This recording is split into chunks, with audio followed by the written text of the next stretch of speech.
Hey OTR fans, this is Greg from An Evening of Old Time Radio, and today I'm bringing you all 26 15-minute parts of that old classic OTR drama, The Green Valley Line. It takes place in the little town of Morristown, and it basically describes the story of Bill Reed, the son of a wealthy railroad baron who comes to Morristown to work for the Green Valley Line. At first he appears to be just a vagabond nobody, but when it's discovered who his father is, and the fact that his father is trying to buy out the Green Valley Line, everyone was suspicious of his motives. Locals who support the independence of the railroad think he's working for his father. Eventually, it becomes clear that he supports the railroad and he's working against his father's interests. And this turns the people who are in favor of the acquisition against him. So his father and his supporters are determined to take over the railroad any way they can. And it's up to Bill and the people who want to keep the railroad independent to fight against this happening. So there's a lot of plot twists, there's a lot of character development, there's a lot of relationships that develop throughout the 26 episodes, but I'm not going to spoil any of the details.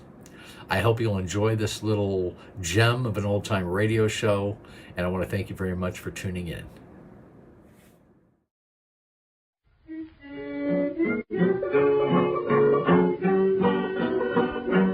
In the heart of the night I am dreaming, when the voice of the city is still, of the friends in the dear old green valley, and the murmuring stream by the mill.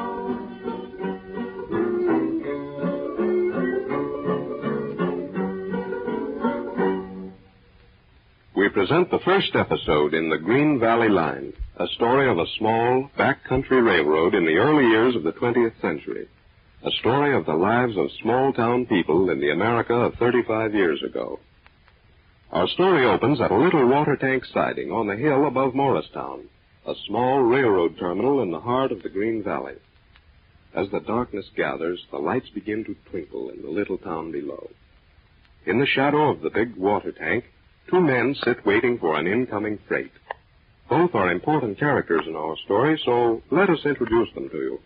The first is Spider McGee, a wandering fireman of the type known in railroad slang as a boomer. The other, whose identity we shall not yet disclose, is a slim, good-looking youngster who, in spite of the rough clothes he wears, betrays the unmistakable stamp of education and refinement. Let's listen to their conversation.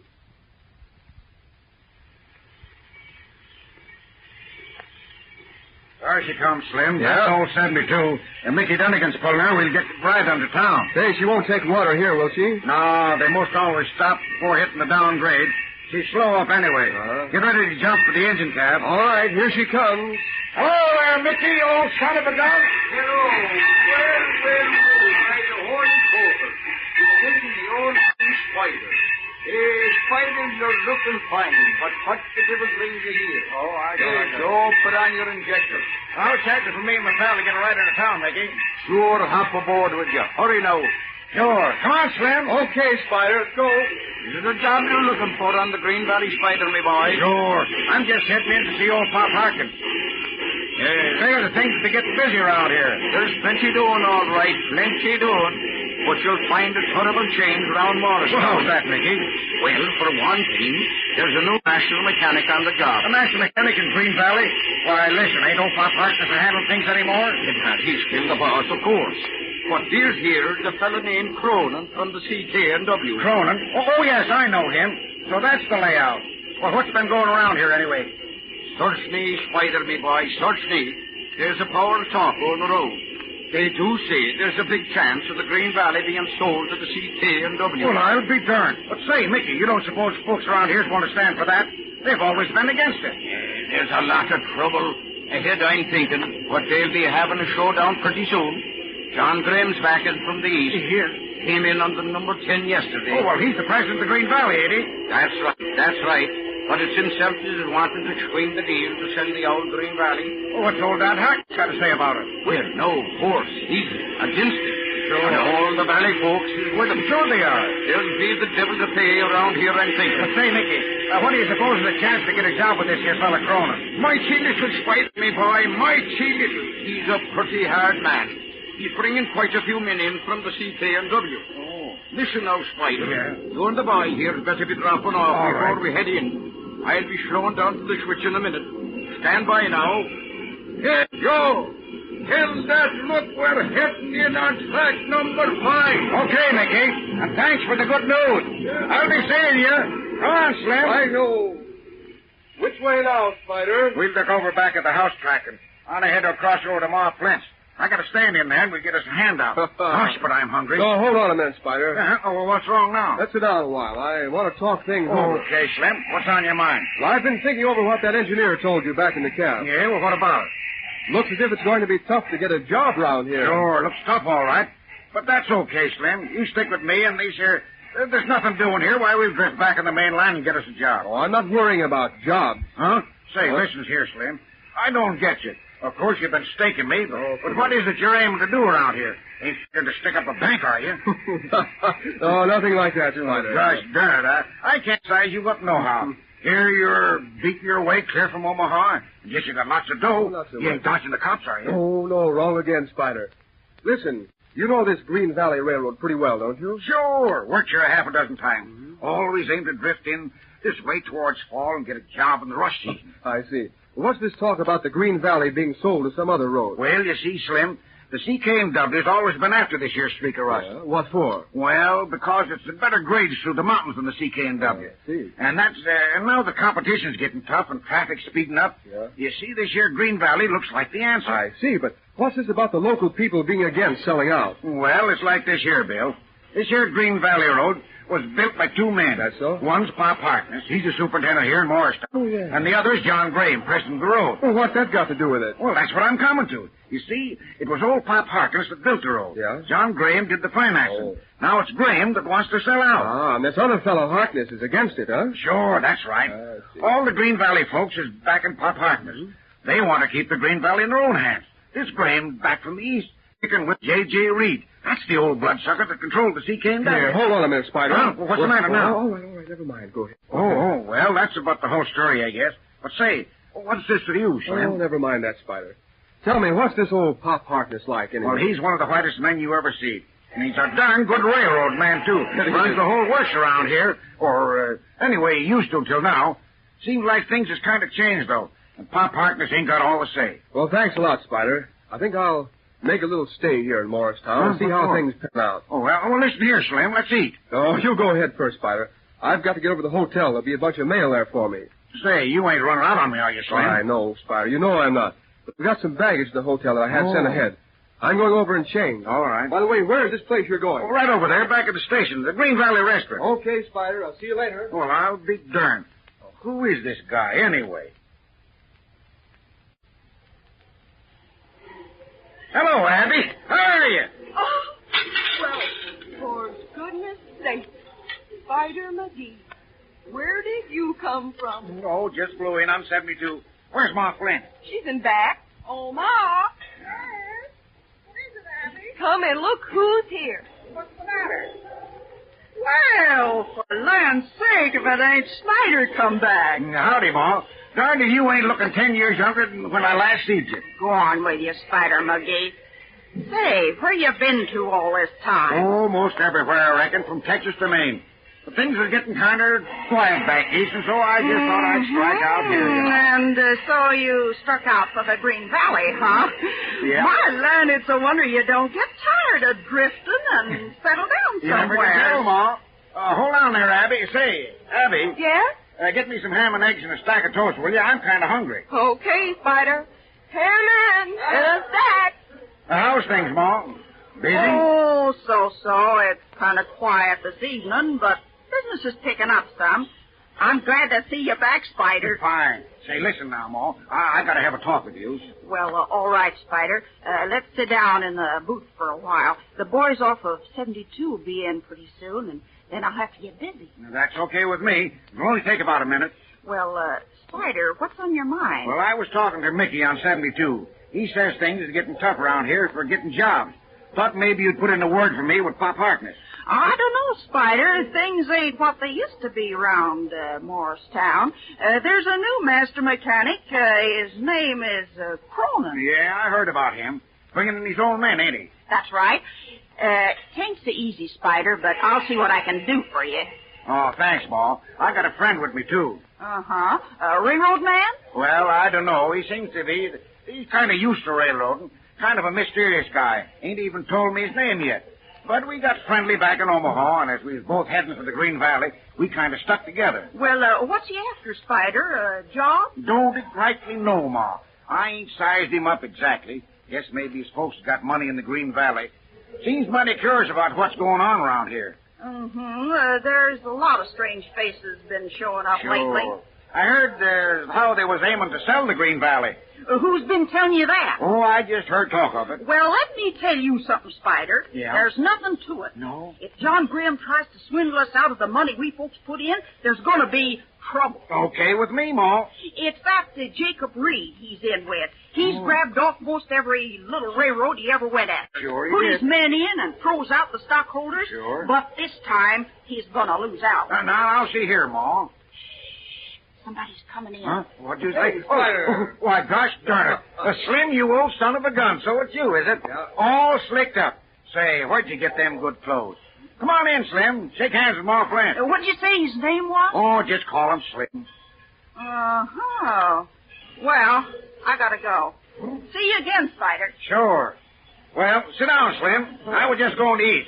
Boy, you sure look different in them clothes. Oh, here's your ham and eggs, Spider. What else would you like? Oh, let me hold your hand. Oh, go on if you're there now. Oh, not a thing. Just lay it right down there, Abby. That's it.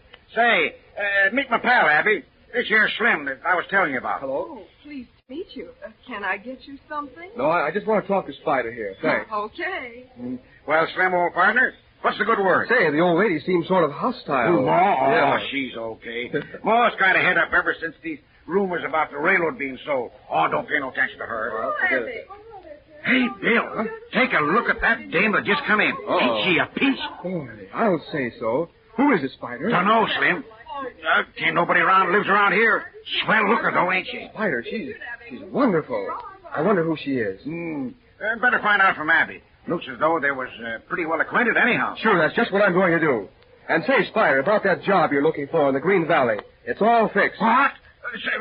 Say, listen, Slim. Yes, it is. You ain't kidding me, are you? Kidding? No, I should say not. I was talking to Cronin over at the hotel. Cronin? You mean the new master mechanic? Sure, I had a letter to him. It's okay.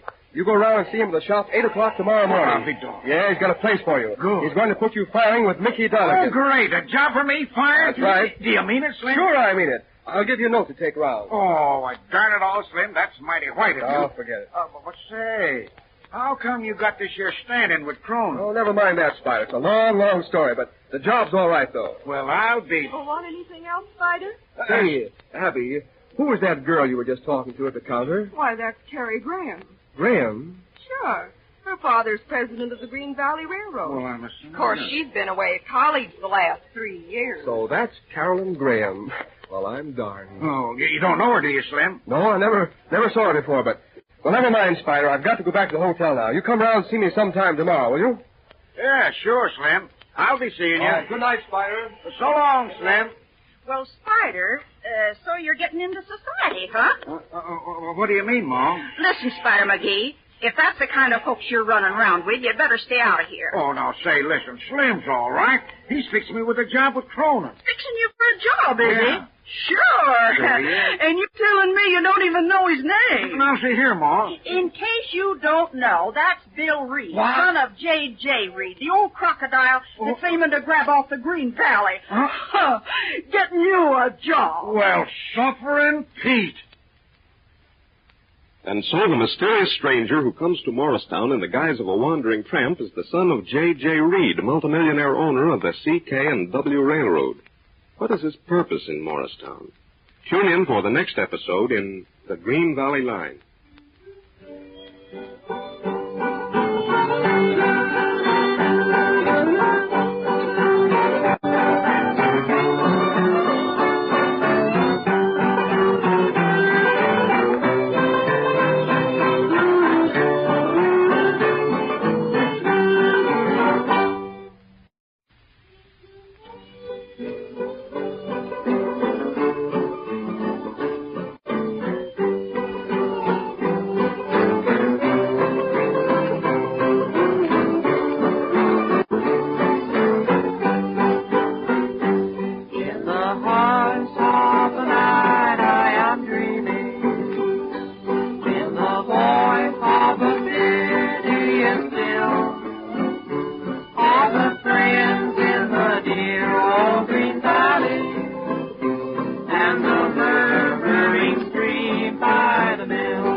present the second episode in the Green Valley Line, the story of a backcountry railroad in the early years of the 20th century.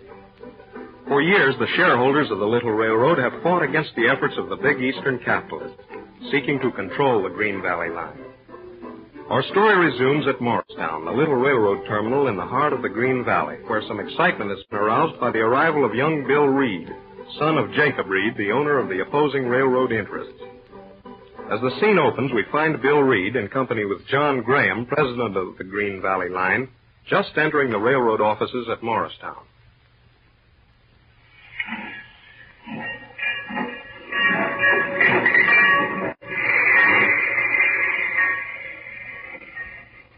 Guess I owe you an apology, Mr. Graham, for sneaking into Morristown like I did. Well, we'll forget it this time, my boy. But it seemed a little strange to Mrs. Graham and me. Oh, I'm sorry about that. You see, Mr. Graham, I wanted to sort of get my bearings.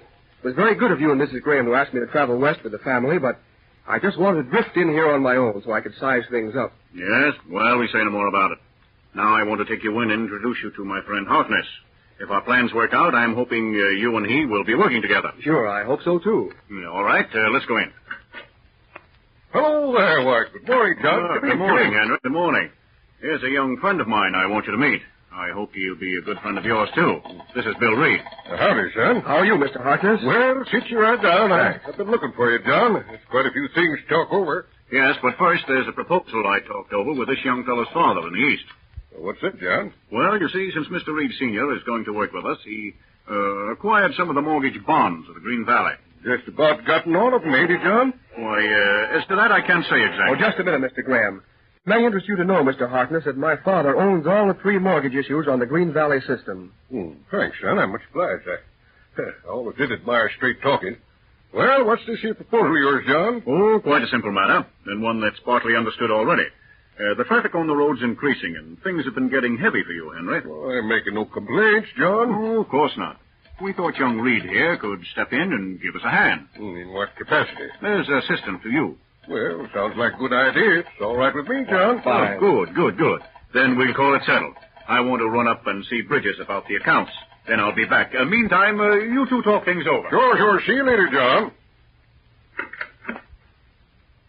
Mr. Harkness, I want to ask you a question. Sure. Go ahead, son. About this new job of mine.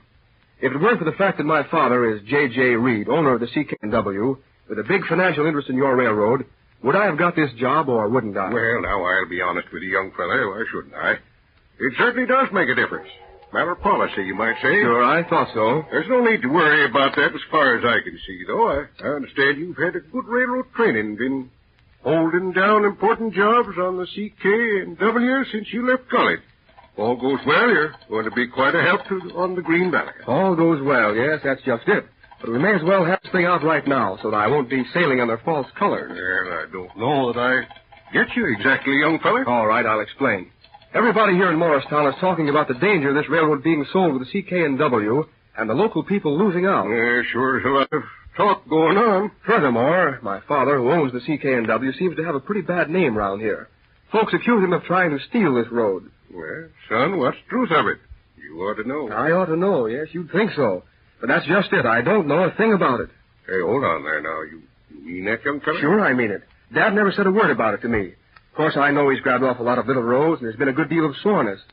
Well, naturally, you and everybody else around here would figure that just because I'm J.J. Reed's son, I'm here to put something over on the Green Valley. Mean to say that your old man never told you the state of things out here? No, not a thing. All he said was you'd better go out west for a while. Graham has a job for you on the Green Valley. Go out there and use your head. Well, I'll be darned. I'm mighty glad to know that, son. Kind of straightens things out. Nothing like straight talking. You see, it's rather a tough spot for me, Mr. Harkness, but before I start work, I want to know just how I stand here. And since I'm in the dark about everything, I would like you to tell me what's happening around here. That is, if you feel like it. Sure, the whole thing's simple enough. You see, the Green Valley runs parallel to the CK&W for 80-odd miles. Oh, yes. You've got very good grades through the mountains, I believe. That's right. See, when they built the CK&W, they was in a hurry. Took the first break they found the mountains and run her right through. You surveyed the Green Valley line yourself, didn't you, Pop? Sure. She's only a small road. But I climbed all over them mountains with a transit and finally struck that location through Brown's Pass. Yes, sir. There ain't no better in the West. So that's what my respected parent is after, eh? Well, that's it, young fella. And I don't blame him. Now the traffic's speeding up and competition's getting tough. This here Green Valley Pike could make a good buy for the CK&W. Yes, I can see that. The Green Valley runs through good paying country, too. Why, if Dad got hold of this line, he could drop that stretch of the CK&W and get a faster track and more earnings. That's the layout, exactly. Jacob Reed is a right smart railroad man with plenty of money behind him. It looks kind of tough for the Green Valley. But listen, Pop. On the eastern end, the Green Valley hooks up with 3 different lines from Chicago. West of the mountains is a connection with the Midwest Pacific to the coast. Properly handled, this company can stand alone and make a lot of money. That's true, son. You've got the idea exactly. All right, sir. Now, if it's a fair question, where does Mr. Graham stand in this deal? Well, now, that's a mighty difficult question. John Graham's been my partner for 30 years. Mm-hmm. I built the road, and he handled the business end. Up to this spring, we never had a disagreement, but now it's different. Oh, you mean he's in favor of selling out? I guess so. Anyhow, he talked over the deal in the East and brought back the proposition. And just what is this proposition? There ain't much cash in it.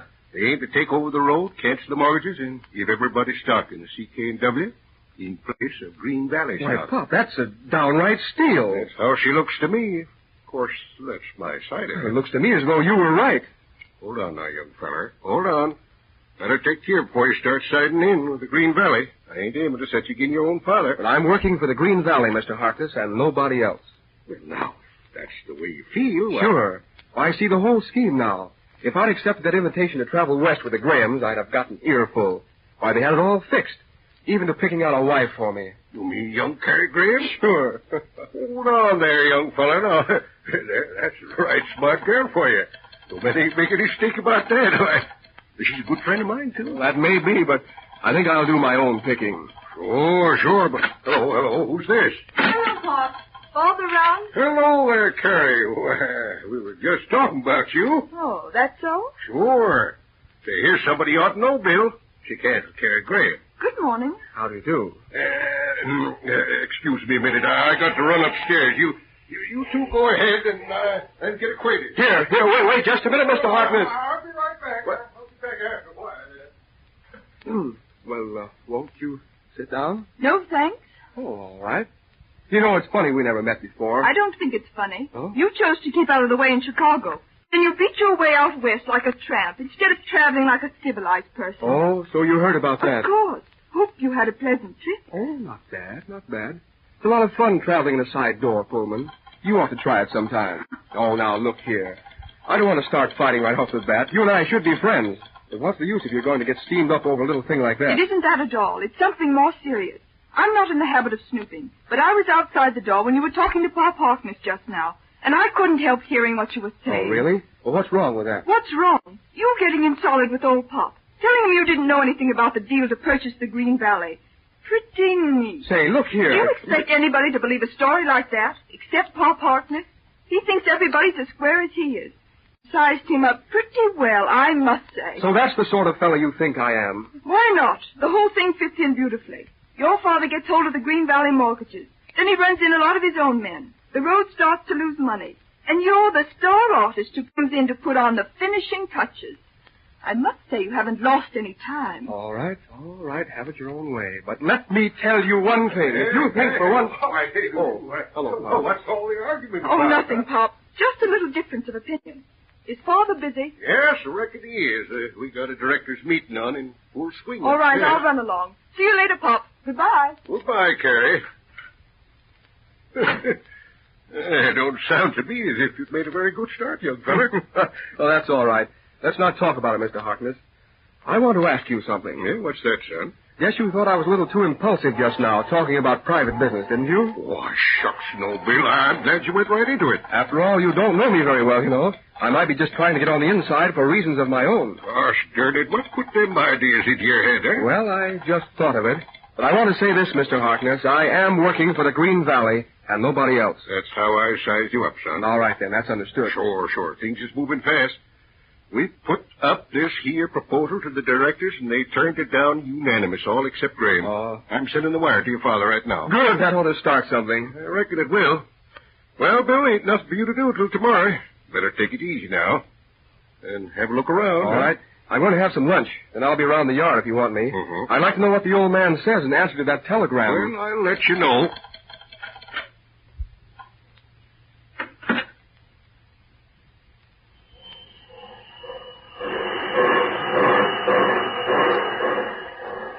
Hello, Spider. Hello there, Slim. Well, what are you doing here, Spider? Well, right now I'm all around, trying to take the slap out of this here side rod. Gosh darn it.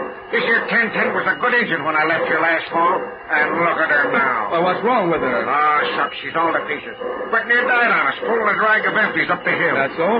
Anyhow, you got that job. Sure. Cronin took one look at that paper you give me and put me fine this here yard going. Fine. Gosh, I don't know, Slim. Why, what's the matter, Spider? Don't you like this job? Oh, the job's okay, but I don't know. Say, why didn't you tell me you was one of the main guys at this road? Oh. Everybody's treating me as if it was a scab or something. What, just because you got the job through me? That's the trouble, I guess. Listen, Spider, you hang on and don't worry. I'll fix that. Well, okay, Slim. Hey, come on there, Spider. Okay. Well, so long, Slim. I gotta go. All right.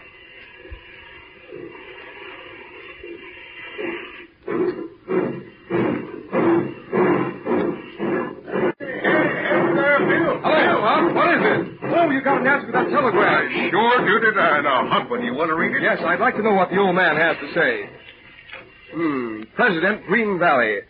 In view of your decision, I shall expect payment of all back interest on mortgage bonds in full by 1st September. Signed, J.J. Reed.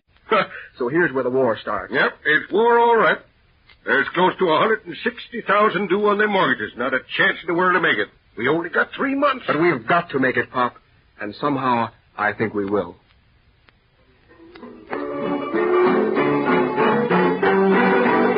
And so the real war begins, with young Bill Reed taking a hand against his own father. A fight to a finish for the possession of the little railroad. Don't miss the next episode in The Green Valley Line.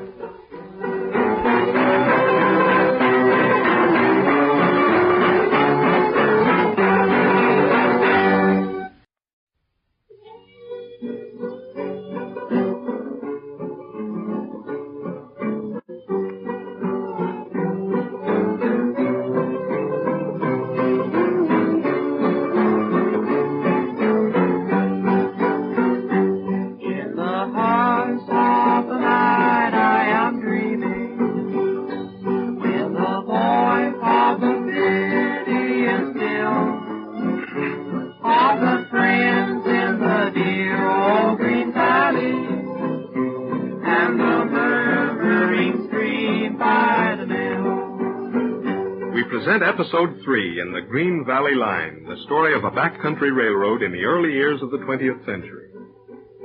2 weeks have elapsed since our last episode. Things are moving rapidly in the fight to retain the Green Valley. Bill Reed has taken hold of his job in earnest and has just returned from the east where he's been drumming up business for the Green Valley Line. Our scene opens in the cab of the old yard engine where Spider McGee is working hard to keep up steam for Mickey Donegan.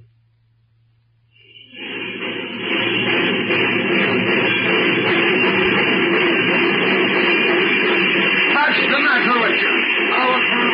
Can't you see that gate? All right. Well, put the lower ahead and spare it up. We'll be going up the hill. Hey, listen.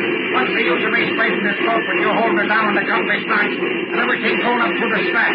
For the love of my hooker up, Hooker up, is it? And what the devil do you know about handling an engine? Ah, listen, I've handled the crop on more rope than you ever seen. Ah, that's so. Well, let me tell you something.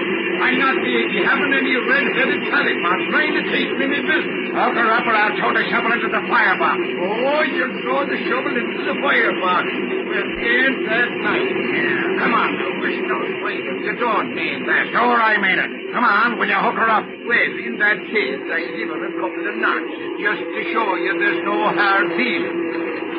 Hey, you're a mighty hard man to work with, Spider McGee. But you're not a bad fireman at that. With a light engine and a level track, you're hard to beat. Is that so? And now don't let's be fighting, Spider, my boy. Sure, I know the old tub's falling to pieces like all the rest of them. And yet she was a good engine once. I'll say she was. She's a good jack yet. You'd only cock up the tubes and tighten her up a little. I'd like to be running them shafts for just a week. Oh, so it's a mechanic here now, is it? And me thinking you were just...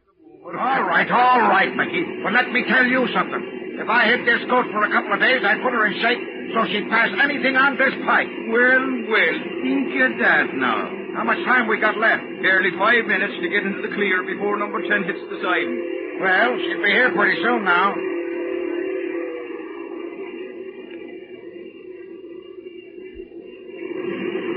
Gosh, I thought we'd never get up that hill.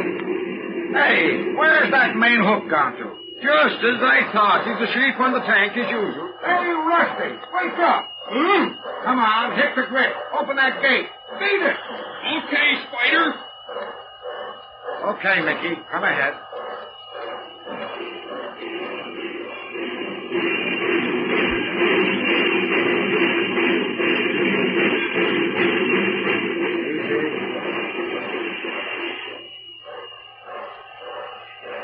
There she comes. He'll be going on time too for a woman.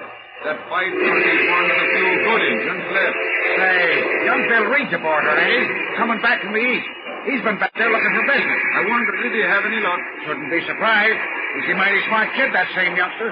They say he's after the mail contract. He is contract, and a bad chance for getting that with all the opposition. Don't say why he shouldn't. The Green Valley's got good track through the mountains, with good equipment. But they ought to beat the CK&W by a couple of hours from Glassbell to Brown's Pass. Aye, with good equipment, they might do it.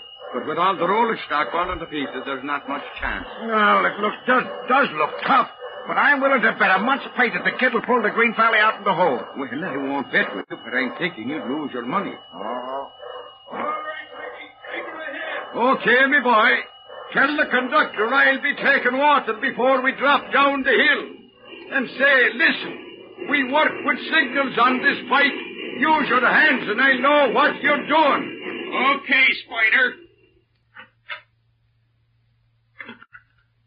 Hello there, Pop, old boy. How are you? Hello, young fella. Why, glad to see you back. I've been missing you. You get my wire about the mail contract? Oh, sure, but I don't rightly understand. Oh, that's all right, Pop. I'll explain things. Gosh, I've a lot to tell you. Well, take it easy, son. No hurry. No, but listen. We've got permission to stage a trial run on that mail contract. Yes? Egan's going to give me a chance at his California shipments this fall. Yes? And I saw the Eastern Bank. They're going to consider... Hey. Hold on there. One thing at a time, young fella. Gosh, darn it, take it easy. All right, Pop. Guess I am sort of enthusiastic. But listen, don't you worry about anything. We've got a fighting chance to meet that mortgage interest, and I believe we'll make it. I sure hope you're right, Bill, but it don't seem reasonable. How in tarnation did you manage to swing that mail business? Well, of course, it's only a chance, but I got a break in Washington. I had a talk with the Postmaster General. Well, I'll be darned. Sure. You see, his son was a pal of mine in college, and he got me an interview. It was kind of tough at first. Those fellas in Washington never even heard of the Green Valley. Can you imagine that? I wouldn't wonder. I guess we're kind of small potatoes back there. Maybe. Anyhow, I did have a talk with the Postmaster General. The time was nearly up, and I hadn't got anywhere, when he happened to catch on that I was the son of J.J. Reed. I see. That made quite a difference. Sure, but not in the way you think. You see, Father's on the opposite side of politics. I don't get you, Bill. Why don't you see? I put my cards on the table. Told him the whole story. Yeah. How Father is trying to stick us on that mortgage and seize the Green Valley. And when the Postmaster General saw there was a chance to put one over on Father, he started to laugh. And I knew it was going to be all right. Well, what do you know about that now? Sure. He got a couple of his assistants in. We got hold of a big map, and they spent 3 hours with me. I told them all about the Green Valley.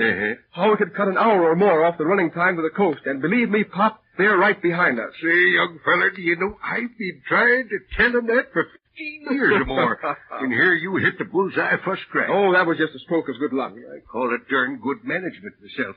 But what about this here trial? Oh, yes, they're going to give us a couple of cars of through mail.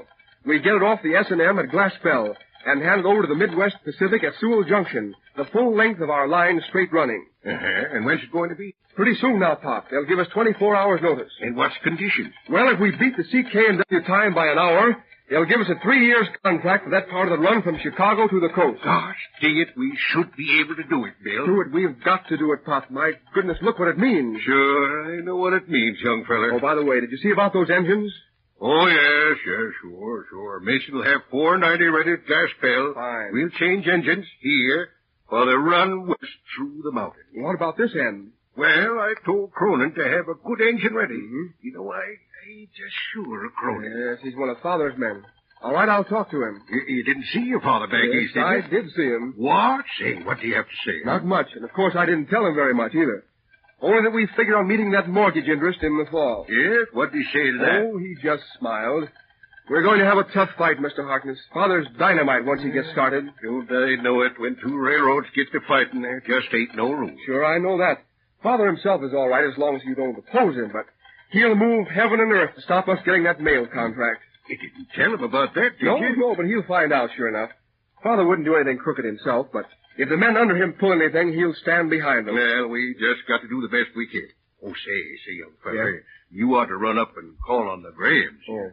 You ain't been near him since you came west. You know. Well, what's wrong? Pa and Ma Graham getting peeved? Well, no, but he's president of the Green Valley, and it's just as well to be friendly. Sure, I guess I ought to have called before, but that Carrie Graham made me sore flying off like she did. Anybody think I was a pickpocket or something? Oh, now, that's too bad, son. She's a real fine girl when you get to know her. And I'd like for you two to be friends. Not much chance of that. I don't take any interest in girls. Besides, she doesn't trust me. Thinks I'm a double-crosser. Wonder who she thinks she is. Oh, shucks, she'll get over it all right.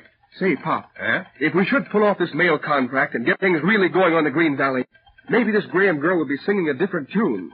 So, I reckon so, Bill, but seeing as you don't take any interest in women folk, it don't really signify. Oh, no, of course not. No. Doesn't mean a thing. Well, I'm going over to the restaurant to get me a bite. You coming?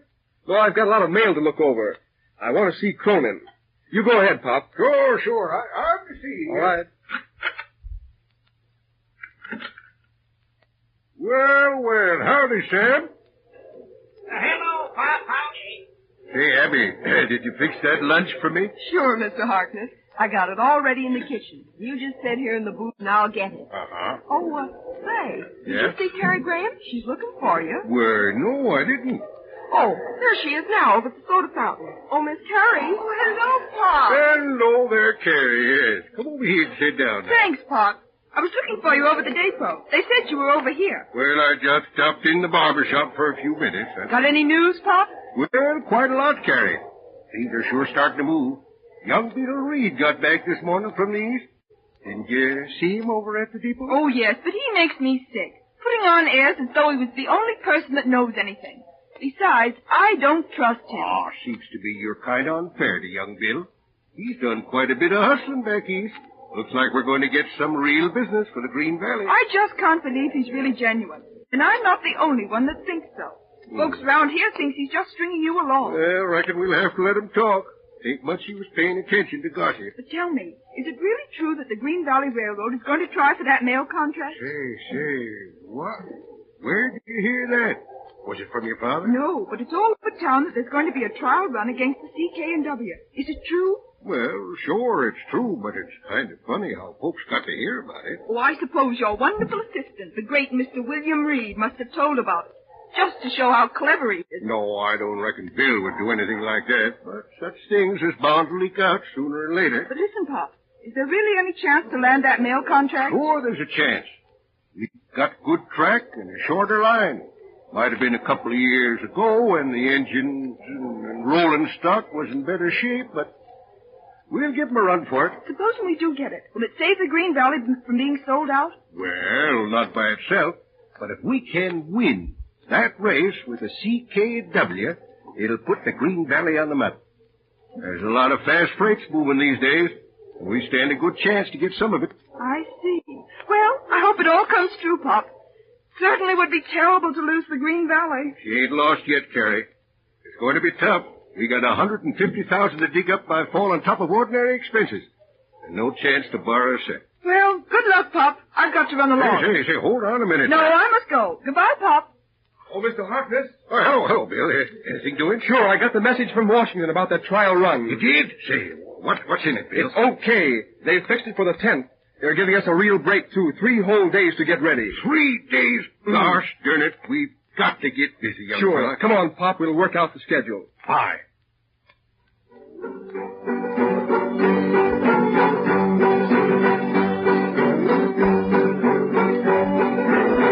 A chance at the mail contract.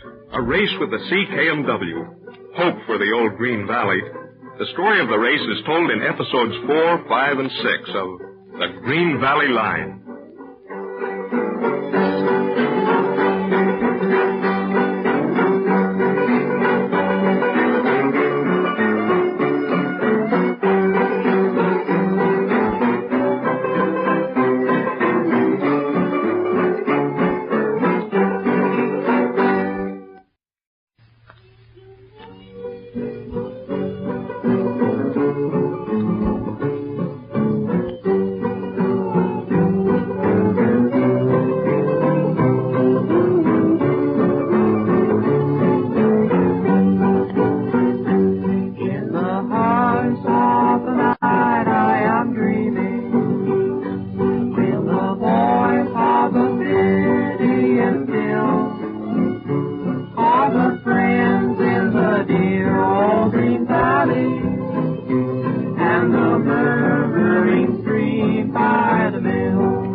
present Episode 4 in the Green Valley Line, the story of a backcountry railroad in the early years of the 20th century. Suppressed excitement reigns in the little railroad community of Morristown. For the first time in its existence, the Green Valley Line is to have a chance to race with the CK&W for the mail contract. Young Bill Reed, the new assistant superintendent at Morristown, works night and day to have things in readiness. Our scene opens at the roundhouse, where Spider McGee pleads hard with Bill Reed for a chance to fire on the engine that pulls the mail special.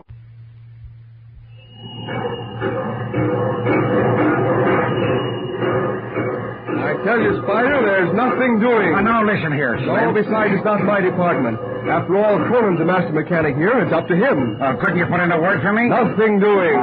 Who's running the mail train out of here? Morrison is the engineer. Danny Morrison's all right. But I wish they'd put me on to fire for him. You know, Slim, there's a lot of talk going on around here. What kind of talk, Spider? Well, I ain't mentioning no names, but there's somebody'd be mighty glad to see the Green Valley lose out on this here mail trade. Just what do you mean by that, Spider? Anything special? You see, Slim, you sure tied into a tough job here on the Green Valley. And just on account of you and me being buddies a while back, I kind of like to see you put it over. Yeah. Although, of course, you being one of the main guys around here and me just a boomer, maybe I hadn't ought to be so familiar. Oh, that's all right, Spider. We're still buddies, I guess. If you've got anything to say, go ahead and spill it. Well, you know, there's a lot of CK&W men working on this pipe. Yeah? Not only in the engines and in the roundhouse, but amongst the trainmen and the section foreman. Oh, I know that, Spider. What of it? Well, the whole pack of them was taking out orders from Cronin. I figured they're going to pull something on the West End. When that there mail special goes through, look You're out. not just getting suspicious now, Spider. Dead sure, I tell you. There's some funny work going on. What do you think is going to happen? Well, that I ain't figured out yet. But there's 80-odd miles of track through the mountains. Even if they don't fix one on the engine, why, all they got to do is throw a rail somewhere, and that's the end of the chances with the mail contract. All right, Spider. Thanks a lot. I'll keep my eyes skinned.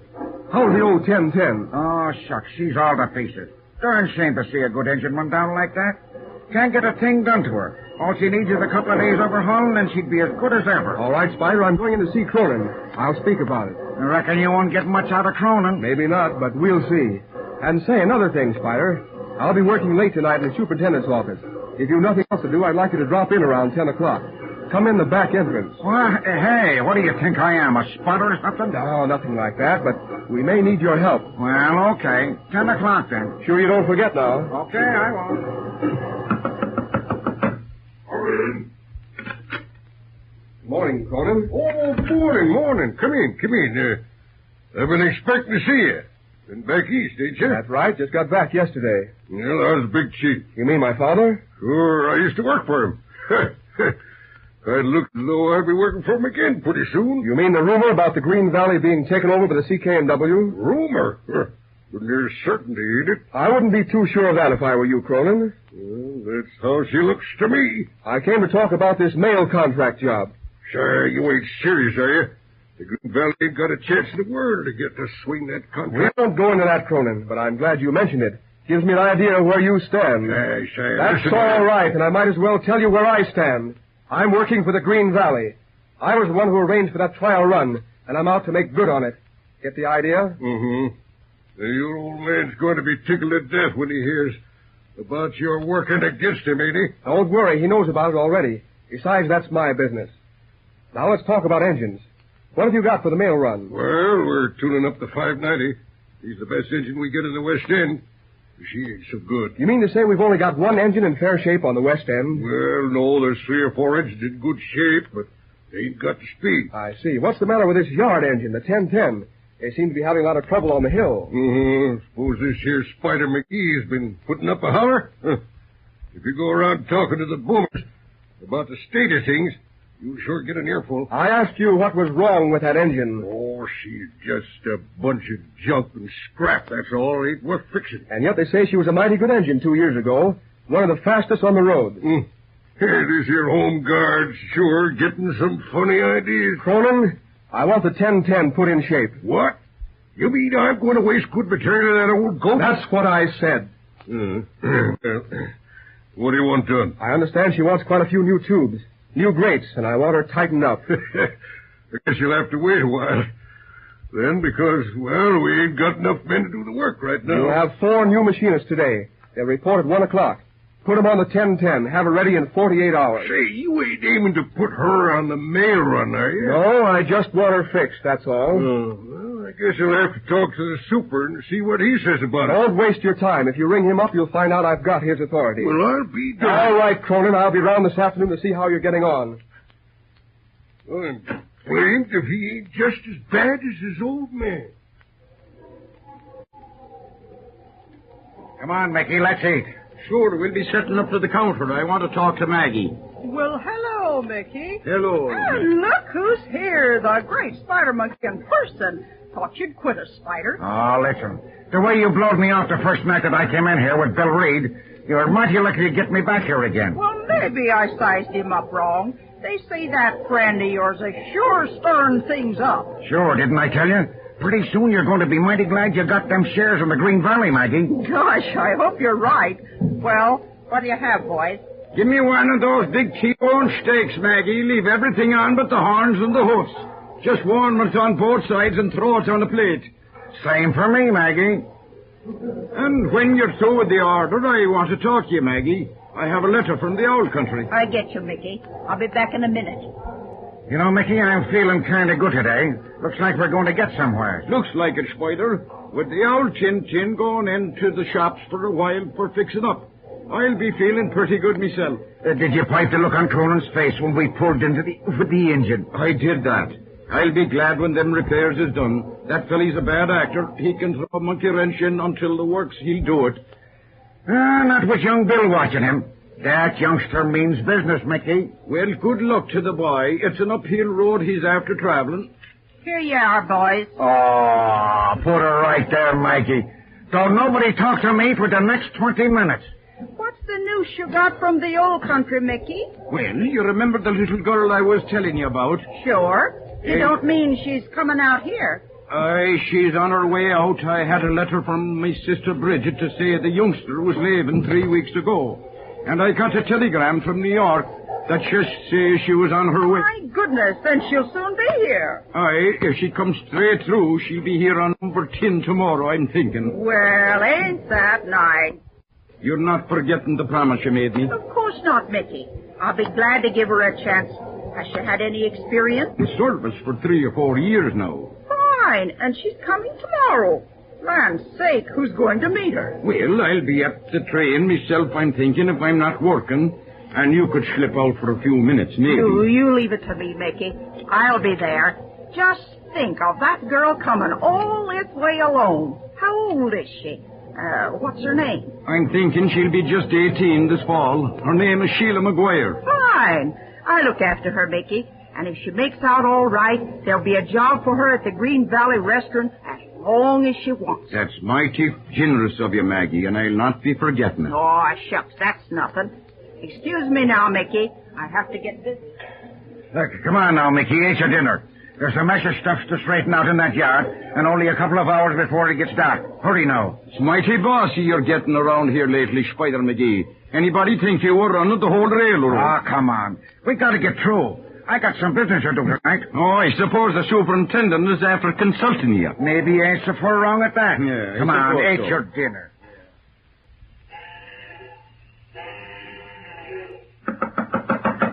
Come in. Oh, hello, Spider. Come on in. Evening, Mr. Harkness. Oh, evening, Spider. Sit down. Thanks. Spider, I've been telling the superintendent here about our talk this morning. Yeah, I'm sure glad you decided to fix up the old 1010. How are they getting on with her? Fine. She sure did the right thing putting them local men on to fix her. But what speed do you reckon she can make when she's right, Spider? You know, Mr. Harkness, we had her up to 60 with a train behind her. Of course, she's liable to be kind of stiff when she comes out in the shops. Yeah, well, maybe you can loosen her up some. There'll be time for that. Say, you ain't aiming to use her on that mail run, are you? Well, no, not exactly. Huh. We just had an idea or two, that's all. Oh, good. You know the West End, Spider? Yes, I oughta. I've been running it pretty regular ever since I've been working on the Green Valley. What about these CK&W men, Spider? Well, as I was telling you, there's a whole lot of talk going on. They claim that the mail special ain't ever going to get through the mountains. Listen, Spider. We get those 2 cars of mail off the S&M at Glassbell on the east end at 1:10 in the morning. It'll be a night run as far as Millwater siding. I don't reckon you'll have any trouble on the east end. It's open country, and they won't try anything That's there. what we figure. The special will be into Morristown around 2:30. Well, what time do you figure to make? Well, to beat the CK&W time by an hour, we've got to average only 38 miles an hour over the whole run. Gosh, that's a plenty. It means hitting her up to 65 or 70 on level track. Sure, we figure we can do that if all goes well. Sure. Now, we want you and Mickey to be ready with old 1010. What for? We're going to run 1010 ahead of the mail train as a pilot through the mountains. Good. Gee whiskers. So that's the layout, That's the layout. Hey, what's that? Oh. Well, there's somebody outside of the door. Outside, come on, let's go.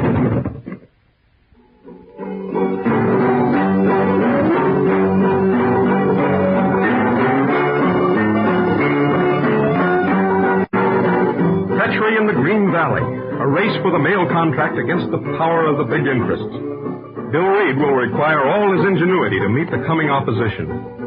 Don't miss the next episode in the Green Valley Line.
We present the fifth episode in the Green Valley Line, the story of a backcountry railroad in the early years of the 20th century.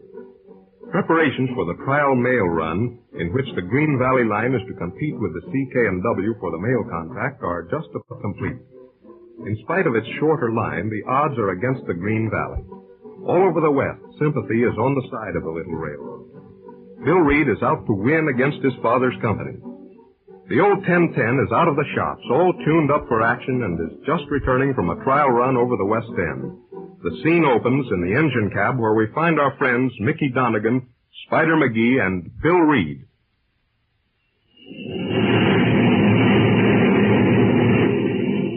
All right, Mickey, take it easy in the town. Gosh, I never thought this old mill could make that time. What did I tell you? What do you make the average running time, Mr. Reed? Better than 40 on the outward run, and close to 44 so far coming back. Hey, what did I tell you? Didn't I say she could do it? And we ain't really opened her up yet. What do you think of her, Mickey? Well, she's just as good as ever. Them side rods is working pretty stiff, and the eccentric strap don't island up a little. But she's doing fine. If we send her out on that pilot run tomorrow, do you think she can keep ahead of the mail special, Mickey? Bar an accident, I'm sure of it, sir.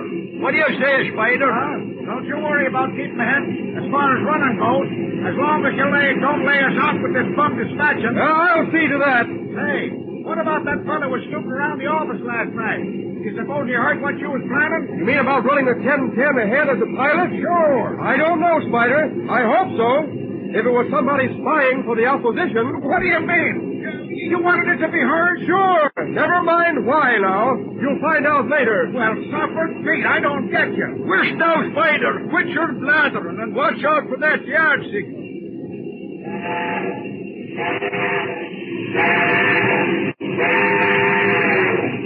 Okay, Mickey. There goes the forward. Keep her going. And say, don't forget you gotta meet number 10, Mickey. She'll be in about 8 minutes. Sure I not forget. I'll be dropping off Mr. Reed when we head into the alley.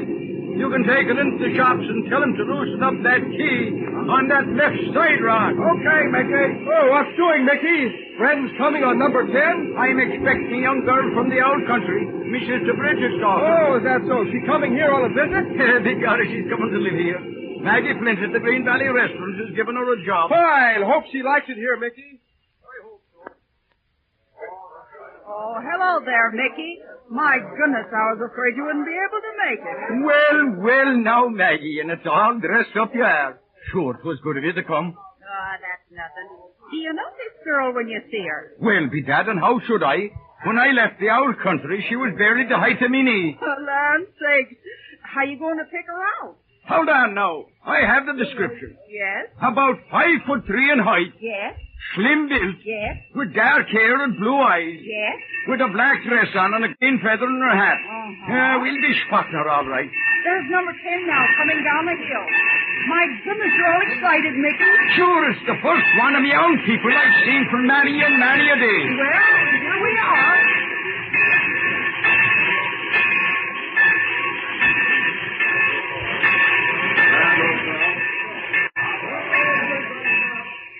Do you see her, Mickey? Give her a sign. I wonder if she's coming by another train. Maybe so. Everybody's off already. Hold on! What is it?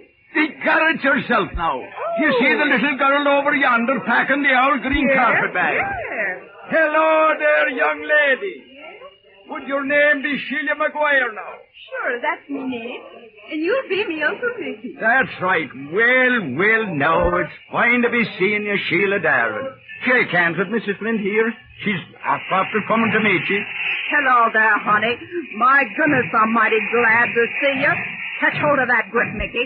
And how's your mother, Sheila? Sure, she do be well indeed. Gracious, you must be awful tired after the long journey. But I'm not tired at all. Sure, I haven't done a bit of work since I did be leaving Glendalough. Only I did be frightened to death over the steamers and the big trains and all. Well, now, sure you're the lineage of your mother when she was a girl. Where do we be going, Uncle Mickey? We're going just across the street to the restaurant. It's only a little way. Then I'll be leaving you. Mind your step now. Goodbye, Sheila, darling. I'll see you later. Say, Pop, you ought to have seen that old 1010 fly on the West End. You know the time she made? Sure, I was listening to the reports. You were sure traveling, Bill. Why, what's wrong, Pop? Anything the matter? Oh, I don't know. John Graham's coming right over. Oh. Yeah, he wants to talk to us both. Say, you don't think he's going to try to interfere with that mail run, do you? I can't say. He's standing in with your father to CK&W. I guess he ain't strong for us getting that mail But contract. he can't stop us, Pop. You don't have to tell him our plans, do you? Well, I don't know. He's president of the road, Bill. Oh, gosh, yes, but the directors are all behind us. And they know he's favoring the CK&W. I don't see what he can do. Say, you don't think he'd pull anything crooked, do you? Oh, not a chance, son. John Graham's square. It's just that he doesn't believe we can pull the Green Valley out of the hole. And he's in favor of giving in. Yes, I see. Well, what advantage would it be to him? Why, John Graham would be well looked after, I guess.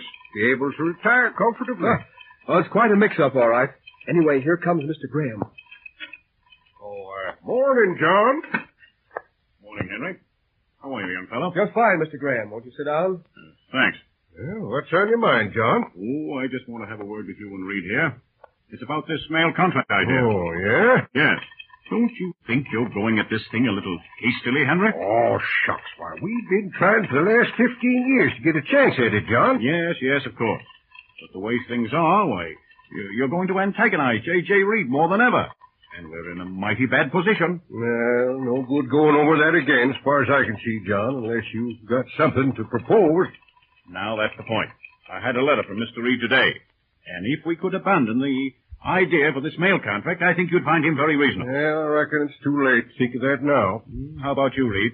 It's all very well to get enthusiastic about putting the Green Valley Road on its feet, but what, Mr. Graham? why, don't you see? Here you are fighting against your own father.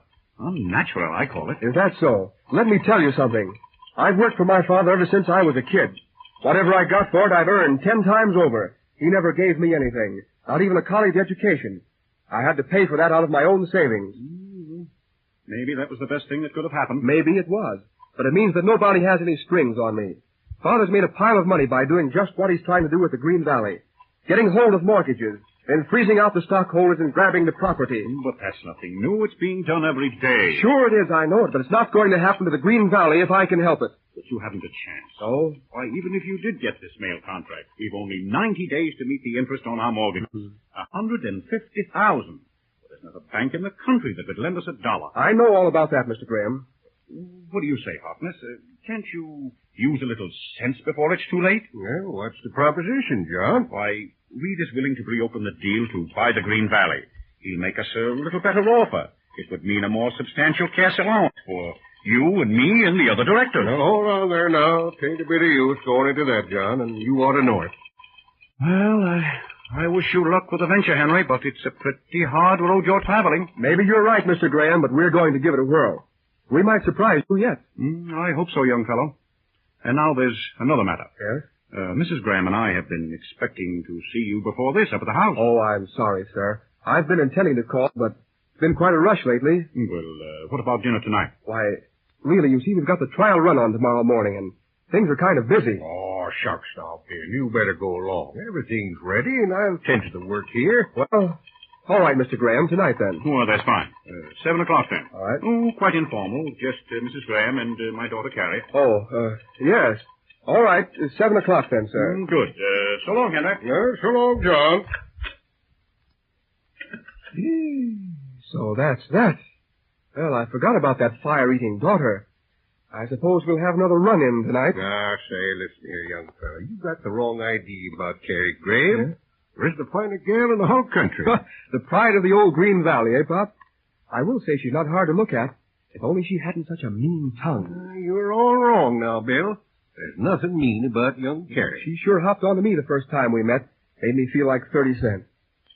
Oh, well, I've got something more important to think about just now. Guess we're all set for tomorrow, eh, Pop? Sure, as far as we can be. I hate to leave things tonight, but, well, I'll get away from the Grahams as soon as I can. The engines are all ready, huh? I'll ride with Spider and Mickey on the 1010. Not that I can do any good if anything breaks loose, but I'd like to be along. Suits yourself, son. I think I'll slide over to the hotel and change. Well, Pop, tomorrow we'll know the answer. Either we'll have landed that mail contract or... Sure. That's right. Tomorrow we'll know. Well, don't worry, Pop. We'll make it. See you later. Now, William, my boy, if you'll excuse me, I'll have to leave you and Carrie to entertain yourself. I have some letters to get off, and Mrs. Graham retires very early. Oh, that's all right, Mr. Graham. I'll have to be getting back to the office anyhow. Oh, don't hurry away. Good night, Carrie. Good night, Father. Good night, William. Good night, sir. Aha! Alone at last, as they say in the storybooks. Oh, please don't try to be funny on my account. You know, you've improved quite a lot since the day I first met you. You're almost friendly. Oh, one has to be polite to guests. Oh? In the railroad business, we entertain all kinds of people. Well, that's one to you. So you've still got me sized up as the villain of the piece, huh? I don't know. You're rather a puzzle to me. Not that it matters much. Oh, no, of course not. Personally, I think you're bluffing. I've got an idea that under that cold exterior burns a warm and kindly nature. Really? Well, don't jump to conclusions. Oh, let's stop fencing with each other. How are chances for the mail run tomorrow? Just fine. Everything's all set. The boys are on their toes. Tomorrow, my dear Miss Graham, will be a red-letter day in the history of the Green Valley line. And all through the amazing genius of Mr. William Reed. Sure, you got it. However did you get it? Oh, you make me Oh, tired. listen. I've got a favor to ask you. What? Oh, don't look so surprised. It's only a small matter. I'm going out on the West End run tomorrow with the pilot engine. Pop Harkness will be all alone at the office, and, well, Pop gets mighty anxious about this mail run. But what do you want me to do? Why, it's this. For some unknown reason, Pop thinks an awful lot of you. Oh, well. And if you'd go down to the office and sit with him while the reports are coming in the mail special, I'm sure he'd appreciate it. Why, of course I will. Thanks. I'd do anything for Pop Harkness, and I know how he feels. Tell him I'll be there. Right. Thanks very much. Now I've got to go. Miss Graham, I must thank you for a very delightful evening. Oh, don't mention it, Mr. Reed. Now, the next thing you say is, I hope you'll come again sometime. I'm not going to say any such thing. That's all right. I'm coming anyway. Good night. Good night.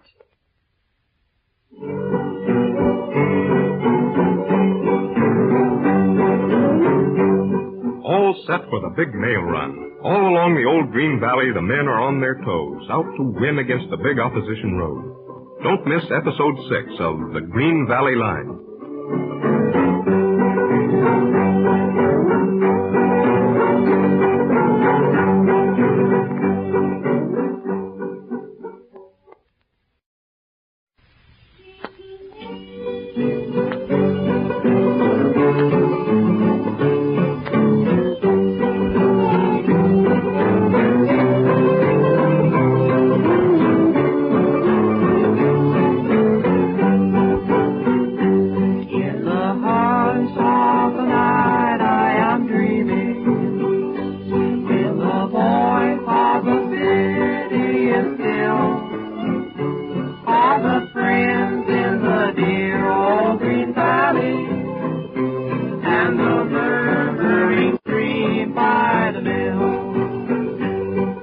present the 6th episode in the Green Valley Line, the story of a backcountry railroad in the early years of the 20th century. The great day of the race for the mail contract has arrived. From end to end of the Green Valley Line, they are watching and listening for news of the mail special. Leaving Glaspell 2 hours before the dawn, the rival trains are racing toward their western goal beyond the mountains.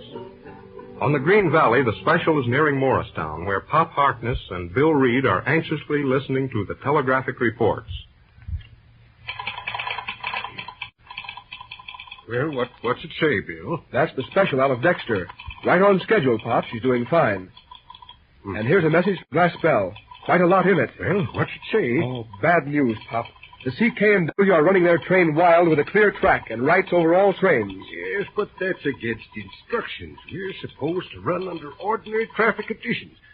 What time are they making? They're way ahead of us, Pop. Well, don't get to worry now, Bill, but wait till they get to the mountains. They got 187 miles to our 96. I'm not worrying. Wait, here's something else. They gave us 2 old mail cars. I bet the CK&W had a hand in that. Shouldn't wonder. Still, they seem to be coming right along. Listen, Pop, I've got an idea. I think it's a good one. I wish you'd let me change engines up at the hilltop instead of here at Morristown. Say, what in tarnation do you mean? Well, I mean to let the mail special come right on through to Hilltop Siding. It's just 3 miles more. But I don't see any sense in that, Bill. The only chance to look over them mail cars is right here in the yards. Can't do a thing at Hilltop. Yes, we can, Pop. The car inspector can go up there. Besides, I don't care if those cars are in bad shape. All the better. Well, I say, you ain't going crazy, are you? No chance of that, Pop. I told you I've got an idea. Just let me have my own way. Well, just can't do any harm. Maybe better to make the shift up there. Sure. There's a lot of people hanging around down here, so if they're fixing to pull something, they'll be out of luck. Well, all right. Better give the instructions. Right. Just a minute. The boys are outside. Oh, Mickey! Fire! Okay, Run in here, quick! Now listen, Mickey. We're going to run you out to Hilltop Siding with 1010 and the pilot. The 590 will go, too. We change engines up there. You mean that we'll not be stopping at Morristown? No. The mail special will go right through. Well, that's queer, but maybe it's a good idea. How's she coming, Slim? All right. She was out of Dexter right on schedule. Boy, she's hitting it right along, ain't she? Wait, hold on, listen. Oh, what's wrong now? That's the Minneota operator calling. Look out. Let me get to that key. Anything wrong, Bill? I don't know. The mail special's pulling into Minneota. You mean she's stopping there? Sure. There's a hot box in one of those mail cars. The front one. Is it Dad, Bill? Sure, she's afire. They're working at it now. Now, wouldn't that skin you? A blazer, too. Bedad, that's nothing. It's those old cars they gave us. All right, they've got it. The operator says they'll be out in 2 minutes. Listen. There they go. Let's see, stopping and starting, 4 minutes. 2 minutes fixing that blazer. That's 6 whole minutes they've knocked out at Minneota. No chance to make that up either. There's a bad hill out of Minneota. All right, never mind that, Spider. Listen, Mickey. Who's your conductor? Wilson. All right. You and Spider go out and couple on. You've got 2 boxcars and a caboose. Sure, they're already on number 4. All right, get out and hook on them. Pull out onto the main line in front of the depot. Engine 590 will go with you to Hilltop. I'll have the orders ready for you. I'm coming, too. Okay, sir. What's the idea of changing engine to the Hilltop, young fella? Well, you've got to leave it to me, Pop. I'm looking for trouble on the west end. The pilot will run 10 minutes ahead of the mail special. Well, but if they got the pilot, the mail train will be stuck, too. Well, maybe, but I'm taking the chance. You remember there was a spy snooping around the other night when we decided to run the pilot? I figure they'll know about it. Well, I see the idea, but even if they let the pilot go through and ditch the mail, well, we'll be out of luck. Well, you leave it to me now, Pop. I'm going to get that mail through on schedule or bust. There's the special. 9 miles out of Morristown. She'll be here soon. Hello, everybody. Oh, good morning. Why, hello, Carrie. What you doing here? Thought you might like me to come over and sit with you, Pop, while the special goes over the west end. Well, now, that's real nice of you, young lady. What's the 1010 doing out in the main line? We're going to run her and 590 to Hilltop and change engines there. That's funny. Where's the special? She'll be here in a few minutes now. Listen, Pop, I'm going now. There's nothing more to do here. Well, all right, son. Do the best you can. Oh, it's a cinch, Pop. In 3 hours' time, we'll have that mail delivered at Fuel Junction and the mail contract in the bag. You seem rather confident. Sure. And by the way, we're going to have a big celebration at the town hall tonight. I'll be back. and you can put me down for 4 dances. Well, you certainly have a nerve. Why not? It runs in the Reed family. Goodbye, Pop. Goodbye and good luck, Bill. Let me have a wire from Sewell. Sure, I'll see you tonight. Well, time to go. I don't understand that idea of making the change of engines up at Hilltop. Well, I reckon young Bill figures there'll be less danger of any monkeying. Can you read them telegraph reports, Carrie? Sure, of course. There's nothing doing at present, though. No, but you might call up Hilltop siding and ask him to give you a full report on what's going on up there. All right, Pop. Oh, there's the special whistling for the yard limit. Sure. The main line's all clear. She'll highball right through. There she comes. Journey. I don't like the looks of them old mail cars. My goodness, you don't mean to say they gave us old equipment. That's what's happened. It's like another hot journal on that rear car. Or maybe it's just a dust fly. There's the operator at Hilltop. He said the pilot is just running onto the siding. Well, tell him to stay on the wire, honey. The special's halfway up the hill. They'll be there in a couple of minutes. He says they've run the 590 down the main line, so it's to save time changing engines. Yeah, well, that's a good idea. It's kind of dangerous, though. He says the special's just coming in. They're pulling alongside the pilot train. Well, what's the idea of that? There's something wrong with the mail coaches. Yeah. The men are working under the cars. Well, that's what I was afeard of. Wonder what's wrong. The operator says they're down the far end of the siding. It's too far to see. Gosh almighty, I wonder what they're doing. I don't know. Well, there's Bill Reed on the wire now talking to the dispatcher. Well, see what he says if he can. He's sending awfully fast. It's wait a minute, yes. There's trouble on the mail cars. Hot journals and one car, something the matter with the air. Oh, my gracious, Pop. No, don't get to worrying, honey. They got 17 minutes allowance anyway. Must be all right. The pilot is pulling out. Oh, Pop, do you think that old 1010 can keep ahead of the mail special? Sure. Why, the 1010's one of the best engines we've got since she's fixed up.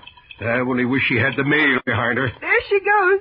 Yeah. Say, Pop, I want to ask, wish you'd tell me something. Well, what is it, Carrie? Well, I don't understand this mail run. Why should they have 2 trains? Well, no, I can't rightly tell you that. It was Bill Reed's idea. I thought so. You see, we're running the 1010 with a couple of boxcars and a caboose 10 minutes ahead of the mail special. Well, what's the use of that? Oh, it's just an idea Bill had, that's all. Can't say that I see much use in it. But I got a lot of confidence in Bill. He's a right smart young fella. Well, I hope it turns out all right, Pop. I'm sure. You still suspicious of that young fella, Carrie? Oh, I don't know, Pop. He's not my sort, I guess. But I'd like him better if he wasn't so sure of himself. No, then there's another train report. Yes, it's the mail special out of Hilltop Siding. Unscheduled. They fixed their trouble on the mail car. I wonder how long they'll last. If it wasn't for the old mail cars, we might make it. And there's the report from Sunnyside on the 1010. She went through flying. Gosh, the old 1010's running fine. Wish I knew what young Billy is up to. Listen, there's a message from Unity Siding. They're copying it in the dispatcher's office. Oh, Pop, it's trouble. Unity? Well, that's more than halfway to Sewell. It's in the mountains, right at the foot of the big grade. Listen.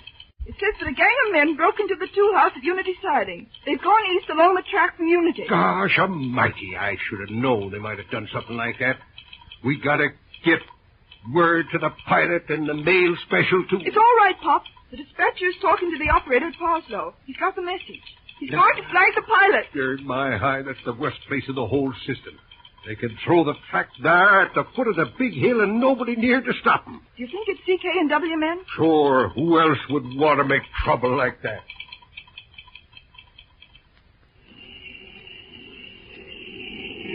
Didn't I tell you this baby could travel? She's a fine little engine, Spider, me boy. But what the devil we're doing out here ahead of the mail special, I don't know. I've been puzzling me brains over this the last 2 days. Listen, if you had any brains, you wouldn't be a hoghead. Oh, is that so? Well, let me tell you now. Hold on. There's somebody coming over the train. Oh, it's young Bill Reed. Keep that spade going now. We'll be needing plenty of steam for the hill. Hello there, Mickey. How's she rolling? Fine, sir. The old Tin was never better in her life. Good. What's that station ahead? That's me Parslow. Keep your eyes skinned, Spider, me boy. Hey, cut her, Mickey. The board's against it. What? Gosh, what in the world does that mean? Keep her going, Mickey. There's the operator on the platform. He's giving me a high ball. He's got something in a hoop. Maybe a 19. More time on 72, perhaps. It looks like a message from here. Come on, Spider, me boy. Keep your eye on that hoop. We have to back up for child murder. Watch it, Spider. Okay, I got her. Sure, it's a message. Let's see it. Hold on while I throw this hook off. There you are. Gosh, listen to this. Conductor Engineer Extra 1010. Reduce speed to 15 miles an hour approaching Unity siding. Look out for attempt to damage track between milepost 132 and Unity. Oh, I thought we was doing too well. So they're getting started with their funny work, are they? How far is Unity, Mickey? It's about 10 miles from here. We'll be there in that many minutes, the way we're going. What's the track like this side of Unity, Spider? And there's a long downgrade and a sharp turn at the foot of the hill. That's about the place according to the message. We'll see it in a minute. Well, listen, Mickey. I'm listening. All right. Looks like these folks ahead are planning to stop the mail special. Sure, looks that way. And there's no way to prevent them. Right, that's what I figured on.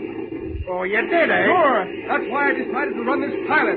They may let us through. But what good will that be if they got the mail train? Never mind. Get through if you can and keep going. Well, whatever you say.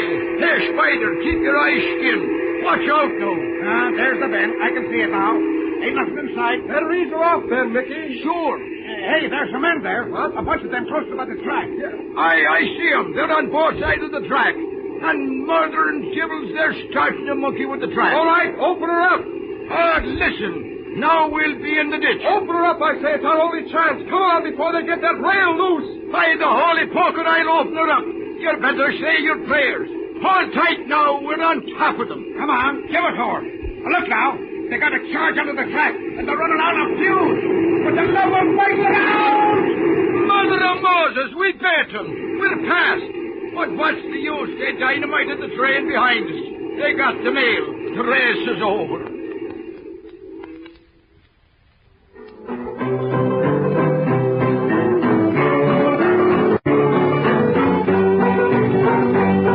The mail special roaring towards Unity and a big hole in the track ahead.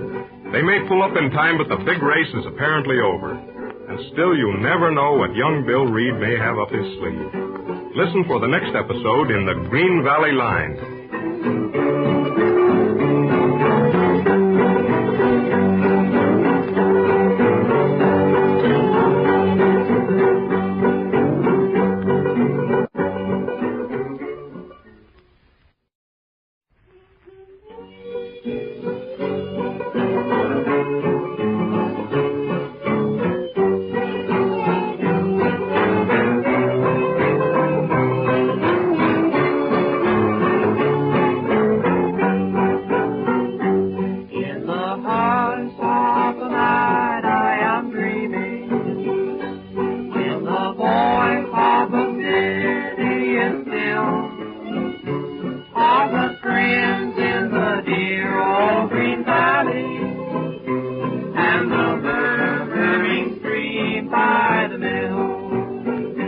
Present the 7th episode in the Green Valley Line, the story of a backcountry railroad in the early years of the 20th century.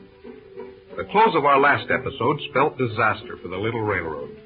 As the mail special roared over the West End in the race for the mail contract with victory almost in sight, she is brought to a stop by an explosion ahead. A big hole in the track that will take precious hours to fix. By a miracle, a pilot train with Bill Reed aboard got through a split second before the track was blown. But what use is that back in the superintendent's office at Morristown? Pop Harkness listens heartbroken as the terrible news comes in. Well, I reckon that settles it. Oh, Pop, I can't tell you how sorry I am. Well, there's no use crying about it, I guess. We just played the hand and lost, that's all. What's the last message, anyhow? It's from the mail special. She's held up 2 miles from Unity siding. There's a big hole in the track ahead of her. They say it will take 3 hours to fix a temporary track. Well, tain't a bit of use, I guess. What's the news from the pilot, Well, just what I told you. They just got through before the track was blown, and they're away beyond Colville. The operator at Colville says they went through there flying. That old 1010 is sure making the run of her life. I just wish she had the mail cars. We'd be sitting pretty right now. But listen, what's the use of that pilot train now? If only they'd stopped when they knew the track was blown, they could have backed up and taken the mail off the special. Tain't much use figuring what they might have done, Carrie. But what good can they do going through without the mail? Yeah, sure does look kind of funny. It isn't funny at all. It just shows that Bill Reed is a coward. I always told you he was a double-crosser. Now, see here. You got no right to say that, Carrie. You don't mean to tell me that you still trust him after what's happened today. Well, I sure do. What? I guess I'm kind of old-fashioned, but once I start trusting anybody, it takes a whole lot of proof to make me think different. Looks as though we've lost out on that mail contract, but maybe we'll find out that Bill did the best he could. Well, I hope you're right, Pop. Well, not that it makes any difference. No, guess don't make much difference, but maybe I'd ought to looked into Bill's plans a little closer and checked up more. Guess I'm getting old, Carrie. Oh, Pop, don't say that. Please forgive me for going on like I did. It's only that it means so much to you and all the Green Valley folks. Sure, they always trusted me, and I reckon this here thing won't be easy to explain. I guess Jacob Reed back in Chicago is having a pretty good laugh to himself over this. Probably very proud of that smart son of his.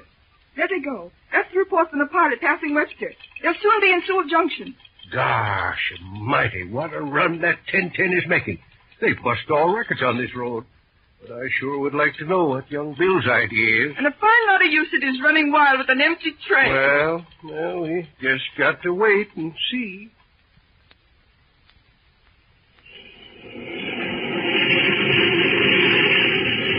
Hey, listen now, Mr. Reed. What's the use of speeding through these mountains like this?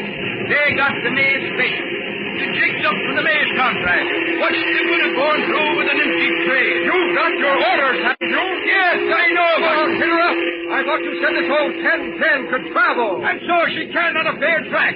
But with all these curves in the mountains, we're taking chances as it is. And we're doing better than 50 right now. I suppose you're getting old and nervous. That's why they put you on the yard engine, I guess. All the nervous, is it? Listen, young felly. If it wasn't that I had this engine to run, I'd tell you whether I'm old and nervous. Oh, is that so? Well, let's have a little speed. George, speed, you martyrs. Sure, that's what I said. Well, by the jumping Moses, I'll give it to you. Hang on to your hat now, me boy. It's a devil of a ride you're going to take. Silence! Hey, listen here, Slim. You ain't gone crazy, have you? Not that I know of, Spider. Well, but listen.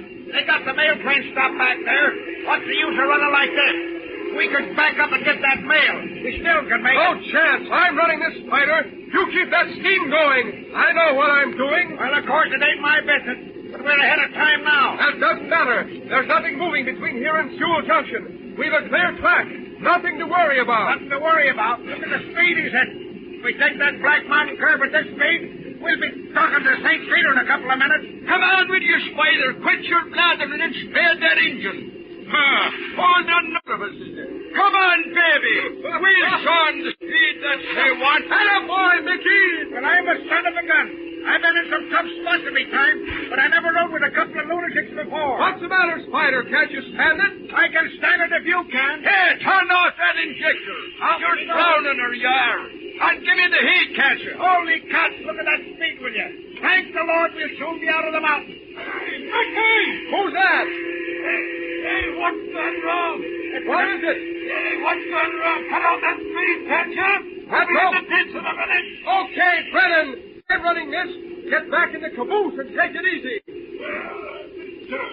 That's fast enough, Mickey. Oh, is that so? Is it scared you're getting? Why, no, it's all right with me, but the tinder will take the speed you're asking for. And I'm going to give it to you. If it's going to blaze as we are, we might as well go in a hurry. Hey, look out there. What's wrong now? There's a bunch of men ahead of the field yonder. Looks like they've got guns. They're on the engineer's side. Hey, look out, Mickey. Keep down. They're shooting at the cab. Shooting, is it? Well, what's the odds? I might as well go to glory one way as another. Gosh, I wonder. They got me. Hey, quick, Spider. They've got Mickey. Hop over and grab the throttle. I'll take him. That's okay, Slim. Say, is he hurt bad? I don't know. Watch your engine. That's okay. I got her. Look out for Mickey, Slim. Sure, but what about firing this engine? That's okay for a minute or two. There's the head hooks coming over the car. He must have heard the shoot. He'll handle the shovel. How are you, Mickey? I'm all right. Keep that engine going. Okay, Mickey. He's not badly hurt, Spider. It's just a light wound to the shoulder. Knocked him sick for a minute. Hey, can you fix him up? Sure. What's wrong? Somebody hurt? Yeah, hop down here and look after him. Well, I smoked this engine. Okay. I tell you, I'm all right. Sure, it's nothing. Put that seat under me head. Here it is. Now that's fine. Sure, it's a fine to watch Spider McGee trying to run an engine. Oh, listen. You think you're the only guy that can handle a throttle, don't you? Look at the elegant no fireman we have. Well, come on now. Spader me, boy. Look at the gauge dropping, will you? Oh, shut your trap, Mickey. We got plenty of steam. Hey, look at him. He's piling up the coal against the door. Flip your shovel and spade it out. Okay, Mickey! How's that?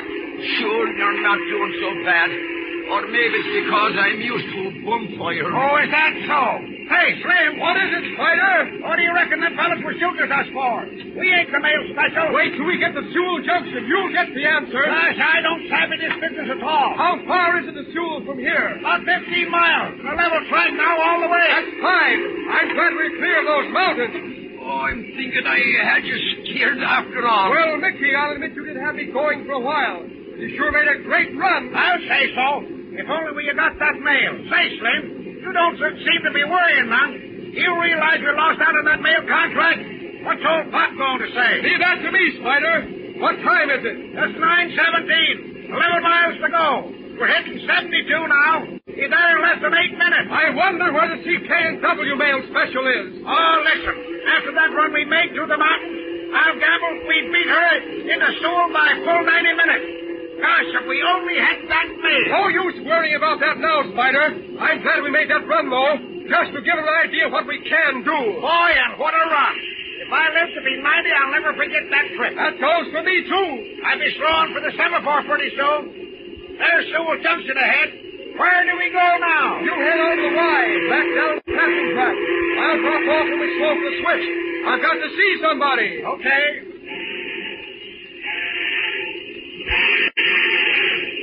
All clear, Spider. The port's down.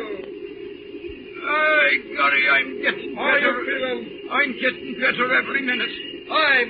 Lucky they didn't get you in the worst place. Too bad they didn't get him through the head instead of knocking the skin off his shoulders. Yeah, that's all. I suppose you think they'd be setting you up in my place. Okay, Slim. Get ready to hit the grit. Here you are. Okay, Spider. Go ahead. I'll see you at the depot. Sure. Say, have them get a doctor for Mickey. Right, Spider. I'll do that. Mr. Reed? Sure, that's my name. William, welcome to the mail service. Well, I'm glad to meet you. Well, you don't need to holler about it. That's all right. All right. You heard you were... Well, we knew that you were coming in.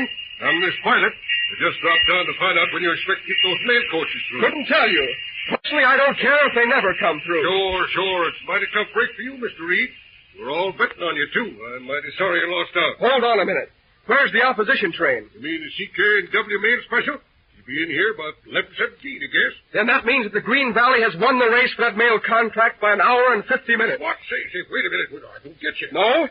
See that engine, 2 boxcars, and caboose just backing in down there? Sure. The train you came in on? The mail you gave us at Glasstown this morning is in those 2 boxcars. Holy mackerel, you mean that? Well, you can take a look. Guess you know your own mail. Well, I'll be darned. Why, but where did you transfer it? We shifted that mail back at Morristown, at Hilltop Siding. You what? Then you had no right to do that. It's against the agreement. Have you a copy of the agreement? Why, sure. So have I. Look at Clause 7. What? Clause 7? All right. Clause 7 says that if the equipment on the mail cars is in bad order, the carrying company has the right to transfer mail to any other cars of any description that are available. Sure, I Wait know. a minute. This morning when we started that mail run, you gave us 2 of the lousiest old mail cars in the country. Well, yes, I know. They weren't very good. Or something slipped up. Sure, I know what slipped up. We got a hot box in the front mail car this morning at Dexter. Then when we got to where we changed engines, there was another blazer in the same car. Too bad to run with.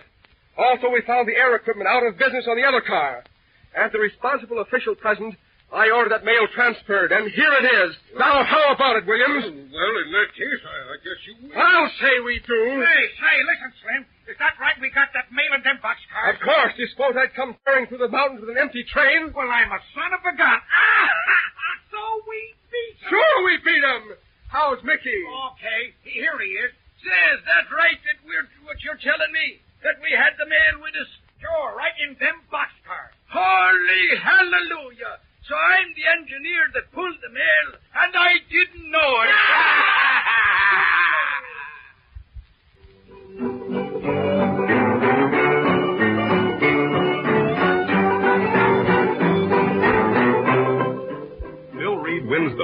trick in the fight with the C, K, and W. By quick thinking, he has outwitted his father's men. May we suggest that you listen for the next episode in the Green Valley Line.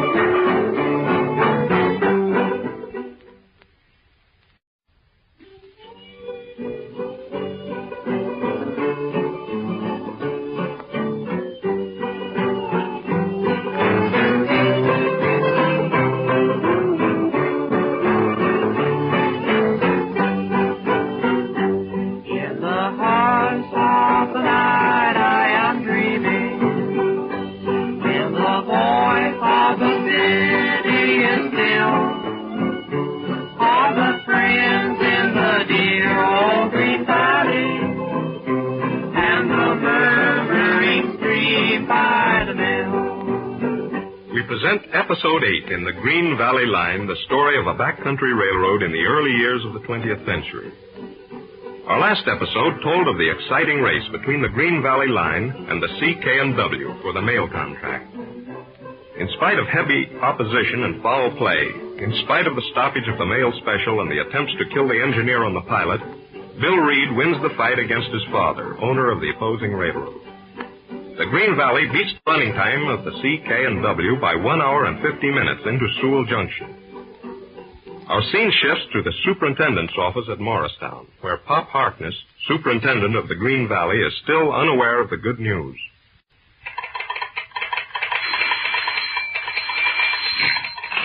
Hello, superintendent's office. What? Wait a minute. Say that again. Oh, but it can't be. It's impossible. Why, we know what happened. What? Well, all right. Say, now, look here, Carrie. Don't tell me something else has gone wrong. Enough bad news. Why, no, nothing wrong, Pop. Oh, dear, I can't believe it. They're sending the messages in. Wait a minute. Message from Mr. Harkness. All right. What is it, Carrie? Read it out. Go ahead. You might as well have the bad news. Oh, but it's not bad news. Huh? It's marvelous. Oh, I can't believe it. Say, are you going to read that message, or ain't you, huh? It's from Sewell Junction, Bob. From Bill Reed. Oh, well, go on, read it. What's the matter? Sure. This is what it says. Mail delivered to Government Representative, Sewell Junction. Beating C, K, and W time by 1 hour, 50 minutes. What? Say, come here. Let me see that message. Why, we just got word that the mail special was stuck, with the track blown up behind him. Hold on, Pop. Here are 2 more messages. Here's a long report. But say, how in tarnation did they get that mail? Why, say, they must have got it through on the pipe. Yes, that's it. Here, listen to this. Another message from Sewell. Due to defective equipment on mail cars delivered us, I transferred mail to pilot train at Hilltop Siding. Got past Unity Station before explosion occurred. Train fired on near Webster Station. Engineer Donegan slightly wounded. So they took a shot at Mickey, eh? Well, now, that's too bad. But don't seem to have done much harm. Gosh almighty, so we've made it after all, eh? Didn't I tell you that boy was smart? Oh, yes, Say, what's the matter? It's glad he won out? Well, of course, Pop. You know how thankful I am. It's only... Only what? That Bill Reed makes me sick. Well, anyhow, he ain't a double-crosser like you thought. No, and I'm sorry I said that. I didn't really mean it, but oh, gracious, he's such a smart aleck. Life won't be worth living around here with him boasting all over the place. Oh, now, I reckon you got him sized up all wrong, Carrie. But let's forget that now. Say, let's go with that message again. I don't just see how he worked that mail through yet. What's that about defective equipment? I don't understand it at all. Hold on. I got it, yes, sir. Yeah, I remember now. We was worrying about that old mail car, yeah. About the whole bunch on them, yeah. That they gave us for the run. Mm-hmm. We figured it was a put-up job. And then Bill had an idea. But I still don't understand. Well, it is. It's kind of mixed up. But this is the hang of it. First, Bill Reed got the right side of the Postmaster General. Got him to let the Green Valley have a try for that mail contract. Bill Reed again. Oh, shucks. Now, wait a minute. We've been trying to get that chance for 15 years. Everybody knew with the short line we got through the mountains, we would be sure to win out. Yes, I know all about that. All right. Now, it was dollars to donuts that Jacob Reed wouldn't let us get away with that contract if he could help it. I know, and the only way he could do it was by pulling something crooked. Sure, that's right. He had a lot of his own men a-working on this road, and he's holding all our mortgage paper. Yes, sir. Looked like a cinch to get control of this road, but then we went and overplayed his hand. Well, what do you mean, Pop? Why, he sent his son, his own son, young Bill Reed, out here to work with me, and that's where he slipped up. Possibly. But what about this wonderful scheme of Bill? Well, all right. I was coming to that. When young Bill landed here and found out the kind of game his old man was a-playing, the boy got so sore, well, he throwed in with our side. And old Jacob Reed found it out. Sure, he found it out. And when the boys slipped it over on him, by getting a chance at that mail run, he was sorer than ever. Got to be a family quarrel, I suppose. Sure, that's right. That's it. Well, when we was all set to run that mail, we knew they'd try to pull something on the West End.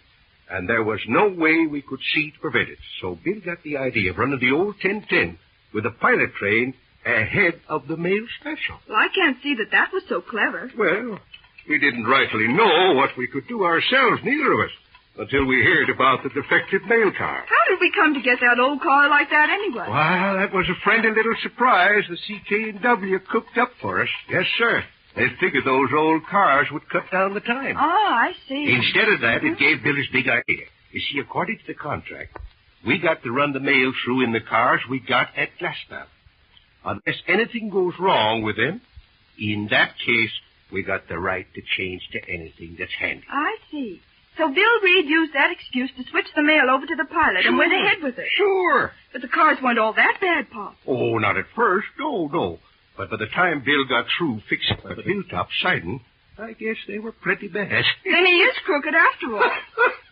Listen here, young woman. When you're up against an outfit like the CK&W, you've got to beat him at their own game.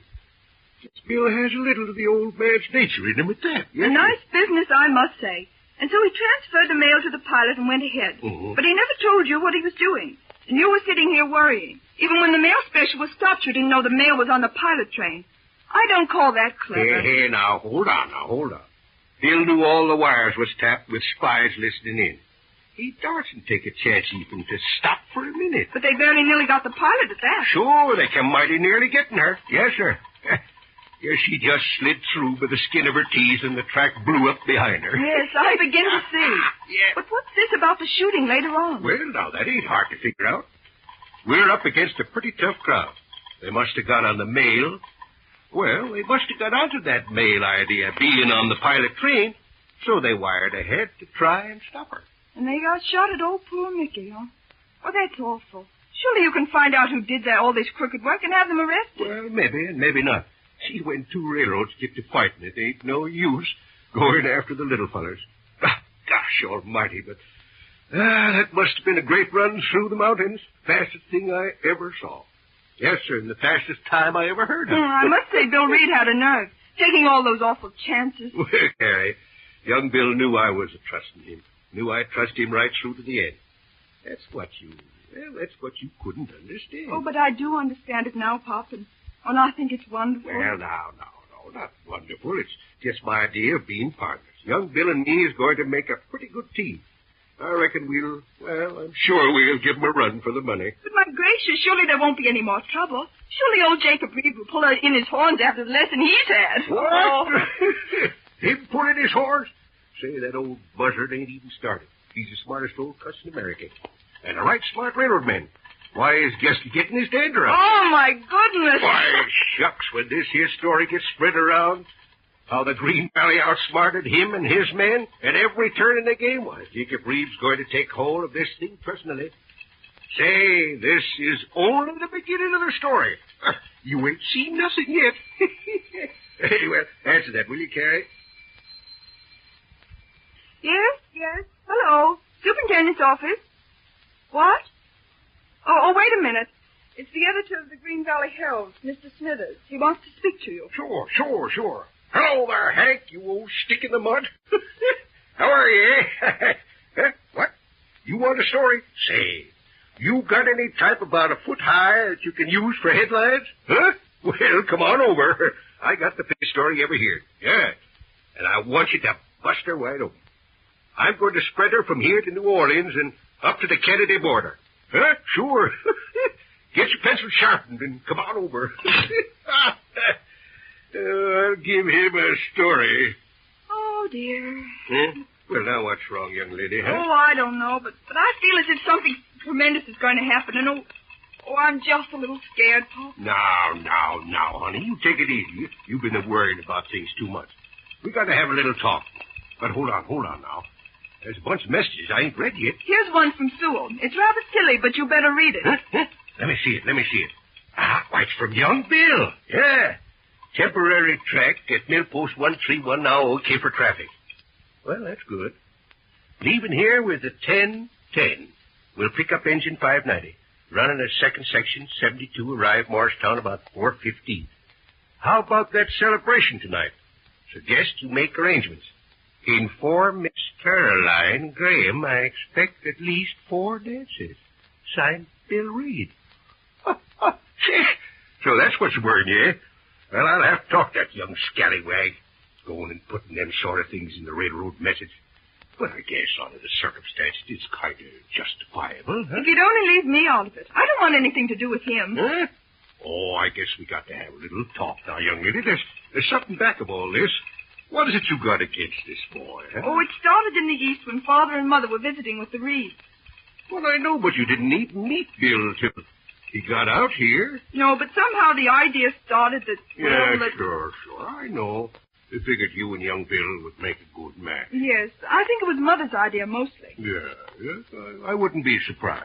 Well, Mr. Reed lent us the private car for the trip west. Bill was to have come along, but he dodged it somehow. Sure, I heard about that. And all day long in the car, Mother would be talking about this wonderful man that I was supposed to marry. When she got through, Father would come in and he'd start. Oh, my goodness, Pop, I hated the very sound of his name. Oh, you didn't see him, eh? Well, anything else? Oh, well, not really, but I did feel a little offended when he avoided traveling with us. Sterned if I ever did understand women folks. Oh, but, Pop, any girl would be sore. Oh, well, maybe so. Well, so that's the whole tragedy, eh? Well, sure, it's mighty serious, Carrie. You're not laughing at me, are you, Pop? Why, no. Didn't I tell you it was mighty serious?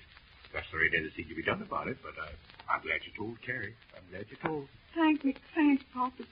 You're such a dear old thing. Well, I ain't so old as I was this morning. The news this here mail run just took 10 years off me, and I feel pretty good. Now I must get along. Father will want to hear all about the run. Now, don't forget to be on hand at 4 o'clock. We got to give the boys a welcome. Oh, no, I couldn't, Pop, but really. You got to be at the celebration tonight. But I don't want to go. Now, just as a favor to me, Carrie. But if you expect me to dance with Bill Reed, you're mistaken. No, nothing like that. That's your business. I ain't got a thing to do with that. Well, all right, then. Well, fine. I'll see you tonight, then. I got to wait here and meet the boys on the train. All right. Goodbye, Pop. Yeah, goodbye. So long, Carrie.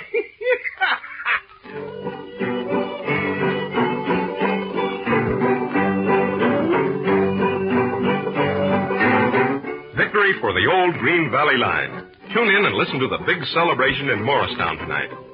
Don't miss the next episode of the Green Valley Line.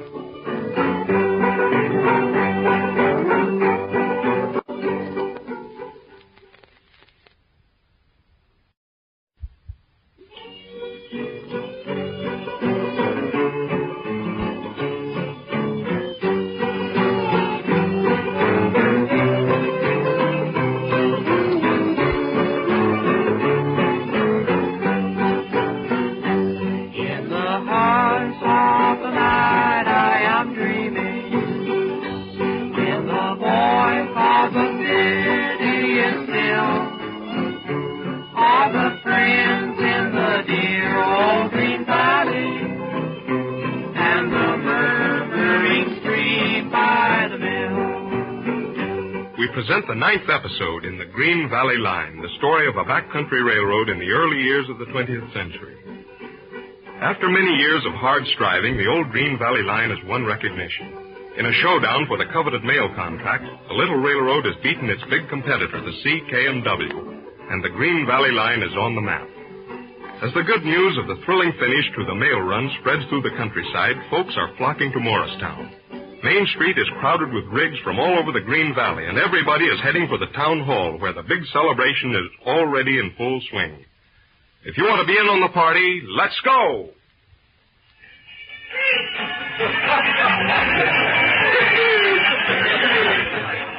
Hey, Pop, how much longer do we have to stay here? I'm getting tired of this handshaking stuff. Now, take it easy, Bill. We're going on in the party pretty soon. Yes, sir. Well, we got to welcome the folks, you know. Howdy, Mr. Harkness. How be you? Hello there, Abram. Mighty glad to see you. Go on in and have a good time. Sure, that's what I'm aiming to do. Gosh, look. Here comes Ma Flint and Abby Withers from the Green Valley Restaurant. Boy, look at Ma all dressed up. And there's Spider, too. Hello there, Henry. Well, howdy, Maggie. I started where'd you get them clothes? I'm the son of a gun if you ain't the living image of Lillian Russell. Yes, sir. Go on with you, Henry Harkness. Howdy, Mr. Harkness. Well, hello there, Spider. Come on in. Why, where's Mickey? Oh, he's right behind. Say, who's the little gal there along with him, huh? Why, that's Sheila McGuire. She's just out from the old country. She's working for me at the restaurant. Well, I'm darned. She's a mighty good-looking girl, Ma. Ain't she, though? And she's right smart at the work. A body'd think she was born in a restaurant. Hello there, everybody. Come on, Sheila, and meet the folks. Shake hands with Mr. Harkness. He's the boss of the Green Valley. How are you, Sheila? Pleased to meet you, sir. And this here is Mr. Reed, the assistant superintendent. Hello there, Sheila. Good evening to you. Well, come on now. Let's get it going. Hustle up, you young folks, and get it out there and dance. Sure. Come on, Sheila. Let's go, huh? Do you mean you want me to dance with you? Sure. Come on. Well, I don't know. I wouldn't want to be after spoiling your pleasure. Oh, come on now. You'll soon get on to it. Well, Ma, I guess it's you and me first. Let's show 'em a few fancy steps. Uh-huh. I guess there ain't no way to get out of it. It's what I've been dreading all day. What, say, don't you mind the time that we won the first prize in the dancing at the fall fair? Yeah, I remember. And me wearing felt slippers for days after. If you promise to keep them big feet out of the way, I'll take a chance. Oh, come on. Hey, come on, Mr. Harkness. Oh, no, I reckon Mickey B ain't much for dancing. Let's go and sit down a minute, Mickey. I ain't had a chance to talk to you since the mail run. Okay, sir. You know, Mickey, I've been wondering how in tarnation you managed to keep that old 10-10 on the rails with the speed you were hitting through the mountain. Well, sir, I will admit it was a devil of a run. We hit the Black Mountain curve at 58-mile clip. What? Sure, we were bouncing from one side of the cab to the other. And the boy yonder hollered, more speed, more speed. Gosh, buddy. And what's more, there's only one little engine on the pike that could have done it, and that's the Tin-Tin. She hung to the rails like a wildcat. Mighty glad you came through, Mickey. Well, I think it was the good Lord that's on the side of the Green Valley. Mm-hmm. Sure, it was nothing but Providence that kept us from going into the ditch. It looks like things is breaking for the old Green Valley Road at last. Ah, yes, I sure hope so, Mickey. And that young Bill Reed's a fine boy, too. Mm-hmm. Although he has a mighty sharp tongue of him in his head. Man, but it was mighty slick the way he snatched the mail through this morning. I'll bet his old man's fine and mad this night. Well, that's what I've been thinking about, Mickey. You know, that now that we've won out on the mail contract, Jacob Reed's liable to get after us in earnest. It ain't the Green Valley that's going to feel it. No, sir. As much as the boy himself. Oh, sure, I see what you mean. The old boy might be cutting young Bill out of his fortune. Sure, that's it. Bill's his only son, and Jacob Reed has a powerful lot of money. The boy stands to lose a whole lot thrown in with the Green Valley. Oh, so that's how the cat jumps, is it? Sure. Sure, I never thought of that. I wish now. There's young Carrie Graham. Yeah? By golly, did you ever see a prettier-looking youngster in all your life? Well, she sure is a fine-looking gal there, Mickey. Yes, sir. Hey there, Carrie. Oh, hello, Pop. Oh, hello, Mickey. Good evening to you, Miss Carey. And why aren't you dancing? Oh, I don't know. Can I talk to you for a minute, Pop? Sure. Go ahead, sit down. And I'll be running along and talk with the boys. I'll see you later, Mr. Hart. Well, come on. Sit you down now, Carrie. You sure look fine in that new dress. Oh, it's just a little frock I picked up in New York. Listen, Pop. Yes? What is it, Carrie? Who's that girl dancing with Bill Reed? Huh? Why, that's little Irish gal. Yes. She's Sheila McGuire, works at the Green Valley Restaurant. She's pretty, ain't she? Well, that's a matter of opinion. Hey, see here, young woman. You ain't jealous, are you? Jealous? Why, Pop, how can you say such a thing? Me jealous of Bill Reed? Why, you know how I feel about him. Oh, yeah. reckon you do, Carrie. And if you think I'm the slightest bit interested in him, you're making a big mistake. Well, there you go, getting all worked up over nothing at all. Oh, where's your father, Carrie? Oh, he's here somewhere. He was talking to Mr. Carson a minute ago. Oh, ain't your mother with you? No, she isn't feeling it all well. Besides, you know she doesn't care much for this sort of thing. Well, now, that's too bad, Carrie. Too bad now. Well, this here's a big night for Green Valley folks. I kind of wish she'd showed up. Woo! Let's go and sit down somewhere, Sheila. Say, you're quite a dancer. Thank you, sir. It was awful good of you to dance with the likes of me. Say, look here, Sheila. Don't call me sir. It isn't done in this country. But isn't it yourself that's a fine young gentleman and me just a working girl? Oh, forget it now, Sheila. Just call me Bill and I'll feel much more at home. This is a free country, you know. Are you sure of that now? Why, sure. Say, how do you like Morristown, Sheila? Sure, it's a fine place now. But it's an awful long journey from the old country. I was thinking I'd never get to it. It must have been quite a trip for you. It was that. What with the steamships and the trains and all them big cities. I was awful scared, so I was. But it's nice in the Green Valley. It reminds me of the green hills in the old country. Well, that's fine. Will you tell me something? Sure, what is it, Sheila? Who's the young woman over there talking to Mr. Harkness? The one in the fine pink dress. Huh? Oh, why, that's Carrie Graham. Oh, sure, she was just after putting the eye on me as though I had no business to be talking with you. Oh, good Lord, whatever made you think that, Sheila? Well, I thought maybe she was in love with you. Carrie Graham in love with me? That's a good one. But haven't you sweethearted all the time? Never one in the world, Sheila. Oh, but that's an awful pity, no? Well, I'll have to see what I can do. Oh, look, here comes your Uncle Mickey. Hello there, Sheila Hello, darling. Is it a good time you're having now? Oh, sure, Uncle Mickey. Hey there, Slim. Hello, Spider. What is it? The folks will be wanting the speech from Mr. Harkness. What? Well, you'd better ask him then. No, you'd better ask him yourself, Mr. Reed. The folks is all looking forward Well, to it. all right. Let's see what he says. Hey there, Pop. Come on. The folks want you to make a speech I for say, them. now, hold on. I ain't much hand at speech making. I'd rather not, Bill. I guess they all know what's been happening. Oh, come on, Mr. Harkness. The folks will be expecting you to say something. I don't know. Come on. See here now, Henry Harkness. You gotta come and talk to the folks. My goodness, what do you think we went to all this trouble for? And we're going to have the Green Valley song. So don't start trying to sneak out on us. Come on, get up here. Well, if that's the way you feel, I guess you'll have to do the best you can. Oh, come on, Mr. Harkness, come on. Well, I guess, folks, the best thing we can do is to start off with the old Green Valley song, eh? What do you say? Yeah, you know, ain't much of a song, I reckon, but it means a lot to us folks here in Green Valley. Hey, Ezra, you sing that song? Why, sure. That's fine. We'll all join in with you. And that's it. We'll all join in the chorus, and everything will be fine. Now, let her go, Isaac. Come on. We have railroads aplenty, with their engines and coaches so fine. But the best little road in the country is known as the Green Valley Line. Now let it go all together. The Green Valley freights are a-rolling. Oh, the Green Valley trains run on time.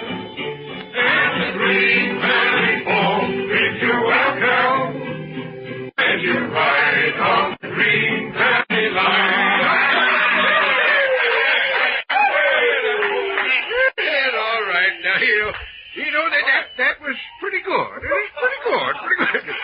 Now, I ain't going to make a regular speech, but I got a couple of things to tell you.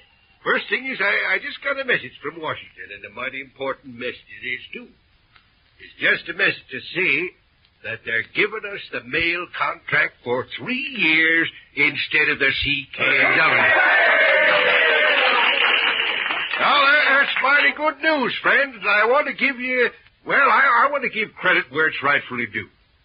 I ain't mentioning no names, but it was the boys that rid the old 1010 through the mountains this morning that brought home the contract to the Green Valley. Well, you know, that there's a good contract. Means a nice piece of money for the Green Valley line. For the next 3 years, we're going to carry that mail. Come rain or shine, as far as we can see, we're going to put her through them mountains on time. Now, folks, every one of you here's a friend of mine. Most everyone here's got shares in the Green Valley. We got a pretty tough fight ahead of us, and this here mail contract was only the first round. But, oh gosh darn it, we won out, and I'm mighty proud. Doggone it, but I'm getting kind of choked up. It seems like I can't say no more. I can only say good luck to all of you.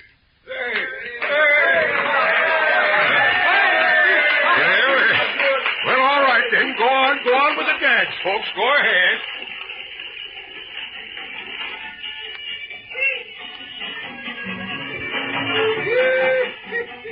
Well, look who's here. The one and only Miss Carolyn Graham. How do you do? Good evening. Just in time for that dance of ours. Let's go. I don't want to dance with you. Say, listen here now, Miss... Every time I... Now, you here too, you quit your fighting, both of you, yes. I've had enough of this. Now, Carrie, you behave yourself and you go on to the dance. Look, if she's going to be so huffy, I'd just as soon call it off. Now, see here, Bill, that goes for you, too. You go ahead now and have a dance. I'm boss around this here joint. Now, go on, get busy. Oh, gosh, well, all right, then. Hey, stop the music. Something terrible's happened. What's happened? Plenty has happened. The roundhouse is afire. Come on, we got to get them engines out of here.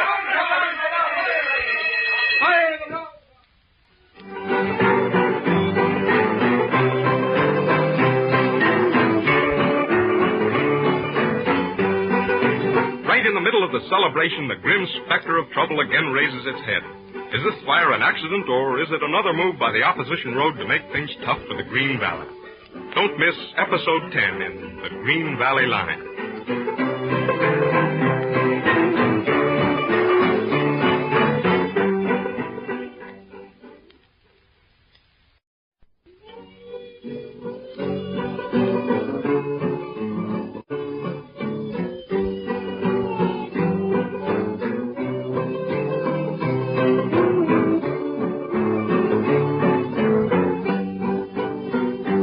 In the hush of the night I am dreaming, when the voice of the city is still, are the friends in the dear old Green Valley, and the murmuring stream by the mill. We present Episode 10 in The Green Valley Line, a story of a backcountry railroad in the America of 35 years ago. In our last episode, Morristown people were celebrating the victory of the old 1010 in the mail run and the awarding of the big mail contract which will bring much-needed revenue to the Green Valley. Suddenly, in the midst of the merriment at the town hall, comes the alarm of fire. The Green Valley roundhouse is ablaze. The crowd breaks up and streams over to the railroad yards where men work frantically to rescue the burning engines.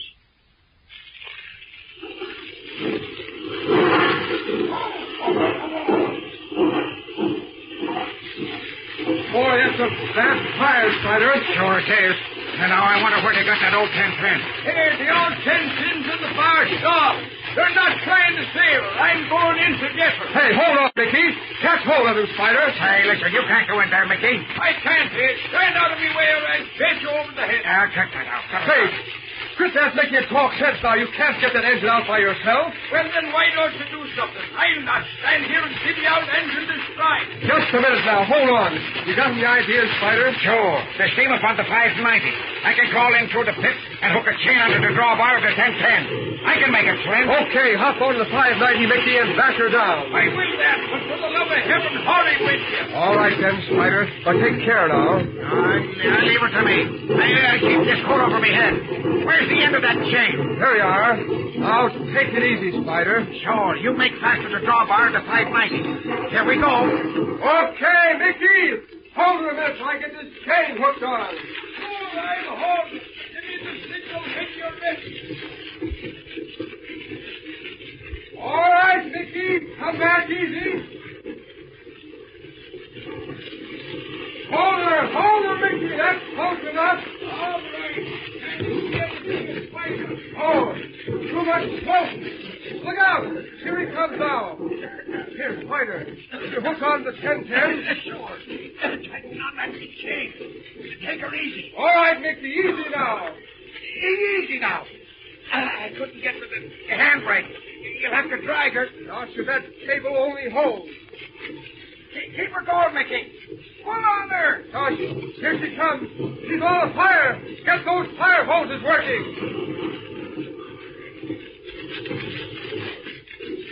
Praise the Lord, we save. Run her ahead on the score track. Hey, Wilson!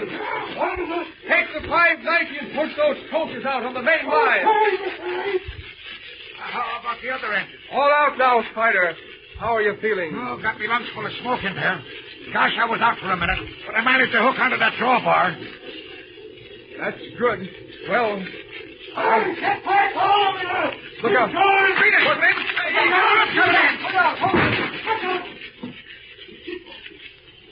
Well, there she goes. Lucky we got them engines out. I'd like to know how that fire started, Spider. Guess you'll have to keep on wondering, but I couldn't mind betting that they never started by accident. Well, they picked a good night when everybody but a couple of wipers were away to celebration. By the way, I wonder where Pop Harkness got to. Bill, Spider, hurry! Yes? Oh, what's the matter? What's wrong? Pop Harkness, he was caught by falling timber back by the roundhouse. Oh, you don't tell me. Trying to get him out. Come on, Spider, hurry up. Wait. Hello? Hello? Hello? Is that the Morristown Hospital? This is Reed speaking from the superintendent's office. Yes. How's Mr. Harkness this morning? What? No change. Is Miss Carrie Graham there? Yes. Put her on. I want to speak to her. Hello? Good morning. Have you seen Pop this morning? Is he any better? What? Not much chance. Oh, gosh. Well, Mickey and Spider and I are in the office and we're mighty anxious. Oh, you're coming over. How soon? 5 minutes? All right, I'll wait here. Goodbye. What's the news? What to do? Oh, gosh, boys, I don't know. It looks bad. His chest is pretty badly crushed. Oh. They're going to operate again this morning. Oh, say, Slim. Do you think there's any hope? Not much, I guess, Spider. Begorry, that'll be an awful shock for the Green Valley people if we lose Pop Harkness. Well, we've just got to keep on hoping, that's all. Say, Slim, what's this all about them men quitting the Green Valley? Is it true? Yes, pretty close to 50 men asked for their time this morning. They were all CK&W men. Oh, shucks. That's the best thing that ever happened, Slim. They was all working against the Green Valley. That's right enough, Spider, but it puts us in a mighty bad spot with the fall rush coming. But listen, they can't quit us overnight like that, can they? Yes, they can. They were loaned us by the CK&W. They can be recalled by their own company at 24 hours' notice. And that's just what happened. No, that's mighty bad, so it is. What are you going to do, sir, Mr. Reed? Oh, well, for the time being, Mickey, I'll admit I'm pretty badly stalled. Hey, listen, you ain't going to let that opposition outfit get your goat, are you, Slim? No chance, Spider, but That's look the at the way it's situation. The roundhouse burns down on us. Yes? Ties up our engine repairs for Lord knows how long. Sure. Then this morning we lose half our operating force. That's it? We have that new mail contract to buck starting tomorrow, and... Well, and what's the odds? Sure, we'll pay them. Yes, but it's not at all certain the Green Valley people will leave me to run the whole system. Hey, listen. After the way you pulled off that mail contract, it's a cinch. You're ace high with the Green Valley folks. But don't forget, I'm the son of the man who runs the opposition I road. know that. And my own father's behind all this trouble we're having. I know. Well, begorry, they're holding a meeting downtown right now. And pretty soon we'll know if they want you or not. Sure, and if they vote for me to carry on, believe me, I'll give the old man the biggest battle he ever tied into. Attaboy, Slim. All That's right, now, the stuff. I sent for you, too, because I can trust you. Have you got any ideas about getting men to fill these vacancies? Of course. Now listen to me. Hold on just a minute. I got an idea. For mercy's sake, have to him, will you? Don't pay no attention to him, Mr. Reed. Sure, he's just a boomer. A boomer, is it? Sure, I'm a boomer, but I've worked on every road from Kennedy to Mexico. And when it comes to hiring railroad men, I'm the boy that can tell you where to find them. What do you mean, Spider? Ah, listen here. This here valley's full of old railroad men that drifted in here and took up land. Shucks, there's lots of them. There's old Tracker Nielsen up at Sunnyside. Used to pull the Midnight Limited out of Chicago. No, begorry, the boy has struck into the idea. What about old Crackers? He's the best engineer that ever pulled a whistle for. I say he is. Oh, well, darn self. Oh, how he hates himself. Sure. And there's Bricky Monahan. Him that was dispatching for the K&M. Yeah? Sure, he'd be tickled pink to be pounding a key again. Oh, shucks. I could name you a couple of dozen good railroad men right here in the Green Valley. You think we could get them, Spider? Could we get them? Say, if they knew there was jobs going around here, they'd be here fighting for the sign-up. Right. Let's get busy then. Now, just let me get to that phone. Hello. Say, get me Cracker Nielsen's ranch up at Sunnyside. Sure, J.H. Nielsen. What? Oh, I ain't got no numbers. Say, now, listen, dear sister. Get busy. This is important. On the level it. Sure. All right, okay. Hello. Hello. Good morning, Jigger, you old son of a gun. Say, listen. All the CK and W men walked out on us this morning. Yeah, they did, sure. The super told me to call you. There's a bunch of boys up there, ain't they? Sure. We need hogheads, telepots, trainmen, engineers, anything that works on a railroad. There's about 50 of them gone. Yeah, sure. Sure. See what you can do, Cracker, old scout. Okay. Fine. See you this afternoon. What's he say, Spider? Oh, what did I tell you? He's coming in. He's going to rustle up a few of the boys, and they'll be in on 72. Good work. Now, listen, I've got to get busy. You two clear out now. And say, Spider. Yeah? Use the phone in Cronin's office. All Call right. up anybody you know of that has railroad experience. I'll do that. Tell them to come and see me pronto, understand? I do. And say, Mickey, I may have some good news for you and Spider this afternoon. Yeah? Something better than running the yard engine. How's that? Huh? Oh, Fine, me boy. Come on, Spider, let's be going. Yes, sure. So long, Slim. Oh, say, here. There's somebody here who wants to see you. All right, so long, boys. So long. Oh, good morning. Well, won't you come in? I've just come from the hospital. Yes? Anything new? Did you see Pop? Oh, yes. I was with him for a few minutes. There's no change. Just what I told you on the phone. He's very weak. Was he conscious? Yes, but he couldn't talk at all. Just lay there and smiled. Oh, it's terrible. Oh, and I've got a couple of messages for you. For me? Yes, one's from Father. The directors met this morning. They approved your appointment of acting superintendent of the Green Valley unanimously. Gosh, thanks for letting me know. It sort of settles things. Yes, and I've got a message from Pop. He wrote it himself. Just a couple of sentences. Let me see it. Here you are. Better read it. Keep everything rolling, Bill. And I want you and Carrie to be friends. Signed, Pop. Gosh. Keep everything rolling. I'll sure do the best I can. But about the second part, I don't know. It's mostly up to you. Oh, goodness, don't make me feel any more ashamed than I am. I'll admit I did hate you, but, well, with all this terrible trouble happening and no Pop lying there in the hospital fighting for his life, it seems rather silly to be quarreling. That's how it looks to me, too. How about it, then? Well... Better shake hands and bury the old hatchet, hadn't we? all right, Bill. All right, Carrie. Fine, that's a go, then. Where's Miller today? You mean the superintendent's clerk? Oh, he quit us yesterday with the rest of the opposition gang. I see. I was wondering why everything was in such a mess. Track and maintenance sheets not posted, traffic reports piling up. My goodness. Hey, what do you know about traffic reports? Why, didn't you know? This used to be my job. I was in here for 3 years before I went east to college. You were in here? You mean you were clerk to Pop Harkness? Of course. I used to handle everything. Train wire and all. Jumpin' Caesar, what a break. Say, listen, how'd you like to come back to your old job? Oh, I just love it. Oh, no, I don't mean that. I mean, I wouldn't like it at all. All right, I heard you the first time. Oh, but I couldn't really. Oh, now, you wouldn't see us stuck, would you? Well, no. I'd do anything for the Green Valley, but it's quite impossible. Well, at least you'll have to speak to Father. Well, what's the joke? Oh, nothing. But for a minute it sounded as if we were making another kind of a bargain. I don't think that's funny at all. All right, I'm sorry. But listen here now. I'll be up at the house tonight. I'm going to talk to your father. And if he gives the okay, well, you've got a job, young woman. Well, maybe. No, maybe about it. There's a pile of work to do. We've got to dig up $150,000 to meet those mortgages this fall. Ooh, that means a lot of hustling. Yes, but there's lots of freight offering. I've got the promise of 5 trains of fruit from California as a trial. See this rough schedule here I've been working out? Uh-huh. It's a secret schedule for the fruit trains. I'm going to shoot them through by night. Wouldn't the dear old opposition like to get hold of this schedule? I suppose they would. Oh, by the way, there's a woman waiting to see you. A woman? Who is she? A reporter or something. All right, shoot her in. Will you come this way? Thanks. Mr. Reed? Yes? I'm Jane Ferguson, Kansas City messenger. I see. Sit down, Miss Ferguson. What can I do for you? Well, there's been a lot of news breaking around here lately. My paper wired me to drop in on you. Well, what do you want to know? I got the story on the mail run. But this fire last night's going to be a big loss, isn't it? No, you can tell your paper the loss is fully covered. We start rebuilding this afternoon. Fast work. Mm-hmm. Now, we understand the Green Valley has a big mortgage payment to meet this fall. Right. Going to be able to make it? Sure, you can say the Green Valley's prepared to meet its obligations in full. Oh, well, that's fine. Now, Mr. Reed, a more personal matter. Yes? The fact that your father is the owner of the opposition road, and, well, that you're leading the fight against his company is big news. quite a human interest angle, eh? Got anything to say about that? Not a thing. That's my business, and that's all I can give you today. Drop in again sometime. Well, okay. Much obliged to you, Mr. Reed. Goodbye. Goodbye.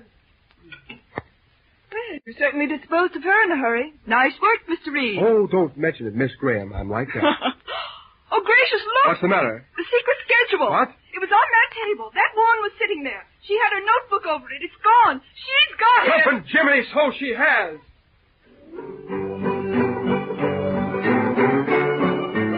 Another shot from the enemy. With old Pop Harkness in the hospital and Bill Reed playing a lone hand, it's going to be tougher than ever. We promise you some real action in the next few episodes of The Green Valley Line.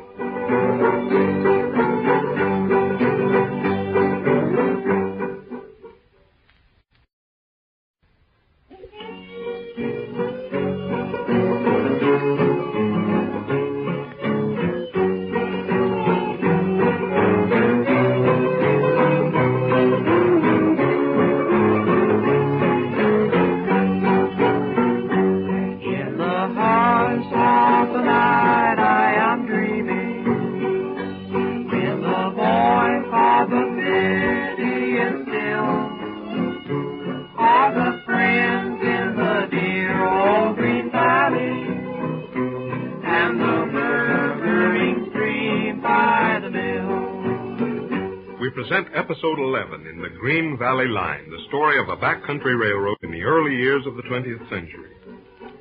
Through the serious injury to old Pop Harkness, young Bill Reed finds himself in charge of the Green Valley system as acting superintendent. A big job for a young fellow not yet 30. His father's road, the CK&W, continues to make things hot for the Green Valley Line, but Bill has lots of nerve and is making a good fight. Our scene opens at the Graham Mansion in Morristown, where Bill has a rather awkward request to lay before Mr. and Mrs. Graham. Well, William, how are things going down at the office? Pretty fair, Mr. Graham, considering. We got started cleaning up after the fire today. In about 3 days, we'll have a temporary roof over the roundhouse. That's good. How about all these men we lost? Going to be able to replace them? I believe so. I filled all but 9 of the vacancies this afternoon. You what? Why, that's impossible. That's what I thought myself, but as it turned out, there were a lot of old railroad men settled in the valley. We sent out the call, and, well, I guess by tomorrow morning, all the vacancies will be filled. But, William, surely you don't mean to say you're employing men like that? A lot of tramps and men who've been discharged for misconduct? Well, you see, Mrs. Graham, we have to do the best we can at short notice. Why, Mother, that's very unfair. Most of them are men with fine records, and they're all Green Valley men, too. You know my opinion of Green Valley people. Now, don't let's go into that, Helen. And furthermore, now that William is here, I want to say that I think it's very unwise and very unnatural for him to be working against his own father. Well, I'm sorry you feel that way about it, Mrs. Graham. But, Mother, surely that's a family matter. It's none of our business. It's our business, to this extent, that it's ruining the future prospect for all of us. And if you had any backbone, John, you'd assert your authority as president of the railroad. Now, my dear, I think you're going a little too far. At the same time, William, yes? I will say that I think you're making a serious mistake siding with the Green Valley people against your father's interests. Possibly, Mr. Graham, but we've been over all that before, you know. I'm quite aware of that, William. But things are different since then. Now that Harkness is in the hospital, the direction of policy falls to me. Remember, I'm still the president of the Green Valley. Oh, Father, don't be silly. But, Carrie, what do you mean? You know what I mean. Officially, you're president of the Green Valley. But it was you who cooked up that deal to sell out the Green Valley. You and Pop Harkness have control of the stock between you.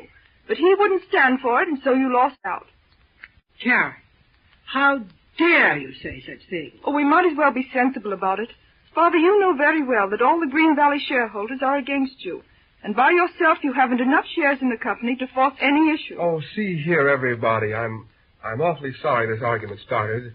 Can't we let it drop? Just one moment, William. Since we've gone this far, you might as well hear the whole truth about this matter. I don't quite understand, Mr. Graham. All right, I'll explain.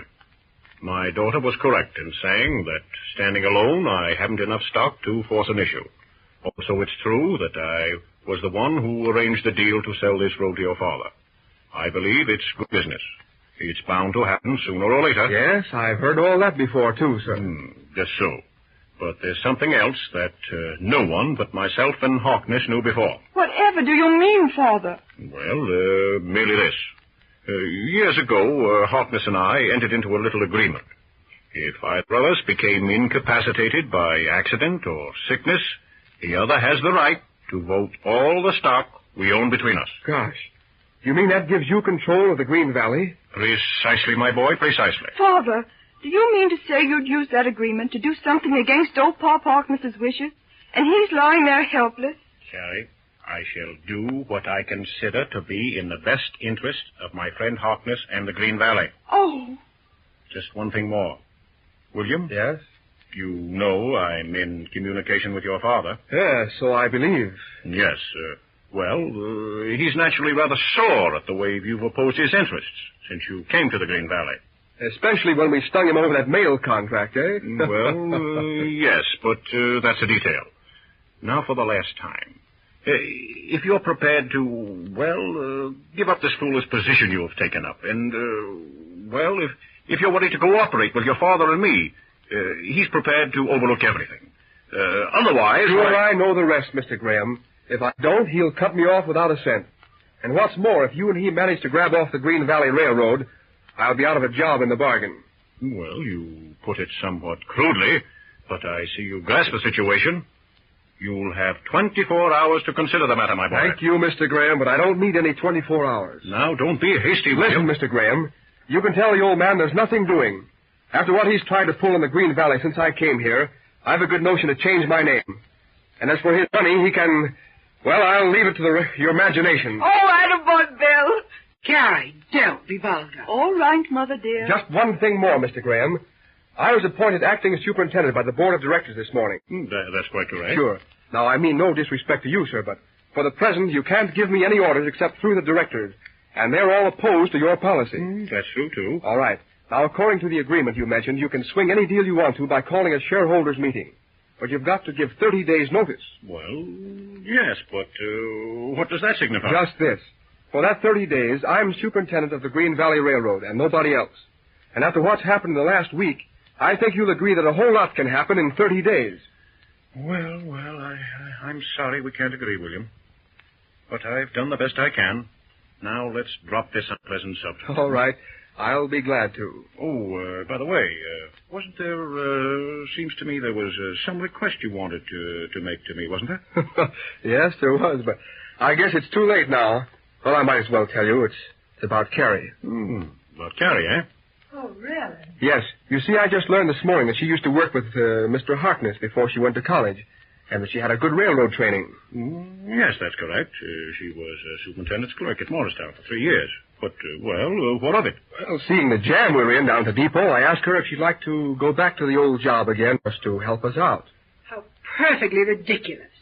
The idea of Carolyn working amongst those people. Of all the absurd... Just a moment, Helen, just a moment. You see, William, it would be out of the question. Mm-hmm. Carrie worked there before she went to college. She was getting on very well, but Mrs. Graham and I didn't think the atmosphere was suitable for a girl of Carrie's station. And so, we sent her to college. I see.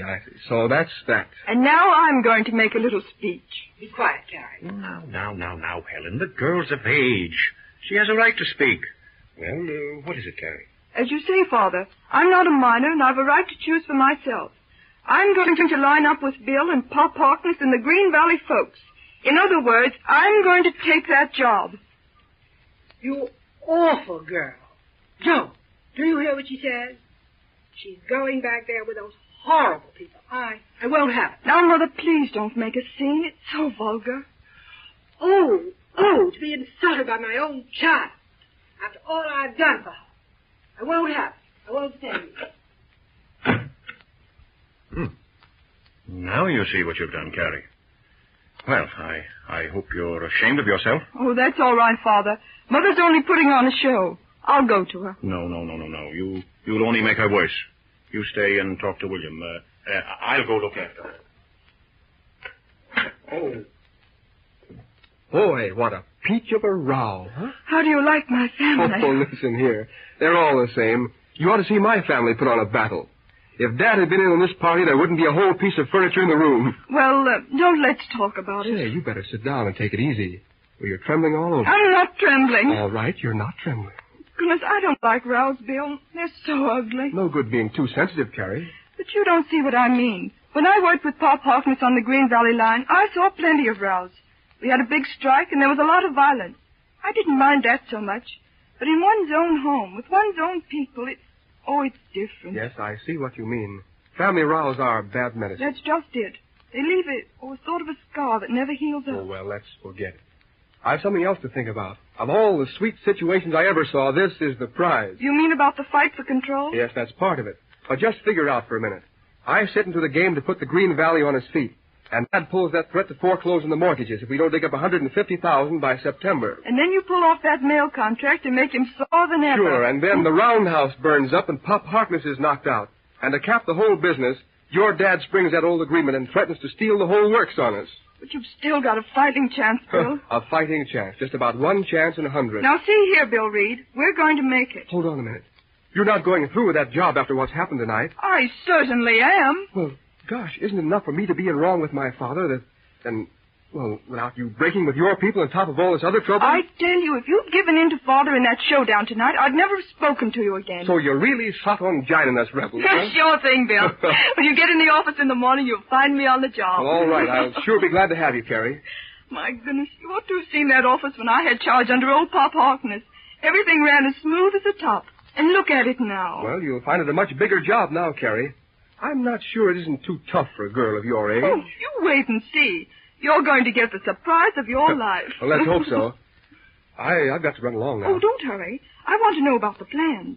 You see, tomorrow you'll be the boss, and I'll have to say, yes, Mr. Reed, and no, Mr. Reed. That's right. Well, we've got the ordinary runs fixed. I took on 4 engineers today, and they all look good to me. How about the dispatcher's office? I hired a man named Monahan to work second trick. He's a crackerjack. Used to be the night chief on the S&M. Fine. How about the other shifts, midnight to 8 a.m.? Well, for the present, I'm going to split it with Lawson.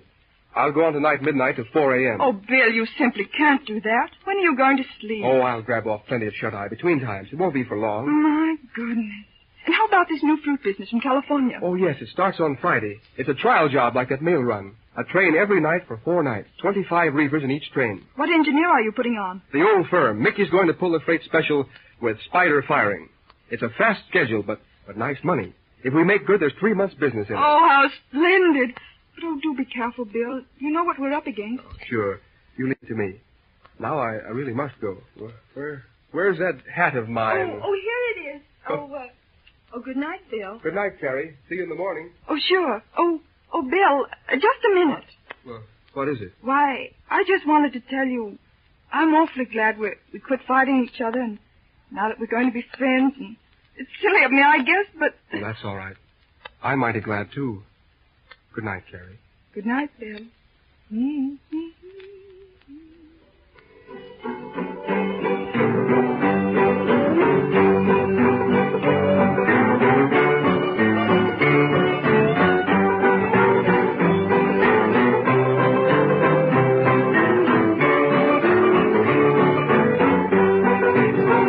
And so, with a storm gathering around them, the young folks take a hand as the firm of Bill Reed and Carrie Graham swings into action in the fight for the old Green Valley. A straight battle between the young generation and the old. What will be the outcome? Be sure and tune in for episode 12 in The Green Valley Line.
we present the 12th episode in the Green Valley Line, the story of a backcountry railroad in the early years of the 20th century. After an exciting and eventful week on the Green Valley Line, there has come a few days' lull with no move from the opposition. A temporary roof has been built over the roundhouse. The new train crews are settling down to work, and Bill Reed has hold of the situation. Our scene opens just after midnight in the dispatcher's office at Morristown, where Bill Reed is handling the graveyard trick. Tonight, the Green Valley handles its first fruit train from the west. Bill Reed is busy with the telegraph key and phone, clearing the line so that the hot shot will have a straight run.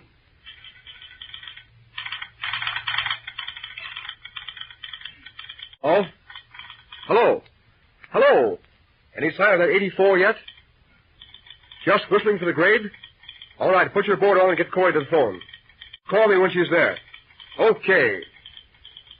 Hey, stay out of here. I'm busy. My goodness, it's only me. Oh, hello, Cherry. Excuse me. But what are you doing up here at this time of night? You ought to be in bed. Well, if you can stand a little overtime, I guess I can. Yes, but... Now, don't argue. I brought you some coffee and sandwiches. Oh, that's awfully nice of you, Carrie. I was wondering how I was going to sneak out for a bite or two. Say, what are you doing with the phone? Oh, that's a new stunt of mine. We've got a telephone wire rigged up over the west end. I'm handling train orders by phone to the stations where there's no operator. Gracious, how many stations? 3 at present, Colville, Prescott, and Pine Creek. And who have you got working there? 3 old railroad hands that spiral rustle for me. They're tickled to death to be slinging train orders, and they sure know their stuff, too. Now, keep still. There's Colville ringing in. I told him to hold the 84. Hello, Colville? You got 84? All right, ask him what's wrong with that engine. What? Not steaming. Gosh, I know that. What's wrong, I said. Huh? Boiler leaking. Well, ask him, can he make Unity by 1:30? Huh? He can? All right, clear him. Tell him to highball over to Unity and get him to clear. Tell him not to leave Unity without getting time on 76. Okay, ring off. Listen, Bill, where's the red ball, that fruit special? Where is she? Well, that's just the trouble. We haven't got her yet. Haven't got her? I thought she was running a 76. So she is, but the MWP had a derailment. Tied everything up for 2 hours. We'll get the fruit train at Brown's Pass 1 hour, 40 minutes late. Oh, well, that's not our fault anyhow. Well, no, but that doesn't help much. You know, I got that freight through Joe Heyman in San Francisco. Just got a wire from him. Here, take a look. Mm-hmm. Delay very serious. Try get fruit train to city before morning market. Otherwise, stand to lose heavily. I see. And so he's putting it up to you. Sure, I've got to make up all the time I can on the west end. How much do you expect to pick up? You listen to this train order and you'll see. Can I do anything? Sure. Call Brown's Pass, Unity, and Sunnyvale for me. While I get a bite to eat. Tell Brown's Pass 31 and the others 19. Okay, move over and let me get to that right, key. So. Gosh, these are fine sandwiches. Where'd you get them? Over at Mall Flint. She says she'll have lunch for Mickey and Spider when they get in. Fine. I guess they'll need it, too. Well, there's WN for you. Okay. Tell them 31, copy 3. Then keep after the other stations. Right. There are the other stations. All set. Fine. Can you send an order? Why, sure. All right. Pick up your station. I'll dictate the order. All set. To WN, number 76. To NY, extra 84. To SU operator. Okay. Number 76, engine 1290. Will run 1 hour late. Brown's Pass to Unity. And 30 minutes late, Unity to Sunnyvale. Signed WJR. All right, now check those repeats while I talk to the yard office. All right. Hello. Hello, yard office? That you, Danny? Listen, how soon will that work train be ready? What? 5 minutes. All right, tell Brennan to come up here for his orders and clearance. I've got time on 76 for him. Okay, Danny. Here you are, 31, number 4, signed Kellerman. All right, make it complete now. 158. Mickey's in the office. He wants to know when they're going to get that train. Tell him they should be showing up in a few minutes now.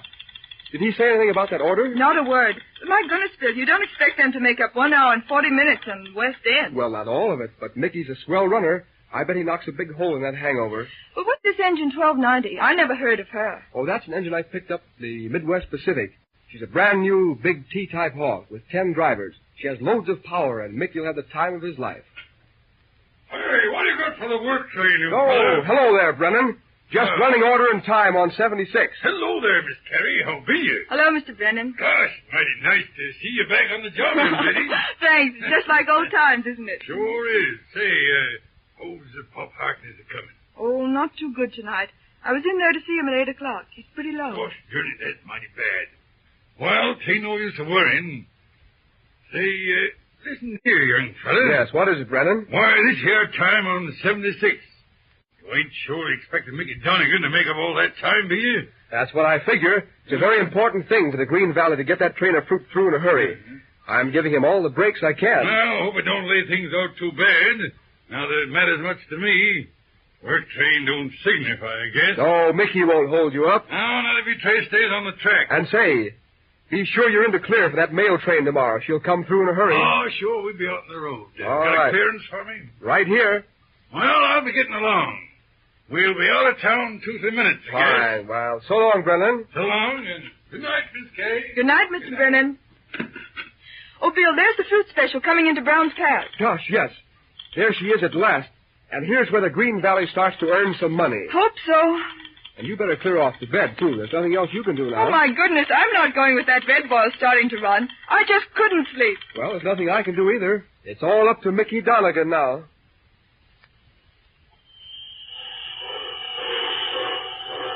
Hey there, useless.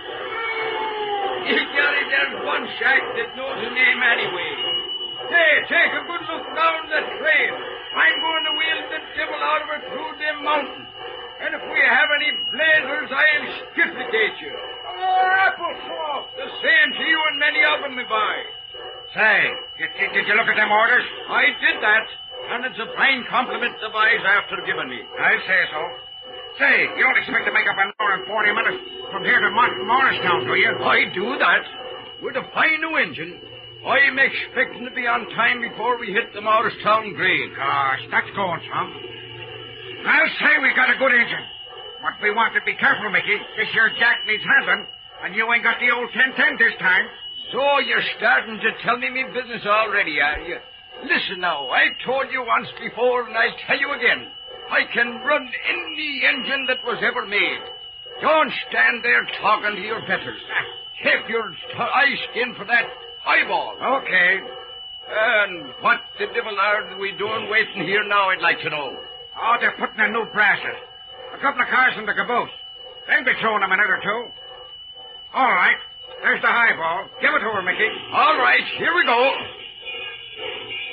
Gosh. There ain't nothing to it. See them babies rolling. Come on, Mickey. Let's get out of town. Fill up them corners and don't be talking too much. Okay, give her the gun, Mickey.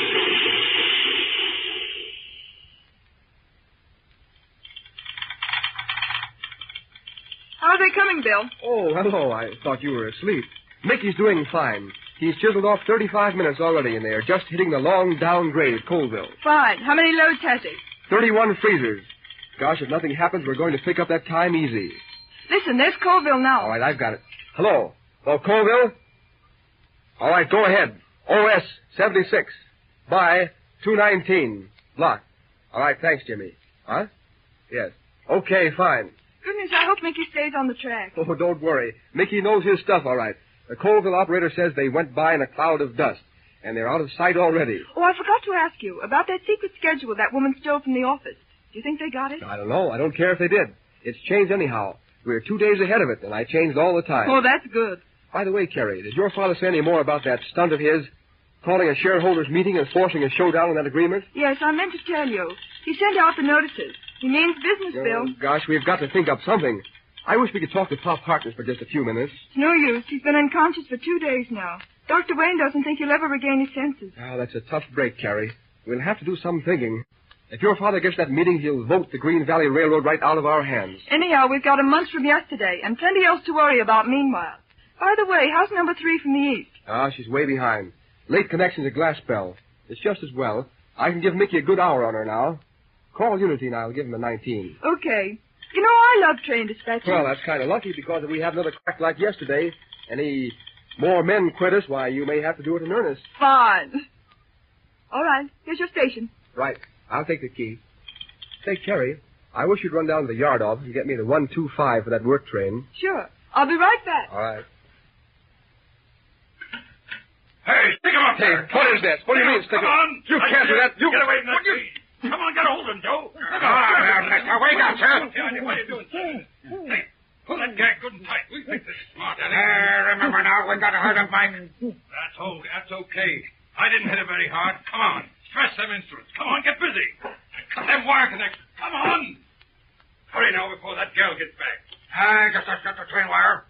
Just that picture's everything. Come on. Let's go. Get over. Come on, beat. Here there, Spider. Hello. We'll be hitting the yard limits at Unity Station in a minute. Watch out for the signal. Gosh, you ain't going to keep up the speed, are you? We're pretty near made up all that time. Sure I am. I'm expecting the boy to give us a clear track. Orders at Unity. And then I'll set my own record in the Morristown. Oh, is that so? Hey, cut her, Mickey. There's a red light. The board's against us. Sure, I'll give him the whistle. Maybe he'll give us a highball.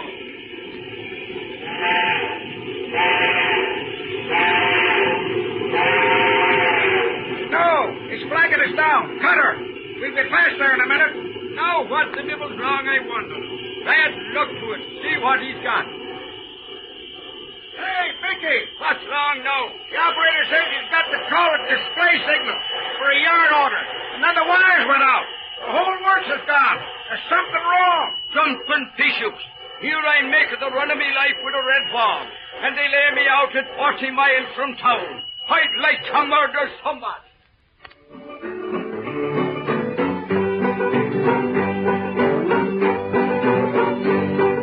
The first of the high-speed freights tied up at Unity.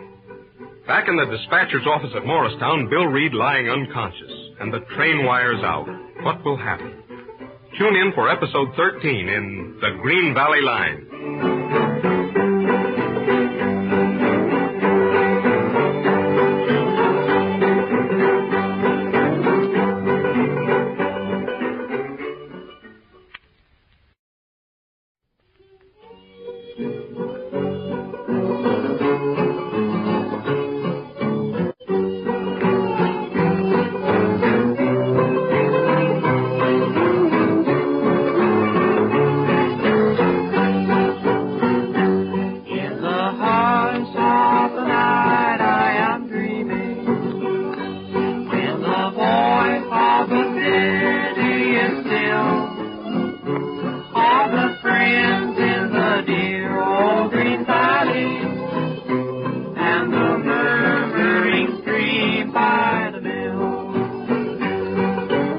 Present the 13th episode in The Green Valley Line, a story of a backcountry railroad in the early years of the 20th century. Our last episode closed on a note of disaster for the little railroad. After making a magnificent run through the mountains, Mickey Donegan and the 1290, with 31 cars of perishable freight, is stuck at Unity Station, with the train order signal against them and the wires through the dispatcher's office down. Back in the dispatcher's room at Morristown, bandits have destroyed the instruments, and young Bill Reed lies unconscious as Carrie Graham enters the office. Oh, Bill, where are you? Oh, my goodness, Bill, are you hurt? Wake up, Bill. Oh, dear. Oh, Bill, do wake up. What's the matter? Oh, hello, Carrie. Bill, what happened? Say, what time is it?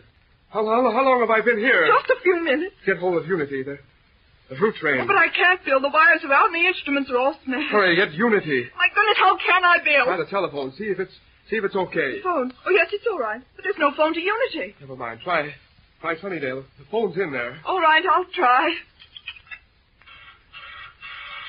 Hello? Hello, who's that? Oh, get off the wire code, Bill. It's DS calling Sunnydale. Hello? Oh, come on. Hello, is that Sunnydale? What? Oh, all right, hold the phone. All right, Bill, I've got Sunnydale. Tell him to... No, ask him how his train wire is. Hello, Sunnydale. Try your train wire. What? It's dead? All right. Grounded east and try Unity. Hurry, it's important. Hello, it's working west? All right, keep after NY. Tell me if you get him. If he gets Unity, tell him to clear 76. No orders. Tell him to come on through. Line clear to Morristown. All right. Hello, SU. Hello, SU. Hello, you've got Unity? Oh, thank goodness.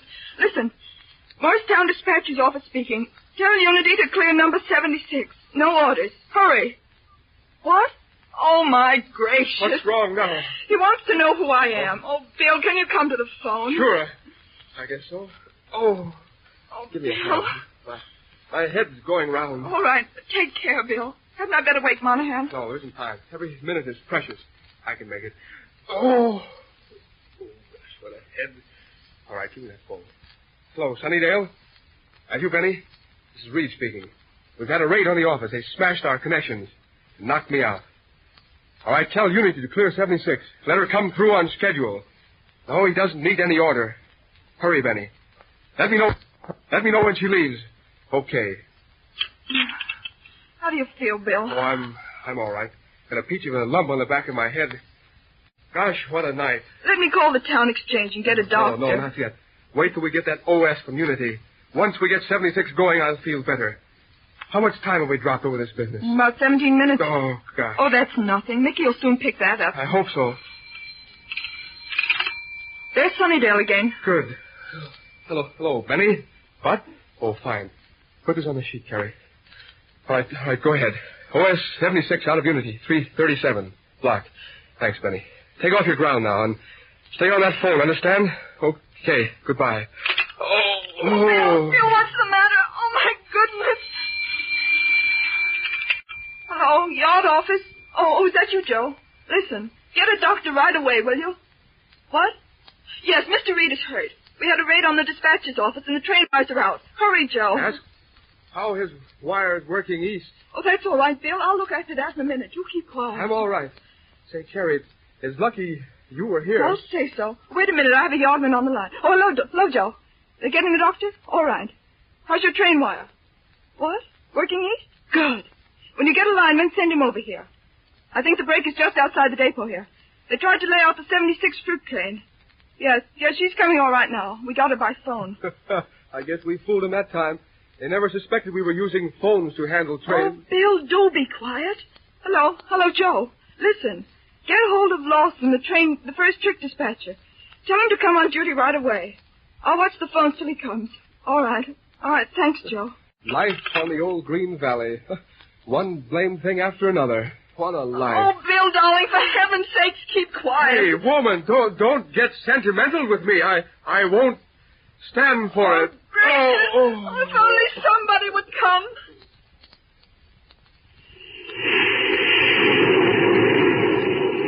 What time is it, Spider, me boy? Hey, listen, ain't you got a watch here on? Sure, but I'm just asking ye. It's just 3:27:20 according to my ticker. Why, we're within a minute of being on time. You mean a couple of minutes ahead of time? Gosh, ain't you never satisfied? Glory be, what did I tell you? 4 minutes more and we'll hit the yard limits at Morristown. That's running for you. Hey, if you had sprayed this hog for the last 90 miles, you wouldn't be feeling so good. Wish no. I wonder what happened to the dispatcher's office. Sure, I hope young Gillen is hurt bad. Gosh, I hope not. You'll find out in a couple of minutes now. Hey, ease her up, can't you? We'll be running past the yard limits in a minute. Take your shut on me, boy. I'll be slowing down. Now I wonder where they want this train. Can you see anybody ahead? Sure. There's the yard hook now. He signaled to come ahead on the main line. I guess they want to make a quick shift. Easy now, Mickey. He's swinging us down. All right, I'll be starting for an inch to the depot platform.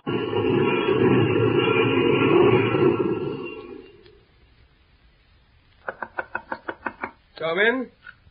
Oh, hello, Slim. Hello, Spider. Come in. Have a seat, won't you? Oh, thanks. They said you wanted to see me, else I wouldn't have disturbed you. Oh, that's all right. I came over to my room to rest up a little. We had a pretty exciting session last night. I guess you did all right. How's the head? Oh, just a little sore, but not much harm done, though. Well, say, what happened? Gosh, I don't know exactly. I was just fixing up an order for you fellas at Unity. Mm-hmm. Carrie had gone down to the yard office. Yeah. All of a sudden, somebody yelled, "Stick him up." Did you see the guy? Yes, in a way. There were two of them, both masked. One was a big fellow, had a sort of scar on his chin. Didn't see the other very clearly. What did you do, Slim? Well, I made a dive at the guy with a gun. Something hit me, and the lights went out. That's all. Darn. When I came out of it, the office was a wreck. Wow. The wires cut.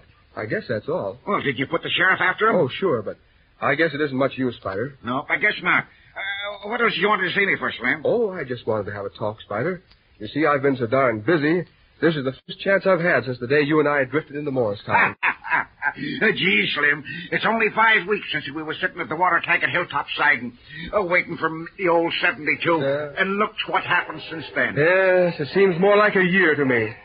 Say, how long do you figure on working for the Green Valley, Spider? Well, I usually stay through till spring, and then I head north. Just like the ducks, huh? Uh-huh. I'll see here, Spider. Why don't you settle down here and save up your money? I don't know, Slim.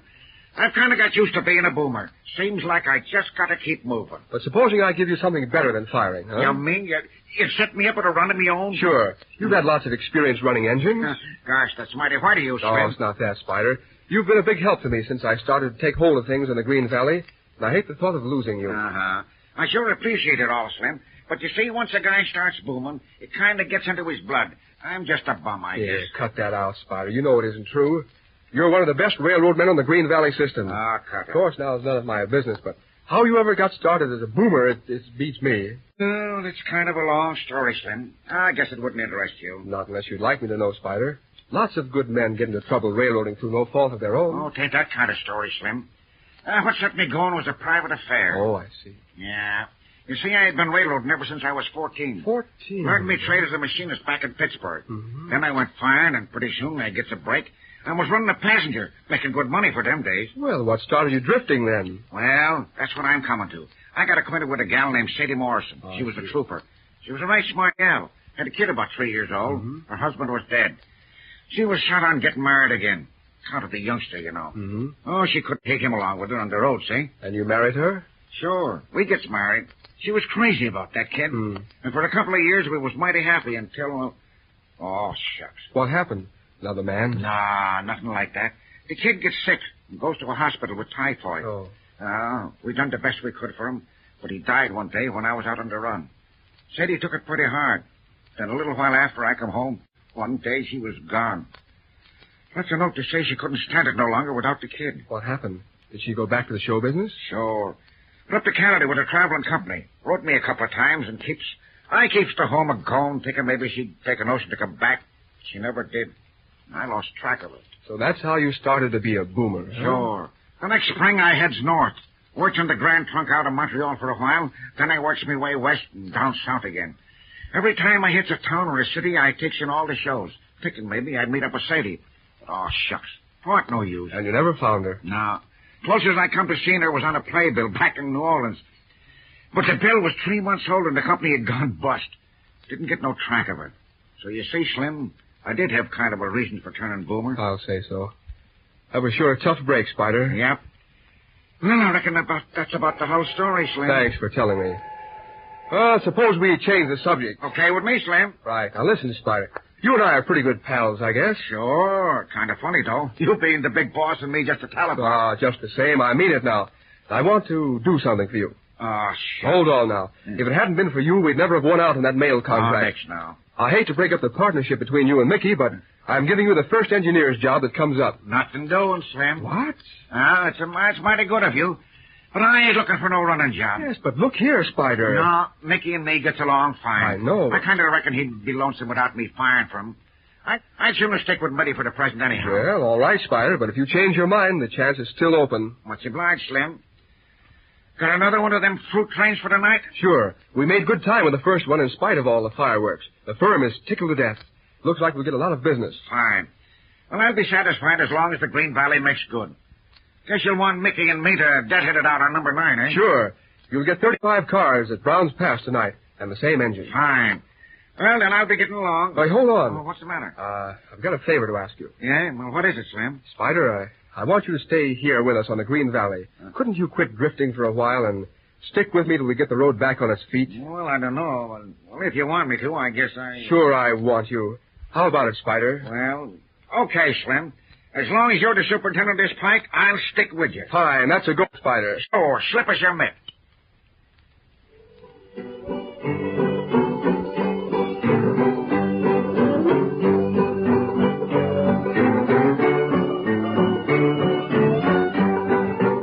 And so Spider McGee renounces the life of a boomer to stay with the old Green Valley. For the moment, things seem to be straightening out on the railroad, but danger looms as the day of the shareholders' meeting approaches. President Graham is determined to force the sale to the C, K, and W, but a new and important character enters the game. Watch for episode 14 in the Green Valley Line.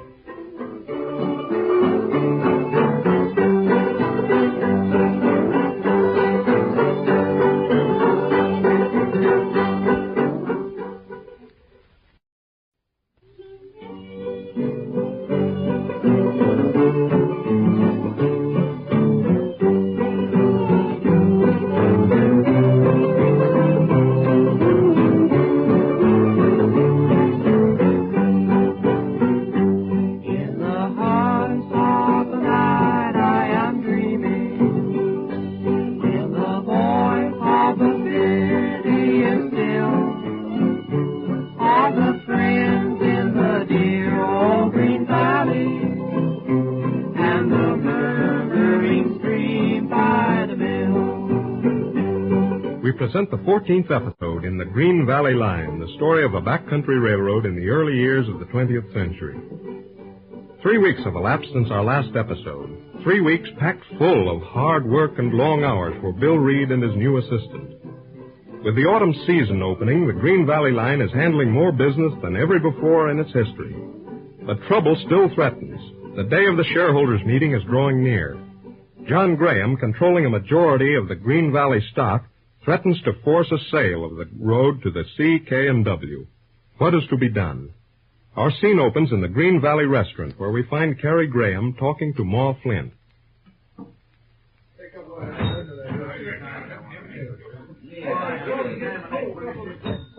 My goodness, Miss Carrie, you look all tired out. Seems to me you're working too hard. Oh, no, Ma, I'm all right. It's not that. Then maybe you're worrying about something. Oh, maybe. But my gracious, things is going all right, ain't they? I never saw the Green Valley so busy in all the time I've been here. Oh, we're getting lots of business. Oh, it's that shareholders meeting tomorrow that bothers me. The meeting? Say, I got a notice to go to that there meeting. I almost forgot about it. Nobody seems to have any idea what it's for anyhow. Father called it. It's to put through a resolution to sell out to the C.K.&W. What? But he can't do that. It's all settled long ago. All the Green Valley folks is against it. It doesn't make a bit of difference, Ma. It don't? Now listen here, Miss Carrie. I know it's your own father you're talking about, but John Graham can't do that. Why, how can he? It's like this, Ma. You know, Pop Harkness has been lying there in the hospital for the last 3 weeks. He's hardly ever been conscious since the night he was hurt in the roundhouse fire. Sure. Well, Father and Pop Harkness have 51% of the Green Valley Railroad stock between them. Comes to a vote, they can force this deal through. Yeah, but my land, Henry Harkness is against this here sale. He's always stood with the Green Valley people. Yes, but now he's sick and unable to vote. But that don't signify they can't do it. Oh, wait a minute, Ma.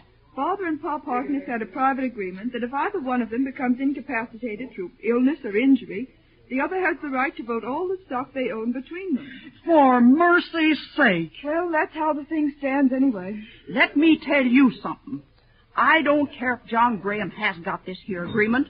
The folks won't stand for this here deal. There's gonna be murder round here. Oh, what's the use of talking? Father isn't crooked, you know that. But he thinks this sale is good business. Good business? It's just plain robbery. But say, can't you and Bill Reed think of something? He's a right smart boy. I'd have thought he could find some way to stop it. Oh, Ma, Bill's tried everything. He's worked over it till he's nearly crazy. There just isn't any way to prevent it. And this time tomorrow, in spite of all the good work that's been done, the Green Valley will be sold over our heads. And I'll have lost the good money I put in, and all the rest of the valley people, too. My gosh, I'd like to strangle somebody. And just when we figuring everything was a-coming out all right. Oh, I'm sorry, Mom. Well, eat your lunch, honey. No use of getting worked up. Where's Bill? Ain't he coming for his lunch? I don't know. We're very busy over at the depot. You better fix him a couple of sandwiches, and I'll take them over. Sure. My. And I thought everything was going fine. Them trains been going through here like 60, and the Green Valley Railroad making money for once. And now, we're gonna lose everything. Say, Ma, how about those sandwiches? I've got to get back before number 10 gets in. All She'll be in here right. in 8 minutes. All right, I'll fix them for you. How's number 10, Bill? On time. She's just out of Hilltop. Be here in 4 minutes. What have you got there, Carrie? I brought you some sandwiches. You better break off and get something to eat. No, put them on the shelf. I'll wait till we get through with number 10.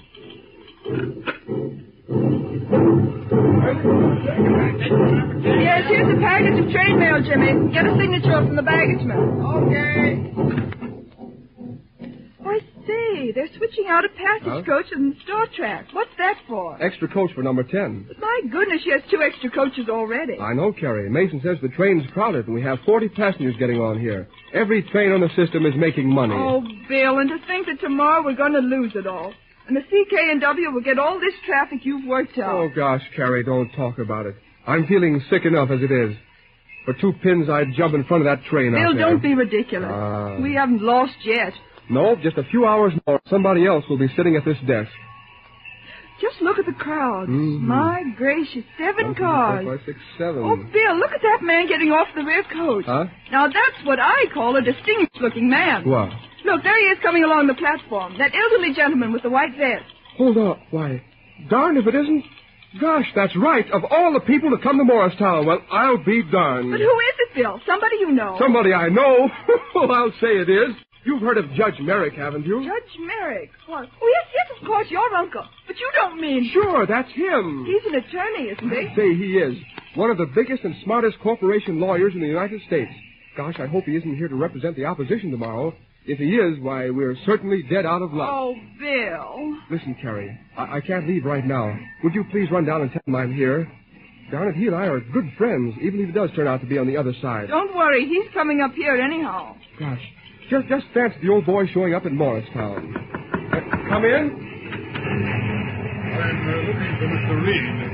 Hello there, young fellow. Hello, How Uncle are you? Jim. And who is this young lady? Oh, this is my assistant, Miss Carrie Graham.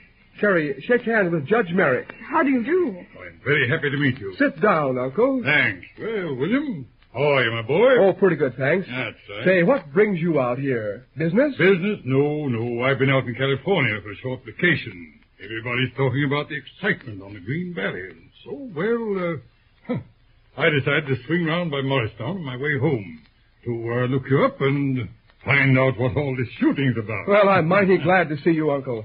Oh, Carrie. Oh, yes? Would you run up to the dispatcher's office and check this traffic report with yesterday's train sheet? Certainly. Thanks. Who is this young woman, Bill? Well, that's Carolyn Graham, daughter of the president of the Green Valley Railroad. She's superintendent's clerk. Mm-hmm. Graham's daughter, eh? Yes. Oh, you know her father? Well, no, only by hearsay, but that reminds me. Yes? Henry Harkness, pretty badly hurt, they tell me. Yes, that's right. You know him, Uncle? Yes, I've known Henry for the last 20 years, off and on. So I didn't know that. How is he, William? He's in pretty bad shape. Been unconscious most of the time since he was hurt. That's too bad. And you're taking his place? That's it. I see. Well, you're going to stay with us for a while, Uncle? Well, I have a few days. Thought perhaps you could break away for a day's fishing. No. What do you say, William? Not right now, Uncle. I'd love to, but I'm mighty busy now. In a couple of days, I'd be glad to go. I'll have lots of time then. In fact, I won't have any job after tomorrow. You won't have a job? I say, what do you mean? Oh, it's quite a long story. You've heard of the proposed deal to sell this road to the CK&W. Yes, but that's all settled, isn't it? It was, but now it's different. Graham dug up an old agreement which gives him the right to vote the stock owned by Mr. Harkness. The showdown is set for tomorrow. He intends to force that sale, and there's not a chance to stop him. That sounds pretty serious, William. You don't mean to tell me that my friend Harkness has turned against the Green Valley people? No chance, Uncle. Old Pop Harkness would never stand for it if he knew. But as I told you, he's lying there unconscious and Graham is taking advantage of that? In a way, yes. Of course, he thinks it's the right thing to do. Who are the attorneys for the Green Valley Railroad? Stevens and Black, right here in Morristown. Where do they stand? Well, that's just it. They're inclined to be, in with Graham. But just a minute. May I ask you a personal question, Uncle? Certainly. What is it?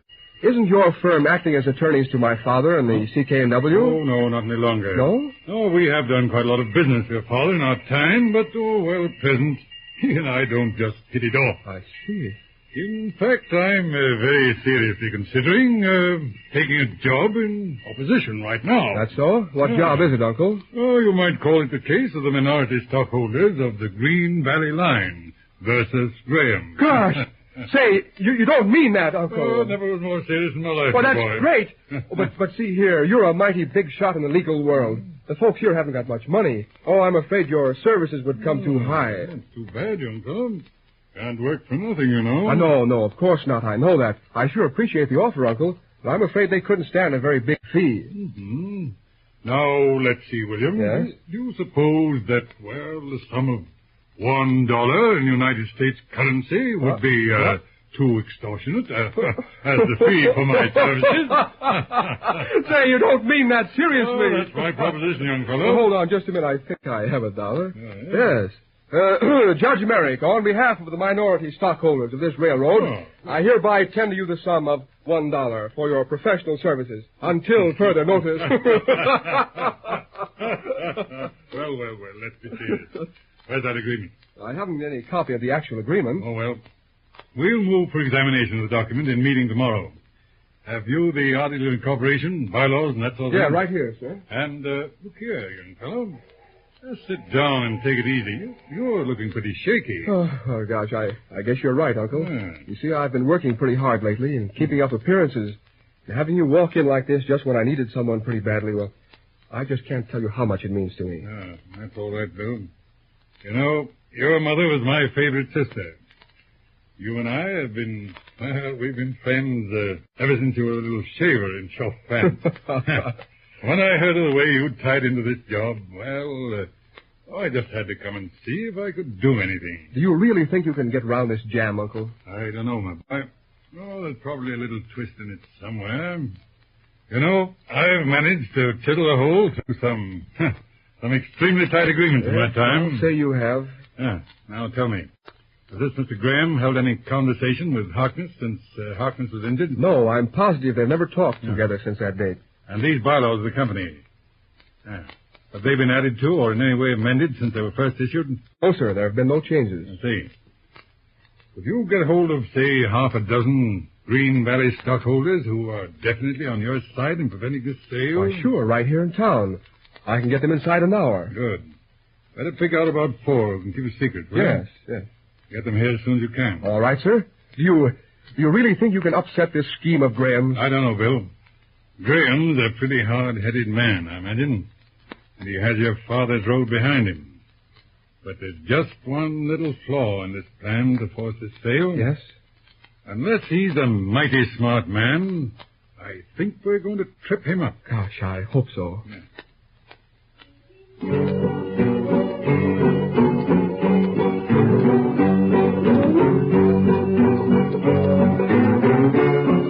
And so, out of a clear sky comes unexpected assistance. One of the ablest legal minds in the country is brought to bear on the problem. But time is short. The showdown is set for tomorrow. Can Judge Merritt prevent the sale of the Green Valley? The answer is in episode 15 of The Green Valley Line.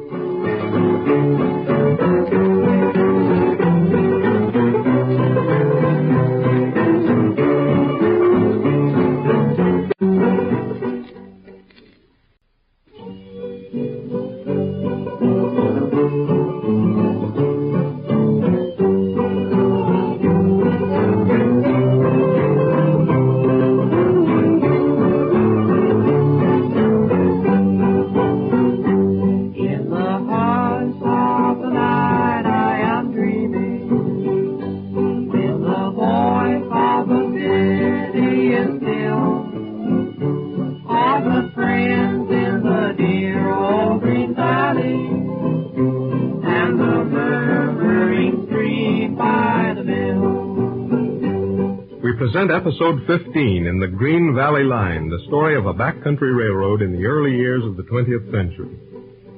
Our story resumes on the day set for the meeting of the shareholders of the Green Valley.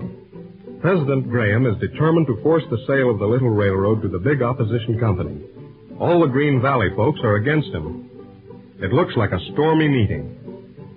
In our last episode, Judge Merrick, Bill Reed's uncle, one of the most brilliant attorneys in the country, arrived in Morristown and is pulling for the Green Valley. But only a miracle can prevent the impending sale. What will happen? In the office at Morristown Depot, we find Bill Reed getting ready to attend the meeting. And so you don't want me to know what you and Judge Merrick have arranged? Oh, now listen, Carrie. All I know is that Uncle Merrick is going to try and upset this move to sell the Green Valley line. Well, I think you might have told me. Don't overlook the fact that it's the president of this road that's trying to sell us out. And after all, you're his daughter. So that's it, is it? You don't trust me. You think I'd run to Father and give you away. I see. Oh, don't be so pinheaded. I'm not being pinheaded. Oh. Haven't I worked my head off this last month? I'm just as loyal to the Green Valley as you are. Father or no father. Are you trying to stage a battle or something? Well, I don't know, Bill, but I just feel hurt that you don't trust me. I'm sorry. You don't seem to realize there may be quite a different reason for not telling you. Why, well, what do you mean? Well, see here, Carrie. Uncle Merrick is one of the leading attorneys in this country. Very polished socially and all that. But he's been through the mill. When it comes to a showdown, he's a rough and tumble lawyer. And he's going into that meeting to win if he can. The last thing he said to me were these words. This may be a pretty ugly battle. And you better keep young Carrie out of it. So it was really out of consideration for me? Absolutely. Well, that is a little different. All right, I'm sorry, but... Oh, but Bill, do you think there's any chance to stop that sale? I don't know, Carrie. You better keep your fingers crossed, and if you know any prayers, you better say them. All right. Good luck, Bill. Thanks.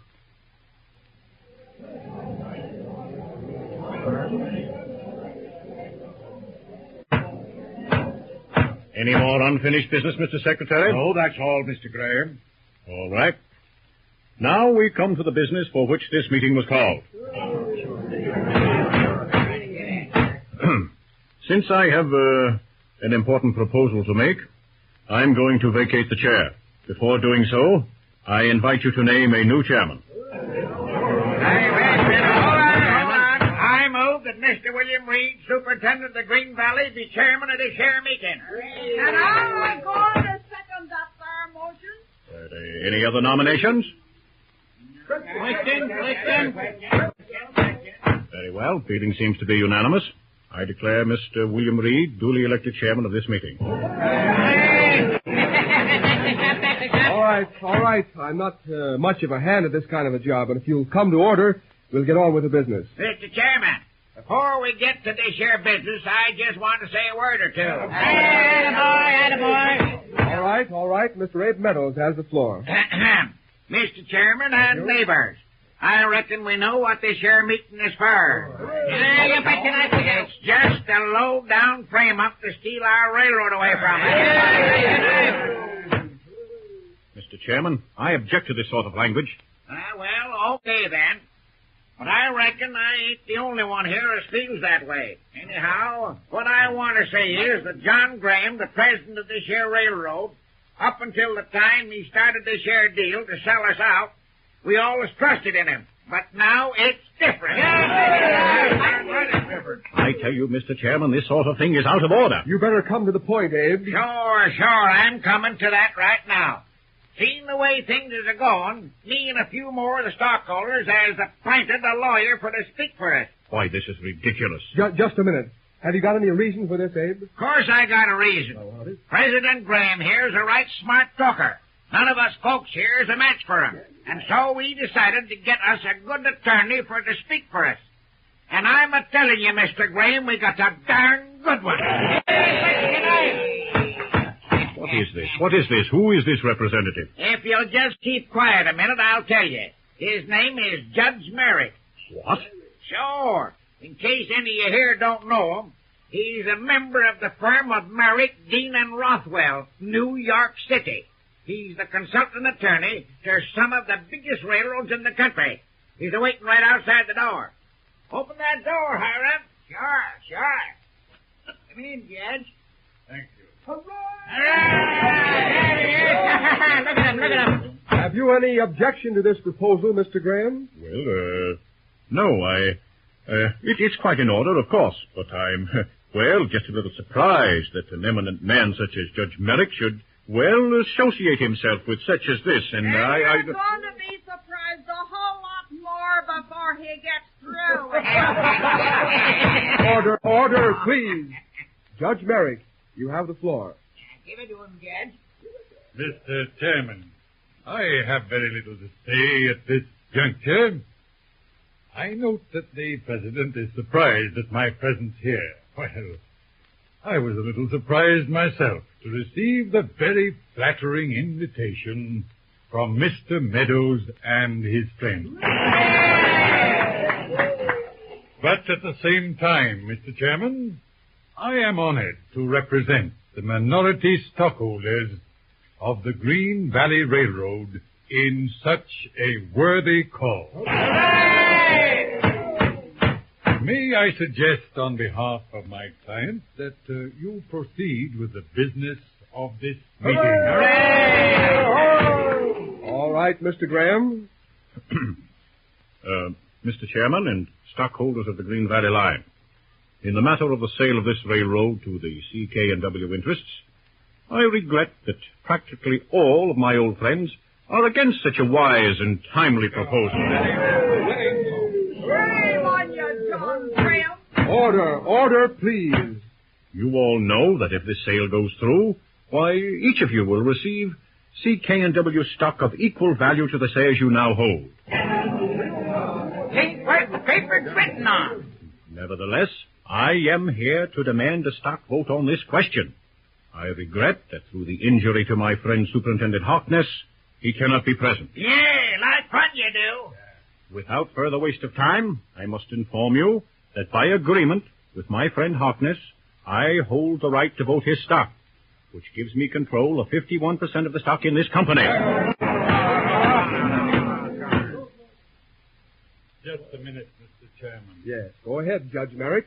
Mr. Graham, you have referred to an agreement between you and Mr. Harkness, giving you the right to vote his stock. May I see that agreement? Well, I don't know that I'm bound to produce it except to Supervisor of Companies. Mr. Chairman, I must advise my clients to press by motion the production of that agreement. Well, all right then. It makes no difference. You can talk all night, but you can't stop this sale. Here's the agreement. Ah, thank you. Yes. Know all men by these present that we, the undersigned, being president and superintendent respectively, Green Valley. Yes. Yes, well, Mr. Graham, this agreement is quite clear. Anything wrong with it? Oh, nothing whatever. It clearly shows that it was the full intention of Henry Harkness to give you voting power of his stock in case of his illness or injury. And also, it establishes my right to vote this stock in this meeting. Ah, that, Mr. Graham, is quite a different matter. What? Why, what do you mean? Mr. Graham, are you familiar with the bylaws of this railroad? Am I familiar with... Say, do you realize that I wrote those bylaws myself? Excellent. Then I don't need to read you Clause 19. I know. Something about proxies, isn't it? Exactly, something about proxies. Tell me, Mr. Graham, have you had speech with Mr. Harkness since he was injured? No, of course not. He's been unconscious practically all the time. Quite so. Clause 19 says that no member, shareholder of this company may vote another man's stock unless he produces a form of proxy properly signed by the owner and dated for the said meeting. Have you got that form and signature? Why, no, of course I haven't. Well, that clause is just a matter of form anyhow. And this is a formal meeting. Graham, your agreement is all right as far as it goes. But without a properly signed authorization on the company's form, you can't vote that stock in this or any other meeting. And your agreement isn't worth a plugged nickel. Wait a minute. Order now, please. Just a minute. If you're starting to insist on proxies, let me tell you that not a third of the Green Valley stockholders are present here today. And what of that? Why? I mean that I can outvote this meeting on my own stock alone. I own 25% of the shares myself. So now what? Is this correct, Mr. Chairman? Well, I really can't say. I guess Mr. Graham's right. You're darn right I am. But there isn't 15% of the stock against me in this meeting. I guess we'll take that vote. Gosh darn it, just when I thought we was a winner. Oh, darn, there goes your old railroad. Oh, my goodness. For heaven's sakes. One moment, Mr. Chairman. All right, Judge Merrick, go ahead. I wish to ask Mr. Graham a question. Why, certainly.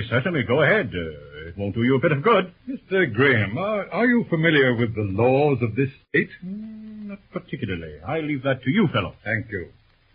I have in mind a law relating to the sale of corporations. Well, what about it? The law I have in mind forbids the sale of a corporation without the vote of a 2/3 majority of the stock of the company. Under such a law, this meeting can't vote that sale at all. Why? You don't mean 2/3 of all the stock? Ever hear of that law, Mr. Graham? No, I can't say that I ever did. Mr. Chairman, I protest. I absolutely protest. Mr. Chairman, this whole proceeding is ridiculous. This man is wasting time. I advise my clients to move for rejection of this whole proposition. I will reject the proposal to sell the Green Valley. Oh, darn it, I'm second the motion. Absolutely. Come on in, Judge. Come on in, Miss Reed. I got a jug mighty good liquor around here somewhere. Come on in, sit down. Thanks, Abram. Gosh, Uncle, I'm mighty glad that meeting's over. I was pretty scared for a minute or two. Oh, well, it's all over, Bill, my boy. Say, Judge, let me shake your hand again, will you? Gosh, you sure fixed that there John Graham good and plenty. Good job you knowed about that there law. Say, Uncle Merrick, are you sure of that law requiring a 2/3 vote? Graham is going to be looking it up right now. Don't worry, Bill. The meeting's over without a sale vote. It will take a month to call another meeting. And I guess Harkness will be round by then. As for the law, I don't think Graham will find it. What? You mean to tell me there isn't any such law? Why, you told him there was. William, your memory isn't very accurate. I told him I had such a law in mind. So I had. That's as far as it goes. But listen here, Judge. Gosh darn it, you told him that was Not on your life, Abraham. I asked him if he'd ever heard of such a law. Oh. He said he hadn't. Yeah. Well, that's natural enough. I never heard of it myself to today.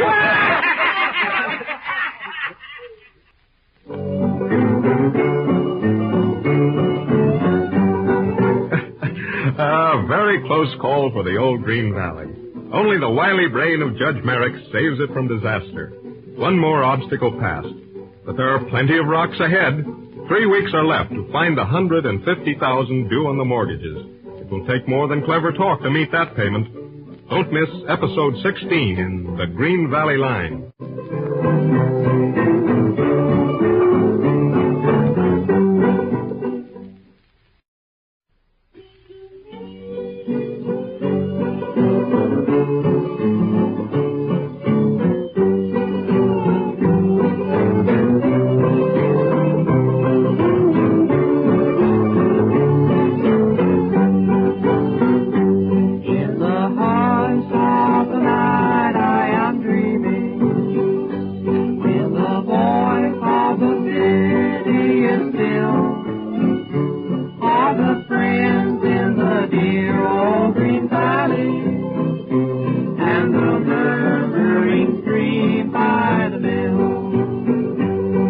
Present episode 16 in the Green Valley Line, the story of a backcountry railroad in the early years of the 20th century.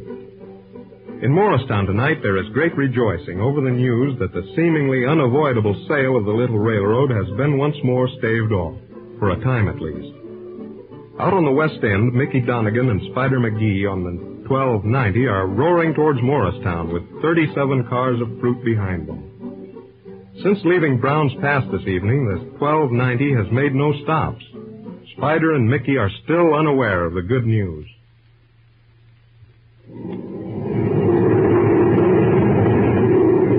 Why the Lord Harry, I'd like to know what happened this week. Oh, say, listen, you might as well take a bite of this here job. The CKW takes over this here Spraker Rock. You and me is going to be the first to find get fired. And that ain't nothing. Well, now it's all right for you to be talking. I've been 12 years now in the Green Valley, and I'm getting too old to be drifting around the country. Well, I reckon we'll soon find out. Who'll we be meeting number 3 again upside? When we put it to me, we find out from the operator what's happened. Keep your eye open for that signal. They might be letting us go through town for the fast. No chance. The board's clear. Better cut her, Mickey. We'll soon be at the yard limit. Sure, I see him.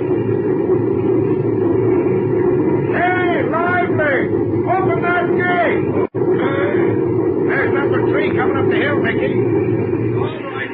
Let's say, slide over to the depot and ask him how the meat's come out. All right, Joe. Yes, now there'll be a fine staying up round here as Graham gets hold of the Green Valley. Keep on it going, Mickey. That's enough, Mickey. Tail ends in the clear. No, where did that shack get to? There he is. Hey, Lively! What's the news? Graham lost out. What? Sure, they voted him down. There ain't going to be no sale. Did you hear that, Mickey? What was it he was after saying? Listen, the Green Valley folks won out. Wouldn't that skin you? Holy poker, that's mighty good news. I say it. Hey, cut that headline. Here comes number 3.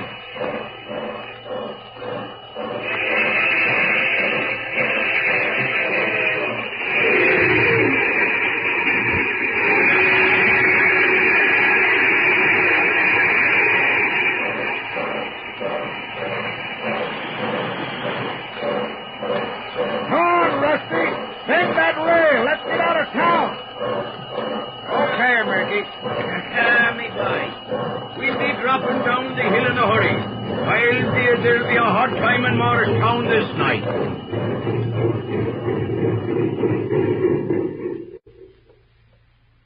Hello. Hello, Colville. Ask Simpson if he can make Unity for number 3. What? Sure, she's right on the dot. You can? All right. Tell him to drop those empties and get out of town. All right. Hello there, William. Hello. This is where you are, eh? Don't you ever sleep? How are you, Uncle? Come on in and sit down, won't you? Well, I couldn't get any rest at that hotel.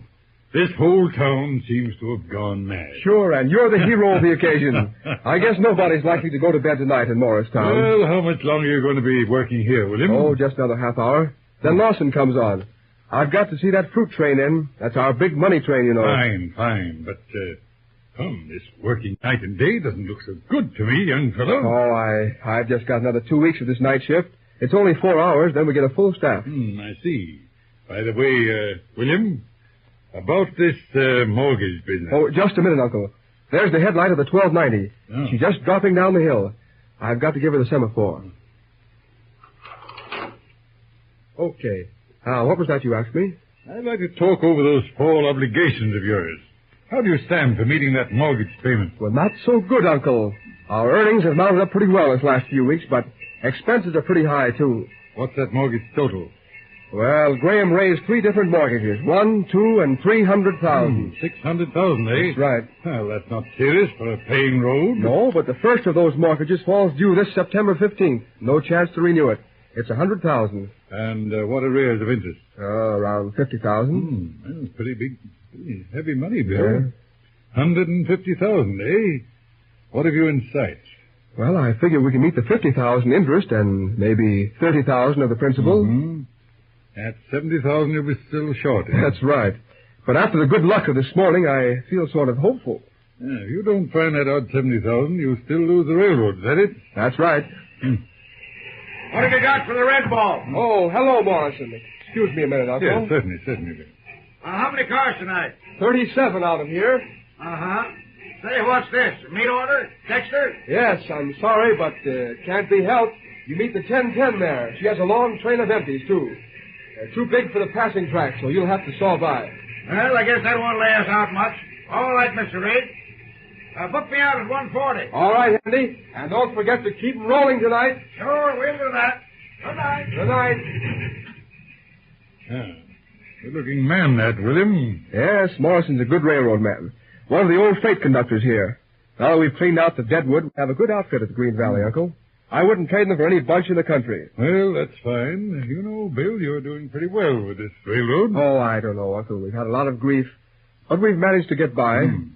Mighty heavy load for a young man, Bill. Yes, I can stand it. How about this mortgage money? You tried the banks? Oh, sure, I've tried them all. They're pretty cagey.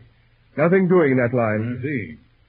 Well, my boy, we'll have to see what can be done. See here, Uncle, you've done an awful lot already. Stopping that sale this morning. Well, I never really thanked you either. No, not a word, Bill. I thoroughly enjoyed it. Much better than going fishing. Well, you're going to stay over the weekend with us, Uncle? Why, yes, and that reminds me. I'm going to take a run up to the hills tomorrow to see how the trout are biting. Now, how about taking a day off and coming along, William? Uncle, there's nothing I'd like better in the world, but... Never mind the buts. This railroad isn't going to take any harm for a day anyhow, and, The holiday will do you good. Well, I'd sure like to. As a favor to me, Bill. All right, Uncle. Guess one day won't hurt. Right. I'll see you then at breakfast in the morning. All right. We'll get Abe Meadows to drive us up to the Big Forks. You can forget about railroads for one day at least, young fellow. Fine. Good night, Uncle. Good night, Bill.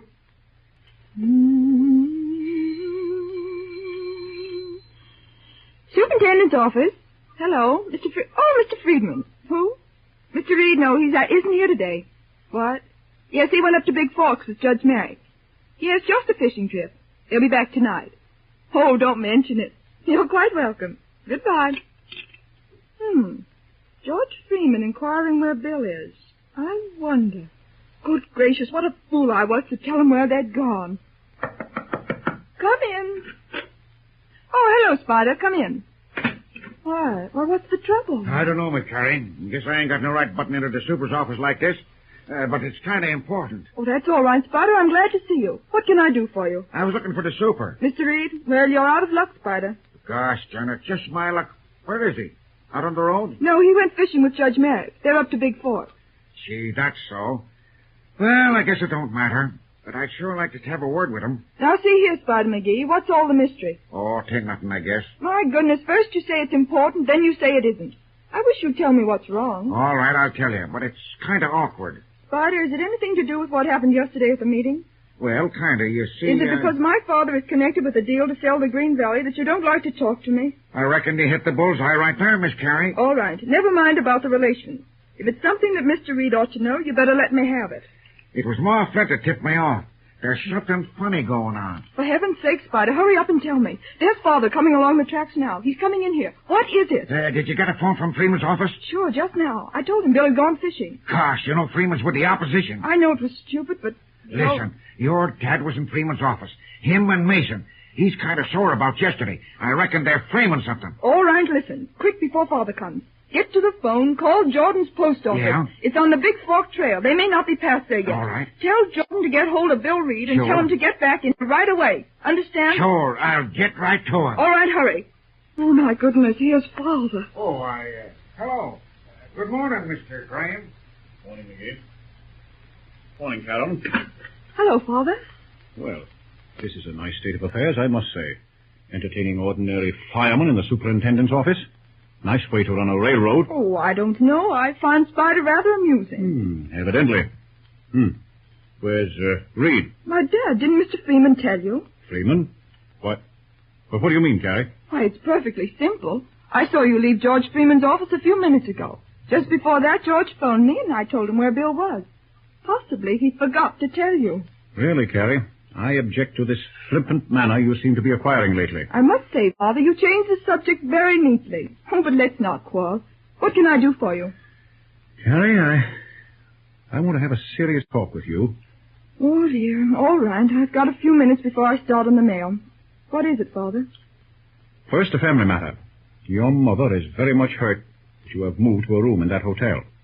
It's not a very nice thing for a young girl. Oh, Mother's always talking about being hurt.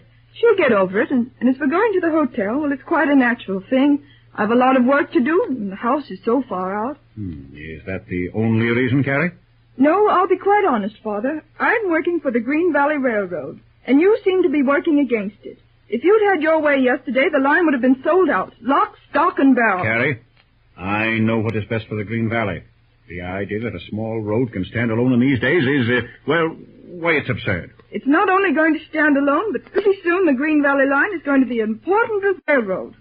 I see. You're becoming infatuated with the idea of William Reed, eh? Oh, Father, it's all so funny. I see nothing funny in the situation. Oh, don't you see?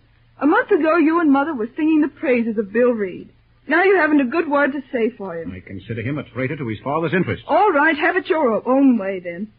Well, what else did you want to talk about? Just a small business matter. There are some papers in the safe here. You have the combination. Please open it for me. Oh, but, Father, you'll have to wait till Bill returns. Why, that's impossible. The matter is urgent. Carrie, give me that combination. Father, I'm sorry. I can't do it. I'm the president of this road. I demand that combination. If necessary, I shall use force to obtain it. Here, stay away from that phone. I tell you, I won't give it to you.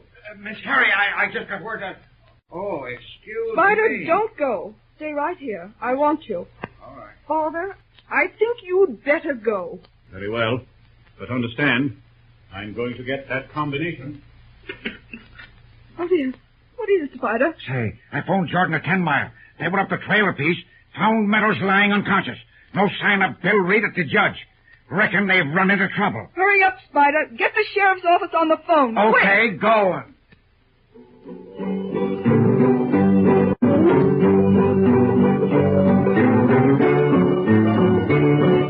Another queer situation in the Green Valley.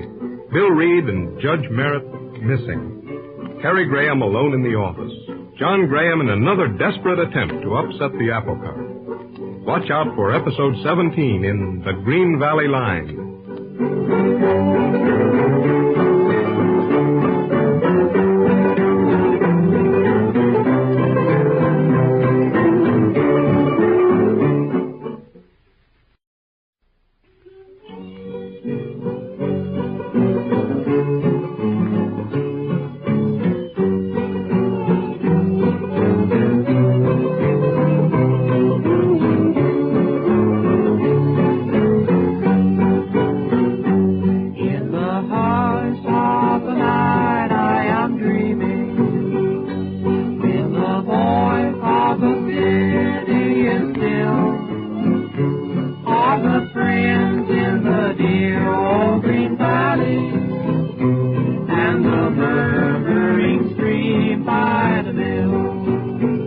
Present episode 17 in the Green Valley Line, the story of a backcountry railroad in the early years of the 20th century. Our last episode closed with startling new developments. Frustrated in every attempt to control the Green Valley Railroad by ordinary business methods, the opposition has taken to violence. Bill Reed, superintendent of the Green Valley Line, along with his friend and legal advisor Judge Merrick, has been mysteriously kidnapped, leaving President Graham a free hand to upset the good work done by Bill Reed. Morristown is in an uproar. The Green Valley people are aroused and trouble is brewing. An armed posse has been formed and angry men are searching the Big Forks Trail for the missing superintendent and his friends. Our scene opens in a sort of underground chamber. In the dim light, we can just make out the forms of two men bound hand and foot. Let's listen to their conversation. Hello. Are you there, Uncle Merrick? Huh? What's that? Oh, hello, Bill. How do you feel? Oh, not too good, Uncle. You know, this is the second time I've had a crack on the head inside a week, and it's getting monotonous. Too bad, my boy. I was just enjoying a little nap. Enjoying a nap? Gosh, Uncle, you are the limit. Oh, well, patience is a virtue, you know, Maybe, Bill. But just think what a mess we're in. Lord knows what Graham will do now we're out of the way. Personally, I'd rather give a little thought to getting out of this. That chance of getting out. Here we are tied up like a couple of mummies. Gosh, I wonder where we are. Yes, that's what I've been trying to figure. Let's see. After they dumped us into that wagon, we must have traveled 10 or 12 miles. Well, I don't see how you figured that. Oh, well, it doesn't signify. This place is evidently a sort of side chamber or crosscut in a mine passage. Sure, I guess you're right there. All right. After we struck the entrance to the place, I counted 30 paces along the main passage before we landed in here. And where did that get us? Oh, I don't know. Gives us some sort of location. Then there's a short tunnel into this chamber. No one can come in here without crawling. Don't I know it? I was dragged in here like a sack of potatoes. All right. Now, hold on, Bill. There can't be many mines around these parts. Come on, let's see if we can't locate ourselves. Better than sulking, my lad. Oh, sure, I know that, Uncle. But I never heard of any mines near Morristown. All right. Then we crossed an old railroad track just outside this place. It must tie into the main line somewhere. Gosh, that's right. But it's impossible. Huh? What's impossible? The Fortuna Mine Spur. What? It's only 5 miles from Morristown going east. I've seen it on the map lots of times. Well, why is it impossible? That's very plausible. They probably made a big circle and brought us back to a place near town. Gosh, that's funny. But I believe you're right, Uncle. It couldn't be anywhere else. Very well, then that's something established. That's very interesting. It'd be a lot more interesting if these rawhide thongs weren't so tight. They're cutting my wrists to pieces. Yes, there's another point in our favor. What? Say, I don't see... Then let me explain. These men who tied us up were amateurs. Yes? If they'd known their business, they'd have left a little slack between the wrists. You know, like the Apache Indians used to do in the old days. Uncle, I don't see what you're driving at. Oh, really, it's quite simple, Bill. When rawhide is pulled tight, it's easier to cut through. Sure, if there was somebody here with a knife. And what I mean is, for the past few hours, well, off and on, I've been sawing away against the sharp edge of rock in the wall here. Yes. Oh, it's a little tiring. I made quite a mess of my wrists, but I think I'm making headway. What? You mean all the time I've been beefing away about the mess we're in, you've been cutting through the rawhide lashing? Yes. It may be wasted effort, but, it's worth trying. Wait a minute. Yes? By Jove. What? That's got it. Oh. Uncle, you mean your hands are loose? Shh, don't shout, Bill. Don't shout. Yes, my little stunt is successful so far. Well, what do you know about that? But, oh, good Lord, at that rate it'll take us hours to get these things cut all through. No, it won't. Just a minute. I get the circulation into my hands. That's better. Yes, now roll over on your face, Bill. All right. Let me see what I can do. Yeah. Hello? What's that you struck? It's a sack of tools or something. Let's see. Now, this is a bit of luck. What's that? There's some tools here. Small hammer. That's no good. Piece of drilled steel about a foot long. And a broken piece of a bottle. Now, that's fine. Fine? Yeah, if I can break a piece off this bottle, we may get a sharp edge, and I'll have you loose in a jiffy, my boy. Have you got it, Uncle? Sure. I got a piece with an edge like a razor. Hold still. That's it. There you are, Bill. Oh, boy. Come on, now the feet. There you are, my boy. How's that? Gosh, what a relief. I'd like to find that bird who tied... But not yet. Better work those ankles, Bill, and get the circulation going. Oh. That's right. Somebody coming. All right. Where's that steel bar? Yes. Here it is, Uncle. Wrap that sack round it. Hurry, Bill. Okay. Now get to one side of that entrance. Yes. If this man crawls through in here, wait till he pokes his head through, see? Then hit him just above the collar. Understand? Sure. Leave it to me. No, not too hard. Then we'll grab him. We'll tie him up. Look out. Look out. How are you guys in there? Now, Bill. Look out. Quick. Get a hold of him. In with him. Get it. Give me that rawhide. Here you are. All right. Don't talk too loud. There may be more of them. There you are. Pull that tight. Yeah. Pull that thing tighter. That's it. I've got it. That's got him. All right. Set him up here. Hey, what's going on? All right, my friend. Don't make any noise. You're going to get hurt. I just want to ask you a few questions. Yeah? Well, I ain't got nothing to tell you, see? How'd you like a poke in the eye with this steel bar? Wait a minute. See here, mister. I ain't done nothing. Honest, I ain't. Wait a minute, Bill. It is rather a good idea, but let's visualize it. I think this gentleman will be glad to tell us all we want to know. Well, if not, we'll try your system. Sure, I'll tell you, mister. What do you want to know? That's better. Now, first of all, where are we? This here's the mine spur, 4 miles east of Morristown. How many other men are out there? I'm the only one right now. They left me here to watch it. The gang's coming back at 3:30. What time is it now? Close to 3 o'clock, I reckon. Good. Leave us half an hour. Now tell me, what is your purpose in coming in here just now? I just wanted to see if you was okay. Well, very considerate of you, I must say. Say, mister, what are you going to do with me? You ain't going to leave me here tied up, are you? Well, why not? Oh, gee, don't do that, mister. I'll tell you all I know about the gang. No, we won't leave you here. I wouldn't treat a dog like that. Say, Uncle, you don't intend taking this fellow along with us, do you? Yes, I think he may come in useful. Well, how do you feel, Bill? Ready to hike back to town? Oh, sure. Let's get going. All right. Come along. Who's that? Oh, come in, Spider. Any news? No. I'm sorry, Miss Curry, not a thing. The boys out in the Big Forks Trail, but they ain't found nothing yet. Oh, dear. What's happening over in town? Well, the folks is all hit up over this here kidnapping.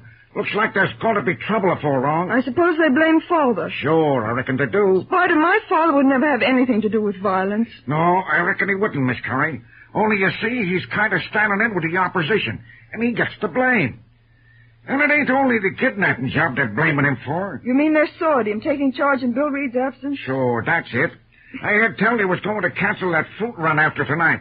And me and Mickey got the tip they're going to lay us off tomorrow. Didn't you hear nothing? No, not a thing, Spider. They've left me isolated here. Father's changed the dispatching staff, put 2 new men in. Oh, dear, he's going to upset all the good business we've been getting. Sure. I'm just an ordinary guy, Miss Carey.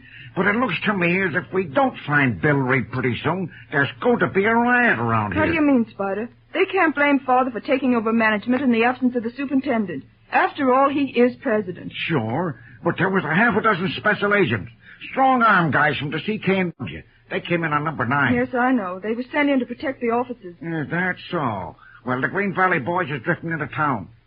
Soon there'll be 300 or 400 of them, with clubs and rifles and whatnot. And I tell you, the local boys get started, them special agents ain't going to last long.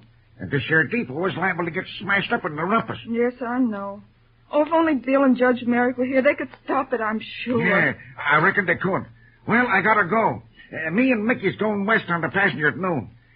To bring in the Red Ball. You're on the only run this evening, aren't you? Sure. We'll be back in Morristown about 7:30. Reckon it's our last run on this here pike. Oh, I'm sorry, Spider. We've just got to keep hoping. Well, see you this evening. Sure. So long, Miss Carey. So long, Spider.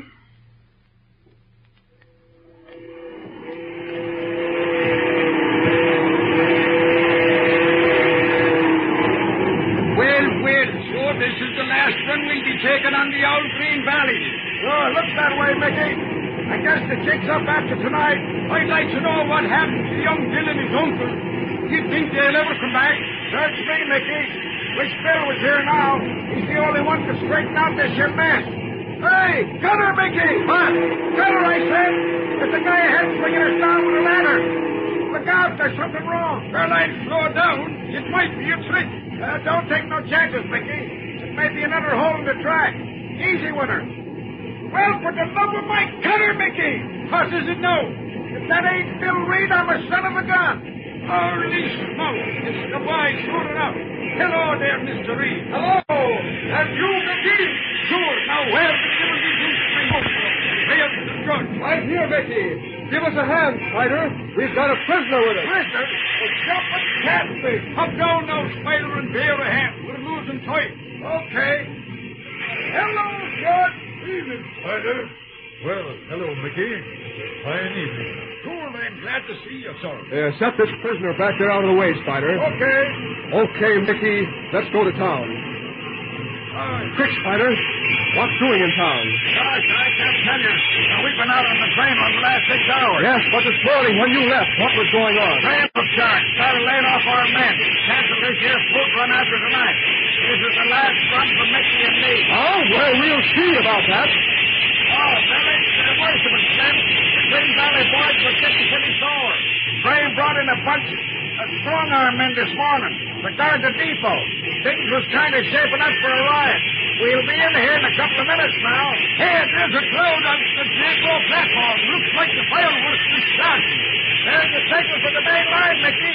Keep it going. Hold on, Mickey. Never mind that signal. What, you don't change? What do you intend doing, Bill? Better be careful. That's okay. I'll handle this, Uncle. Listen, Mickey. Give her the air and stop clear of number 2 switch. We'll head in on number 2 track. Pull up abreast the depot. What are you going to do? Well, I expected they're starting into the depot. It's going to be a scrap, all right. I'm going to stop this thing if I can. Come with me, Spider. Mickey, you stay with your engine. Not me. Listen, if there's going to be a fight, I'm going to be in on it. Come on, Spider, me boy. Come on, let's go. As Mickey remarked, it looks like fireworks in Morristown tonight. Graham holding the depot with 6 armed policemen and the Green Valley crowd in an ugly mood. Tune in for episode 18 and see what happens.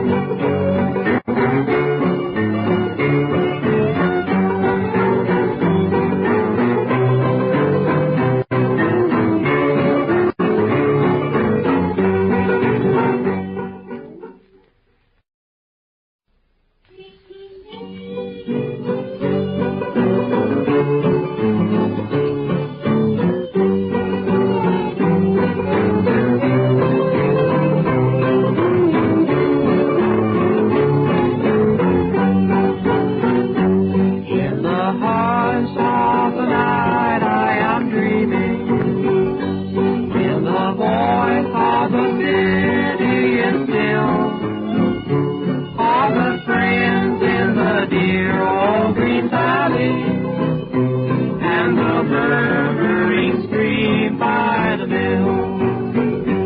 We present Episode 18 in the Green Valley Line, a story of a backcountry railroad in the early years of the 20th century. Our last episode closed with the escape of Bill Reed and Judge Merrick from their captors, and their arrival at Morristown Depot just at the critical moment when a battle is impending between the hostile Green Valley crowd and the handful of armed men who are guarding President Graham in the depot. The mob is in an ugly temper. If violence and bloodshed is to be averted, something must be done quickly. Our scene opens as Bill Reed drops from the cab of the engine 1290 and fights his way through the surging crowd.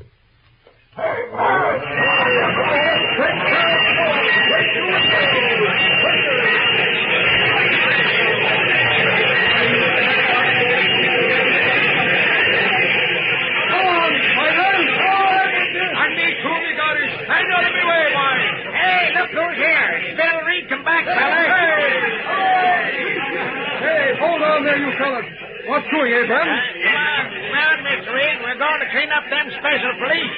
We're going to get Graham, too. Here, hold everything a minute, boys. Hold on now. Hold on. Now, listen, fellas, just a minute. What's the use of all this rumpus? I can handle this thing by myself. We don't want any strong-arm stuff here. Why not clear off home now and leave me to attend to this job? Just a minute now, fellows, please. Hold on there, boys. Where's Judge Merrick? Now, before you start in, I'd like the floor for a minute. Yes, all right. Now, I wouldn't want to interfere with this little party for the world. No, indeed. Personally, I think it's time you Green Valley folks took a hand in this business.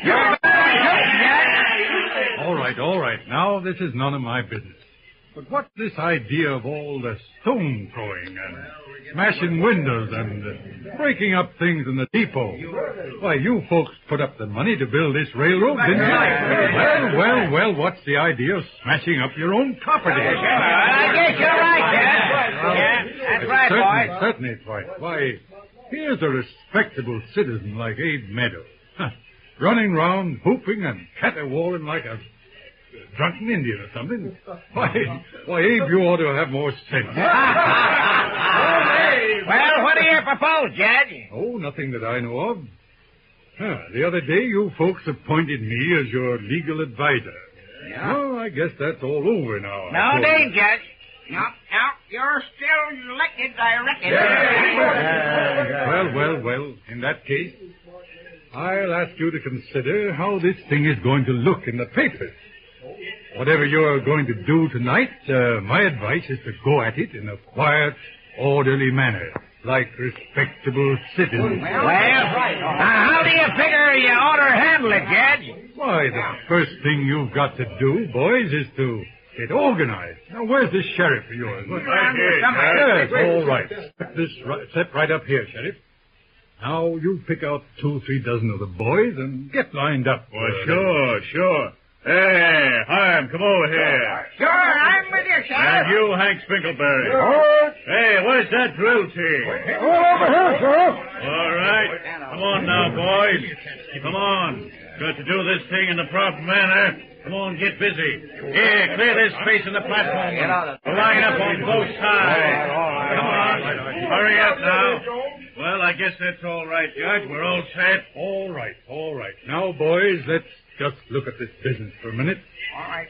You see, the trouble started because Mr. Reed, you're started because Mr. Reed, you're started because Mr. Reed, you're started because Mr. Reed, your superintendent, and myself were, we were detained this morning. Well, neither of us got hurt, and here we are back again. So there's not much harm done, is there? Sure. How about Graham? Oh, well, Mr. Graham took hold of the management and started to gum things up, I understand. I'll say he did. And say, how about them special policemen he's got in there? Oh, I don't know, Abe. By the look of this crowd just a little while ago, I don't exactly blame him for, hiring a little protection. Anyhow, boys, These men are working for their living, and now that Mr. Reed here is back on the job, I reckon their work's finished, eh? I don't see it's going to do us any good to start a fight with these policemen. Probably they'd be mighty glad to call it quits and get out of town. How about Graham, Jack? Well, no, Abram, I think I can look after Graham, but the question for you men to decide right now is just this. Do you want me to go ahead and handle this situation so there'll be no violence or discredit attached to it?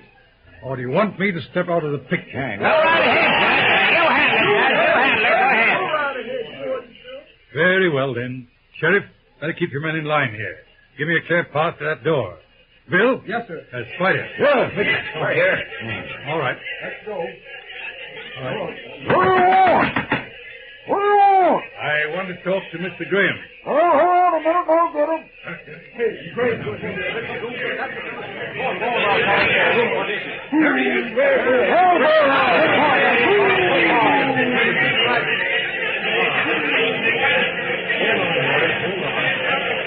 Good evening, Mr. Graham. So you're the ringleader of this bunch. A fine thing, I must say. Yes, as you remarked, Mr. Graham. A very fine thing indeed. Well, what do you want? I'd like to discuss this situation with you, Mr. Graham, and I have a little proposition to make to you. Oh, is that so? Well, there's nothing doing. I've had one experience of your slippery tongue, and once is enough for me. Well, nevertheless, my dear Mr. Graham, I think you would be well advised I to... tell you that I don't want your advice. I'm not going to be bulldozed by you or anyone else. I'm looking after the interests of this railroad. Yes, and furthermore, these policemen guarding this depot here are to protect me in the execution of my duty. Yes, just so, Mr. Graham. Now that the superintendent of this railroad has returned, what duty? That duty is at the name. I don't think so. Well, anyhow, what is this wonderful proposition? Mr. Graham, as the representative of these people here assembled, I offer you a peaceable settlement in the interests of law and order. All right, let's hear it. All right. Now, we propose that the police you have in this building shall come out one by one, giving up their weapons to the sheriff. We guarantee them safe conduct out of Morristown. And what about myself? Oh, you, Mr. Graham, will remain in your office. In spite of your unwillingness, I think you and I will have a little talk together. Yes, and if I refuse? Then, Mr. Graham, I withdraw and leave you to fight it out with this crowd. There can only be one ending. Serious injury to you and damage to railroad property. I give you 1 minute to make up your mind. And the time starts now. And I refuse your offer right now. Go ahead with your violence. If anybody is injured, I hold you personally responsible. 10 seconds gone, Mr. Graham. I tell you, I don't care what you do. Go ahead with your dirty work. Why, you can't bluff me. All right, 20 seconds, Graham. Time's flying. Better make up your mind. Well, you can't do this. It's murder. Don't you see? 35 seconds, Graham. Come along. 15 seconds more, Graham. What do you say, Graham? This is your last chance. Wait a minute. I tell you. No, get ready, boys. When I give you the signal. Get ready, boys. Stop. I give in. Hold on. I give in. Well, keep those men back. All right, steady, boys. All right, Graham. Send your men out one at a time. And don't try any tricks. Stand by there, Sheriff. Sure. Get back there, you fellas. All right, Give them a get back, chance. boys. Get back. Here they come. Come right in, Mr. Reed. Come in, Spider. Step right in, Mickey. Have you anything left in the old stone jug, Abraham? Sure. Reckon I have, boy. Set you down. Well, sir, that there was a pretty close call. I'll tell the world it was, and I'll tell you something more. If it hadn't been for the old judge, there'd been a few policemen dead tonight in this town, I'm thinking. Gosh, dang it. That was a mighty smart play the judge pulled off. We was all set to clean up on them fellers. Dang my buttons if he didn't talk the whole crowd out in the idea. Pretty slick work, I tell you, boys. A darn tootin' it was, Abraham. And do you mind the way he's got that crowd quieted down? Then he picked out the reasonable men and had them working under the sheriff. So that one bunch was holding the other lot back. Sure was pretty neat. And, boys, I'll tell you it's a darn good thing for us in Morristown we got out of that mess before hurting nobody. Sure is lucky, all right. Yeah, I reckon that's going to hold old Graham for a while. Well, maybe. But you ain't seen the end of this here trouble. Not with old Jacob Reed sitting back there in New York. That old buzzard's out to get this here Green Valley. Sure, they do say he's not on getting hold of this here railroad. Yeah, you betcha. Don't forget, he's still got them mortgages. And the money's due in 3 or 4 weeks now. What do you know? Look at the money the road been earned this while back. Look at all the good freight while back. Look at all the good freight we've been getting. Gee, Mickey. Takes a whole lot of business to make up that $150,000, and in profits over and above expenses, too. And what the devil you know about railroad business? I'll tell you pretty soon the old Green Valley's going to be out of the hole. Gosh, Mickey, I hope so. Listen now, there's somebody coming. Look out, boys. Well, hello, everybody. Come on in, Miss Reed. Gosh, and here's the judge, too. Come on in, Judge. Thanks, Abe. What is this, Abe, a celebration? Well, kinder. Just brought the boys along to have a little snort and talk things over. My, Judge. I just want to tell you that was a nice piece of work you did a while back. I'll see it. Well, thanks, Abe, but really I had very little to do with the matter. Huh? Is that so? Well, I reckon we'd been in a pretty bad fix if you hadn't showed up. Say, when are you aiming to pull out of town, Judge? I've been trying to persuade Judge Merrick to stay with us a while. A couple of weeks at least. No. I've got to head back east pretty soon, just as soon as things quieten down here in Morristown. Well, no, sir, if you wait till things quiet down, I'm thinking you'll be making a long stay. Will you tell me something, Judge? Sure, what is it, Abe? Well, me being a director of the Green Valley, and the other boys here being pretty good friends with the company, we'd kind of like to know how you come out with the Graham just now. Oh, there aren't any secrets about it, Abe. Graham was pretty hard to talk to for a while, but... Sure, I'm not surprised at that. Yes, he was pretty badly shaken up after this evening's excitement, but he came down to earth after a while, and we got quite friendly. And what did you fix up with him, Judge? Well, the main thing we settled was that he should refrain from interfering in the management of the Green Valley line. Well, that's something anyhow. Yeah. Anything else, Judge? Yes, Graham decided that seeing the way things were, it'd be better to leave Morristown for a little while. Well, I reckon that's a good idea, seeing how he's lost out in everything. Yes. And so he's going east for the winter and taking the family with him. Hey, wait a minute, Uncle. What? What is it, Bill? You said he's taking the family. Yes? You don't mean Carrie Graham is going, too? Oh, yes, I forgot that. She's the girl that works in the office with you, of course. Yes, she's decided to go with her parents. She's probably right. She's what? See here, she can't go. What? It's impossible. But how can she? Oh, well, my boy, a girl like that is easily replaced. Replaced? Nothing. You don't understand. Wait. She means everything to me. But don't you see? More than the success of the Green Valley line. If she goes, I'm through. No, my boy. Wait a minute. Get out of the way, Uncle. What? I'm going to find her. I've got to see her. Just a minute. Gee whiskers, ain't that something? It seems that, I must have overlooked something. I'm thinking so, too, sir. Well, you have to hand it to that Kelly Graham. When he persuaded Miss Carey to go with him, I'm thinking he played the winning card after all.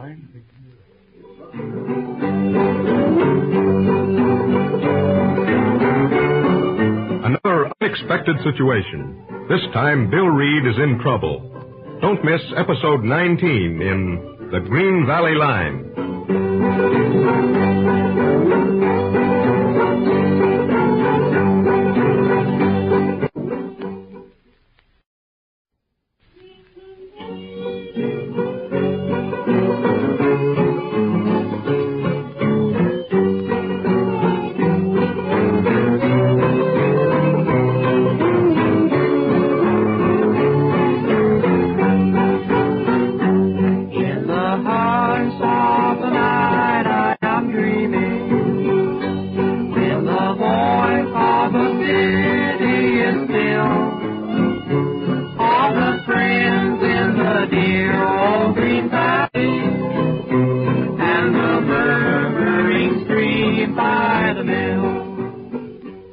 We present the 19th episode in The Green Valley Line, the story of a backcountry railroad in the early years of the 20th century.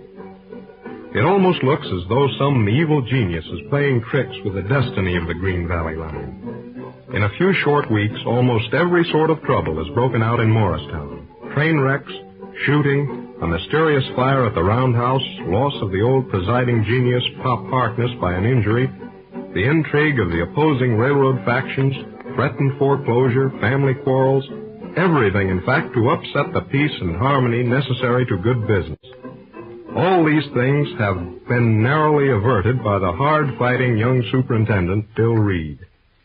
And now, through the age-old efficiency of the mischievous little god Cupid, Bill Reed himself falls a victim.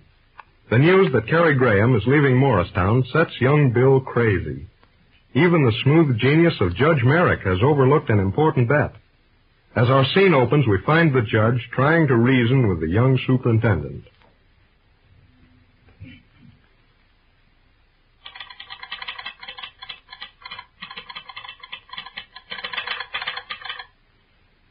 No, William, just a moment. Oh, I tell you, Uncle, it's no use. I know what you think, and it's true. I'm just a big sap. Just like the simplest country hick that falls for a girl. I thought I was smart. Yes, I know. Go on, shoot. Now, Bill, I wouldn't for the world pry into your personal affairs. It's just the importance of this job, don't you understand? Yes. Why, you've taken it on. And you're on the way to make a name for yourself.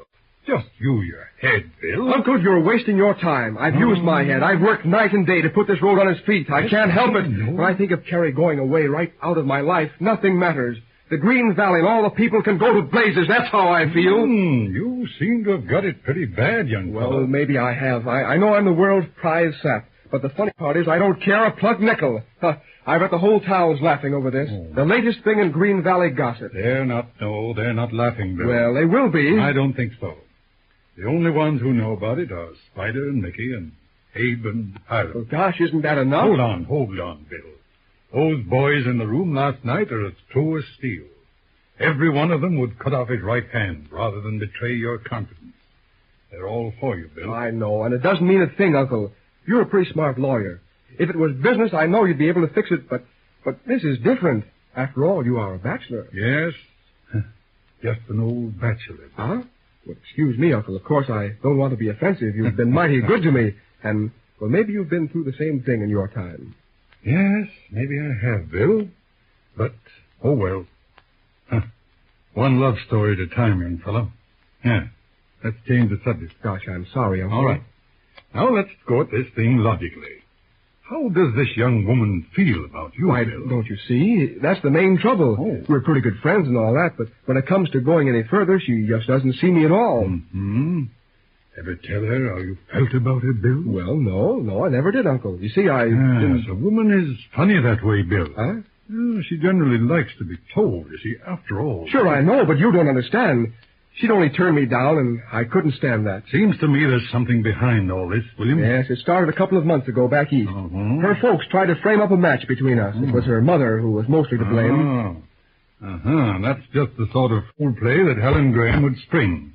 So that's the trouble, Sure. For the first 2 or 3 weeks here in Morristown, Cary and I fought like a couple of wildcats. All on account of a couple of fat-headed parents. I guess so. Then when old Pop Harkness came into the game, he got me to promise Cary and I would at least be friends. Fine.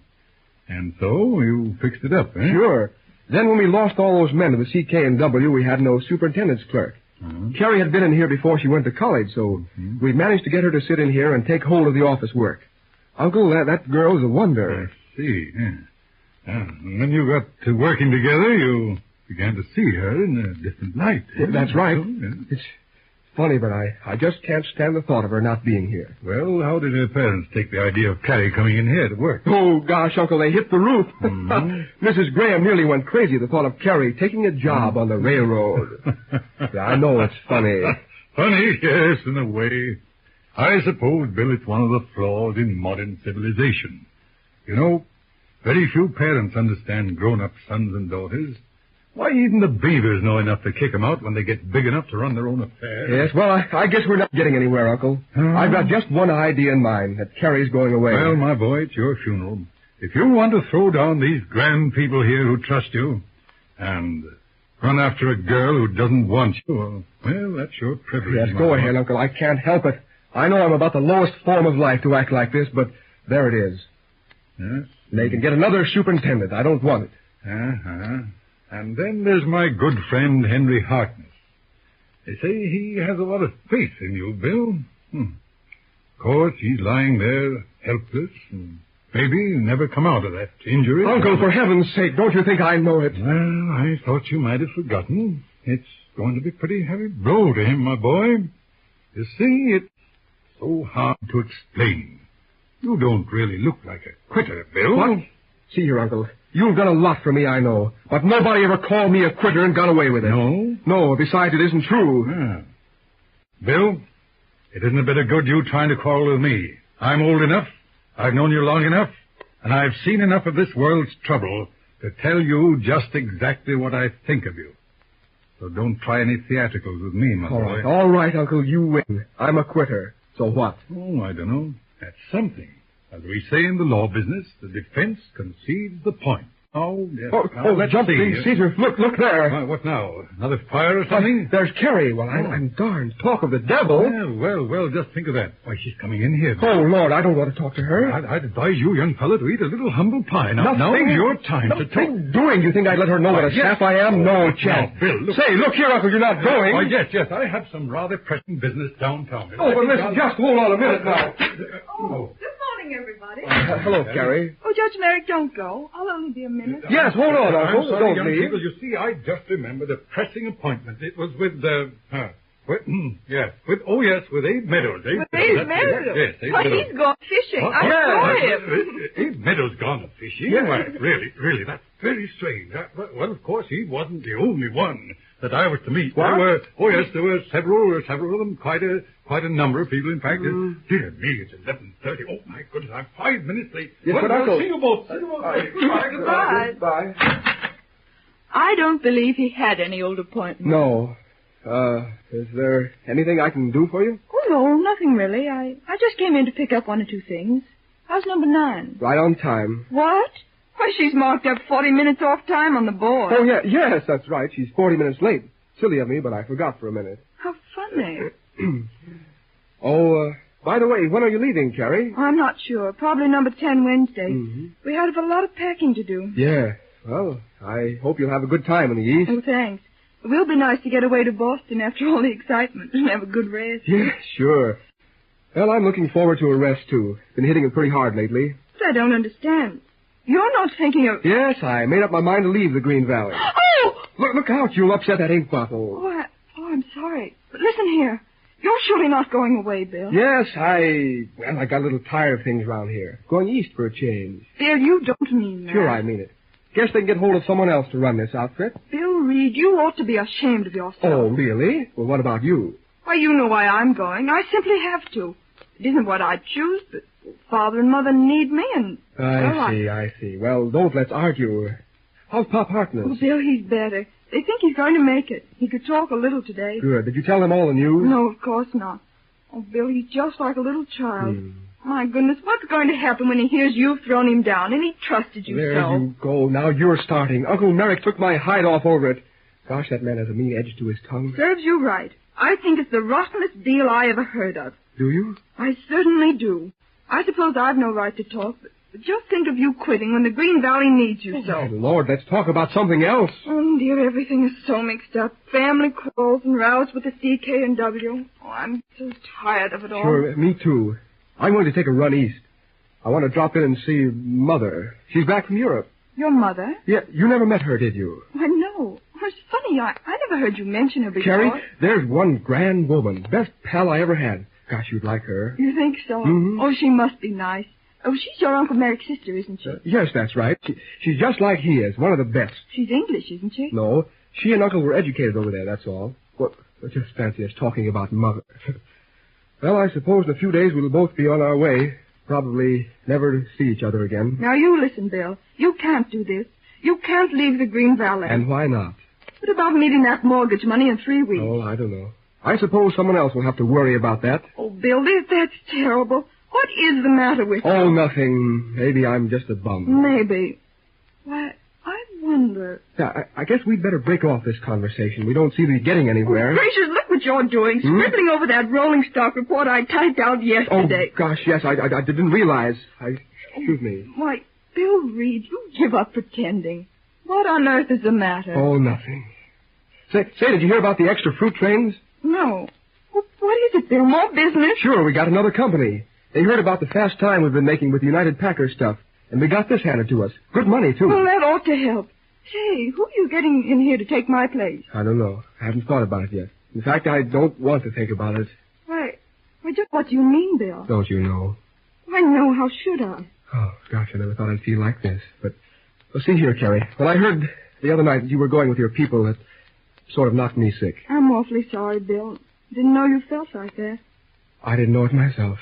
It was just the idea of you arranging it without saying a word to me that sort of got my goat. I see. It's funny, Bill. I did that because I couldn't bear to tell you. I hadn't the nerve. You mean that, Carrie? Sure, I mean it. Well, we have had some bully times together, haven't we? Pretty good. Remember the night they knocked you out up in the dispatcher's office? Sure. The night we ran the first fruit train. I remember one thing you said, anyhow. Oh, I didn't mean that. No, I guess you didn't. Well, anyhow, you said you were going on number 10 Wednesday, huh? Oh, yes, I guess so. Mind if I take the same train? Oh, I know. Oh, but I won't see you. What? You'll be riding the baggage or under the train or something, won't you? Yes, I see you haven't forgotten that hobo stunt of mine coming in here. Yes, I'll never hear the last of that. Oh, Bill. Yes? Bill, aren't we being rather silly about ourselves? I don't know. Come on and tell me. Is it me going away that made you decide to give up this job? Come on, young fellow. Carrie, I might as well tell you. It's just that and nothing else. Suppose I don't go. Why, then I'd have to stick around, too. Then I'm not going. Carrie, you mean you'd do that for me? No, but I'd do it for the Green Valley Line. Oh, shucks.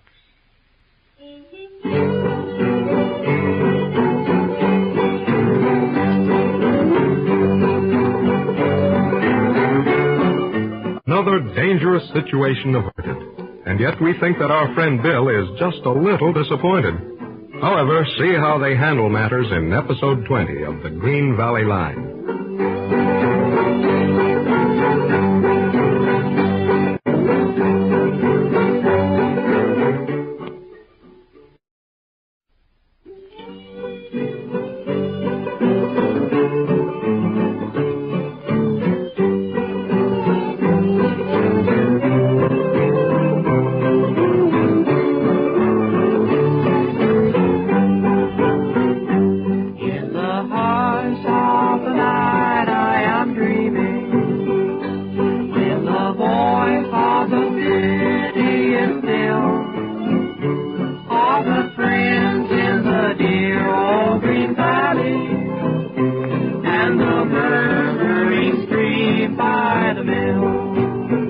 Present the 20th episode in the Green Valley Line, the story of a backcountry railroad in the early years of the 20th century. Having gotten over his sentimental interlude, Bill Reed, the young superintendent of the Green Valley Railroad, is off to a new start. Once more, business is humming. For the time being, the opposition road has given up its policy of interference and is letting things alone. But Superintendent Reed still has his troubles. The day for the big mortgage payment is drawing near. As our scene opens, we find Carrie Graham busy at the typewriter in the superintendent's office.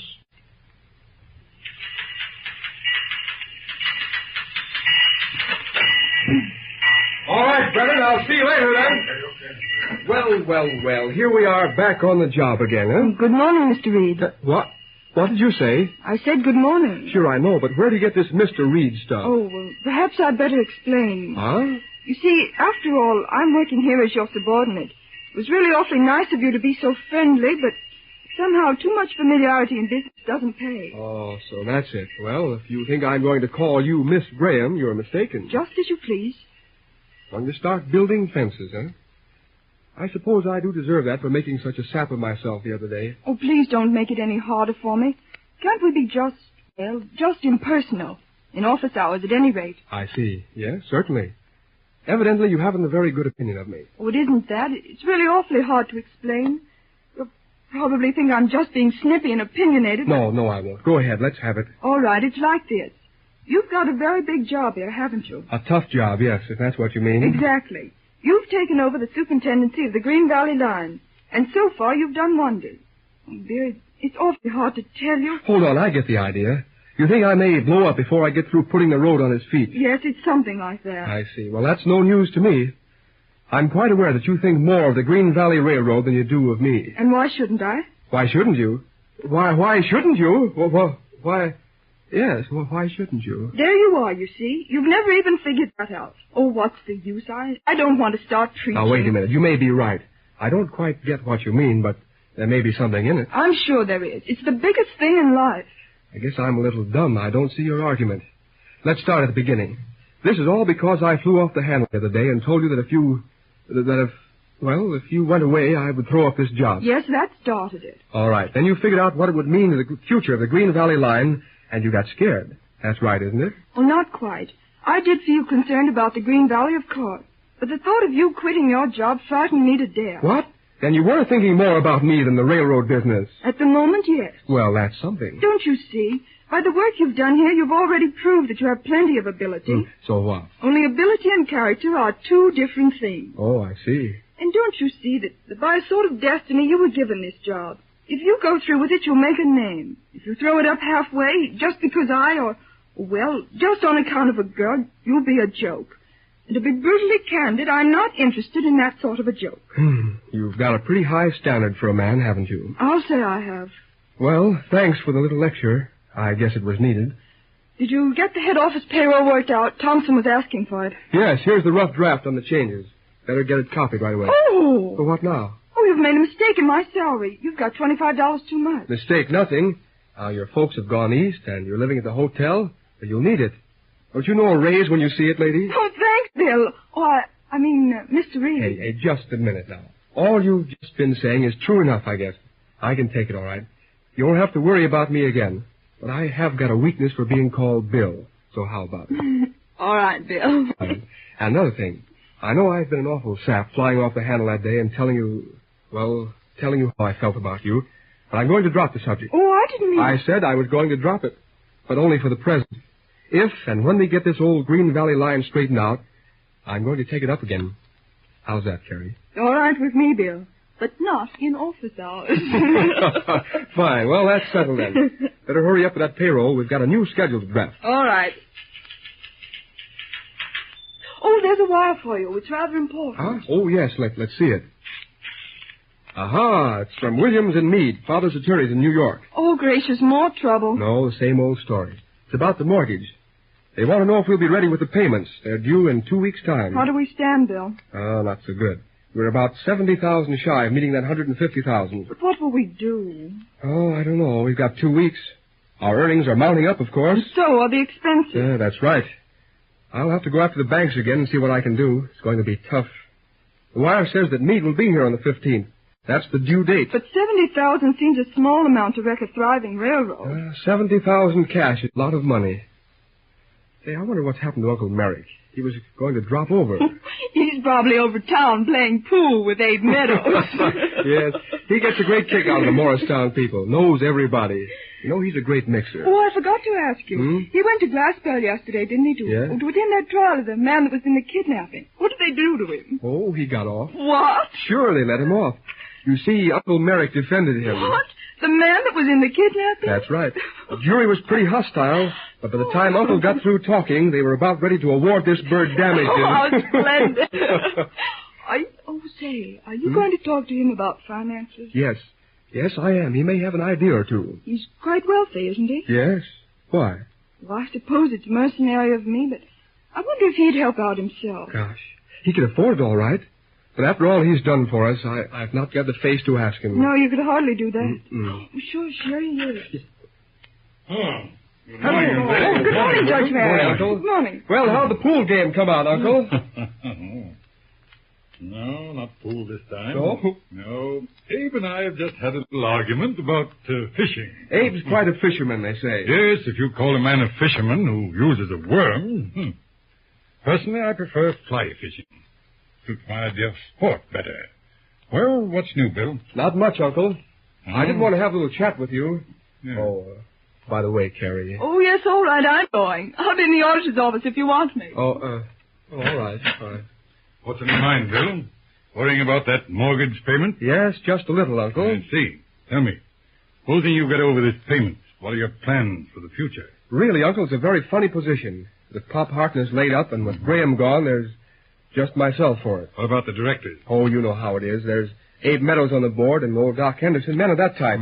They're fine people, but they've never done anything but attend meetings and listen to reports. So it's up to you, eh? Yes, for some time at least. Yeah, that's quite a serious position for a youngster, Bill. I realize that, sir. All right, then. Now, supposing you get by this fall, what profits can you make, say, next year, as you're running now? As we run now, we should clear from 250 to 300,000, sure.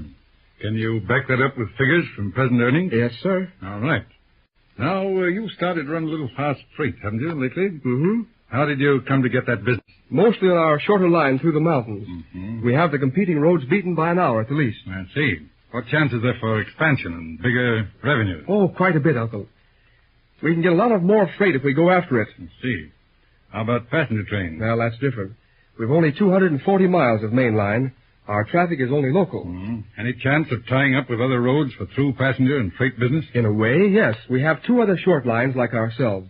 The Midwest Pacific to the coast and the S&M to the east. They're both good roads, well equipped. And the Green Valley is the link that should give them through connections. Now you're talking, Bill. That's pretty big stuff, though, Uncle. I can't go with my hat in my hand to these roads and propose a hookup. No. They'd only get a laugh out of it. Besides, I'm very busy here. Now, this begins to sound interesting to me, Bill. I'm just in the act of changing my mind. Oh, meaning what? Well, meaning instead of going back to New York, I'm going to head west. Oh. That is, after I attend the directors' meeting here this afternoon. Well, what meeting? Oh, meeting you're going to call an emergency meeting to consider the question of appointing me director on the Green Valley Board. Uncle, you mean that? Provisionally, yes. Oh, I see. I thought there was a catch in it. By that, I mean I'm going to check up on your prospects. Better put aside routine work. Phone around, get your directors. Then you jump into statements and estimates. I want to take them along with me. Estimates? You mean... I mean new equipment. You'll need quite a bit, won't you? Well, yes. Freight and passenger engines, rolling stock. Sure, quite a bit. Have you ever figured on the equipment you'll need? Why, yes, roughly. You better get to work then. Put it all on paper and have it right. Costs particularly, because I'm going to check your figures with outside experts. If it's a fair question, Uncle, what have you got in mind? Well, first I want to find out if it's a practical thing to consider making a real modern railroad out of this Green Valley line. You'll find it's practical, all right. Yes, then I'm going to have a talk to these other companies. See how they feel about tying in with us on through business. Chicago, the Pacific Coast. Gosh, Uncle, I guess I'll wake up in a minute. There's only one thing that bothers me. What's that? I do hate to mention it, too. But where's all the money coming from for all that equipment? How much money? Well, say $1 million to $1.5 million. Yes. If you're correct about the earning capacity of this railroad, I'll undertake to raise that money, Bill. Why, that's great, Uncle. It's going to put this road on the map. And I was worrying my head off about a paltry $70,000. Yes, you still have to worry about that, Bill. What?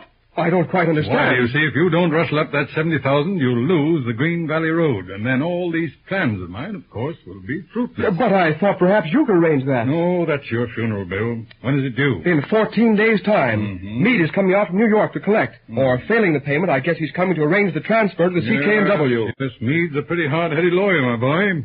You better have that money ready. But where am I going to get $70,000? There isn't a chance in the world. I've tried everything. Oh, nothing's impossible, my boy. I'll be in San Francisco about that time. Yes, wire and let me know how you come out. Now, I must go. Better get hold of those directors. All right. Jumping Caesar. Where in blazes am I going to get $70,000? Does he think money grows on trees or something?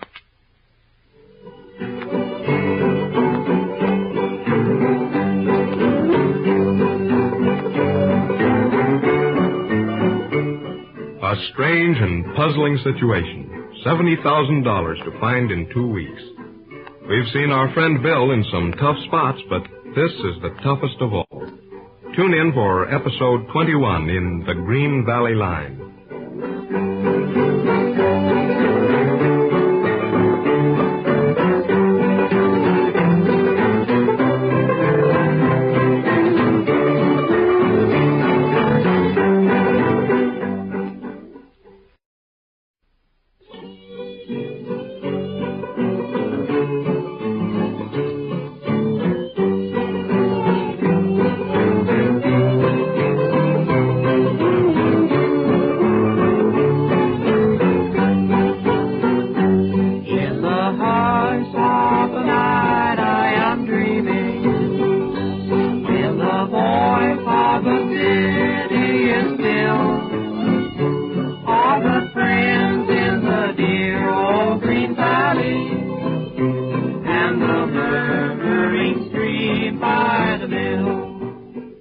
we present the 21st episode in the Green Valley Line, a story of a backcountry railroad in the early years of the 20th century. As our last episode drew to a close, we found the young superintendent, Bill Reed, face to face with an impossible problem.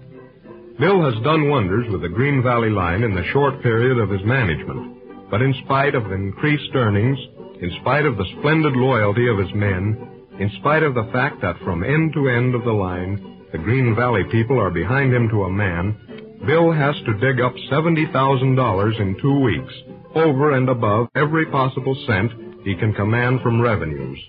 If not, the game is up.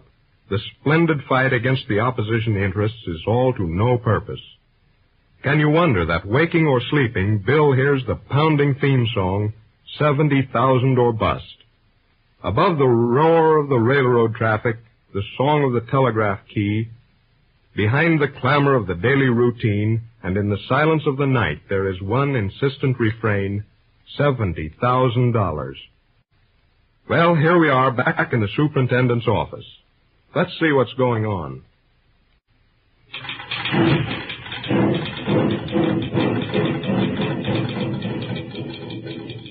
Holy smoke, $70,000. Where in the name of all that's infernal am I going to find it? Search me. I think you'd better forget it for a Forget while. it, yeah. I'm likely to. Say, listen, if I'd known what I was running into that day Spider and I sat by the old water tank the day I first struck Morristown, I'd have... Sure, I know. You'd have run away. What? Oh, I know. I've heard the story before. You'd like to be a tramp and have no responsibilities and so on. No, it isn't that. You don't understand. No? Of course you don't. I don't mind working. I don't mind a reasonable job. But you don't like the job you've got. I know. That's nothing new. Well, but why should fate pick on me? Why should I have to carry the whole load? Jumping crocodiles. Who do they think I am? I didn't build the Green Valley. Why should I be elected? Oh, don't ask me. I'm just the girl who works in the office. Oh, well, and look at Uncle Merrick. He starts talking about raising $1 million, expanding business, running through trains, gets all hopped up about it. Then when I mention this paltry $70,000 I have to dig up out of thin air, he just smiles and says, that's my funeral. Maybe it is. Huh? But why should it be? Can you tell me that? Oh, gracious, what's the good of getting emotional? I've got all this list of company property to copy. You're not making things any easier. Oh, well, I'm sorry. Let's see that list. What's all this? Coal leases, timber holdings, Fortuna mine claims. Say, listen here. You don't mean that the Green Valley owns all that stuff, do you? Sure. There's a lot of property that my father and Pop Harkness picked up. And it all belongs to the Green Valley Corporate Holdings? Certainly. Gosh, but hold on. I wonder if it's listed as security in that mortgage agreement. The coal and timber is, but the Fortuna mine is clear. It was under negotiations for sale, and they left it out. Fortuna mine? You don't mean that's the place where they had Uncle and me the day we were kidnapped? Yes, that's the property. And it belongs to the Green Valley? Absolutely. All taxes paid, no encumbrance. Well, I'll be darned. I suppose it's no good. Oh, I believe it's quite valuable property. There was a big firm after it last year, but father was against it. You don't say. Now, I wonder who can tell me something about it. Well, let's see. See, try Spider McGee. Spider? What does he know about mining property? And just the last time he worked around here, they had him prospecting around the Fortuna claims. He's an old miner, I believe. Well, hold on. Let me get to that phone.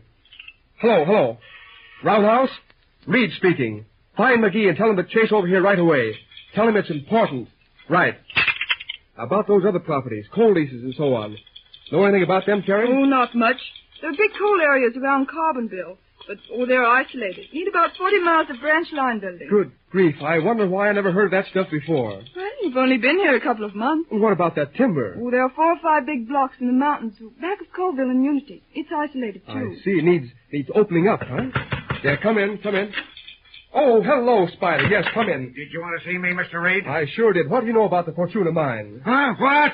Say, I've been over every foot of it. Oh, and she's great. What do you mean, great? Huh? Oh, shucks. There's a money-making problem for you. If she was only worked okay. You see, Slim, there's a big... badly faulted, but she's... Hey, wait, just a minute. Talk sense, can't you? What do I know about mining? I want to know what they get out of this mine. Well, I was a-telling you. She's a tellerite proposition.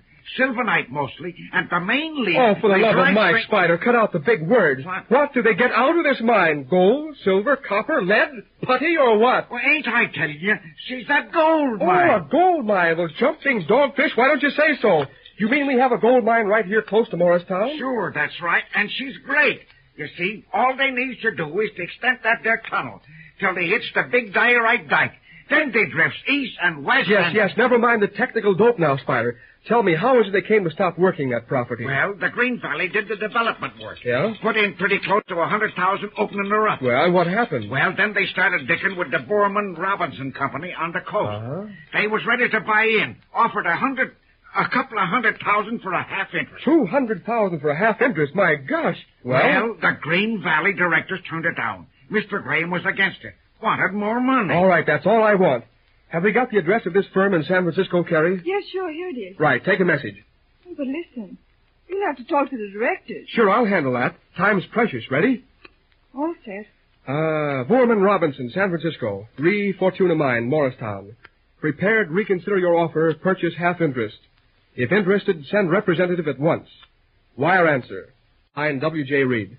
All right, got that? Yes, but don't you think it sounds a little too anxious? I can't help that. We've got to get quick action. Don't worry. I tell you, they'll come through. That's a good property. Now, if she gets going, it'll mean a whole lot of business for the Green Valley. Oh, that's fine.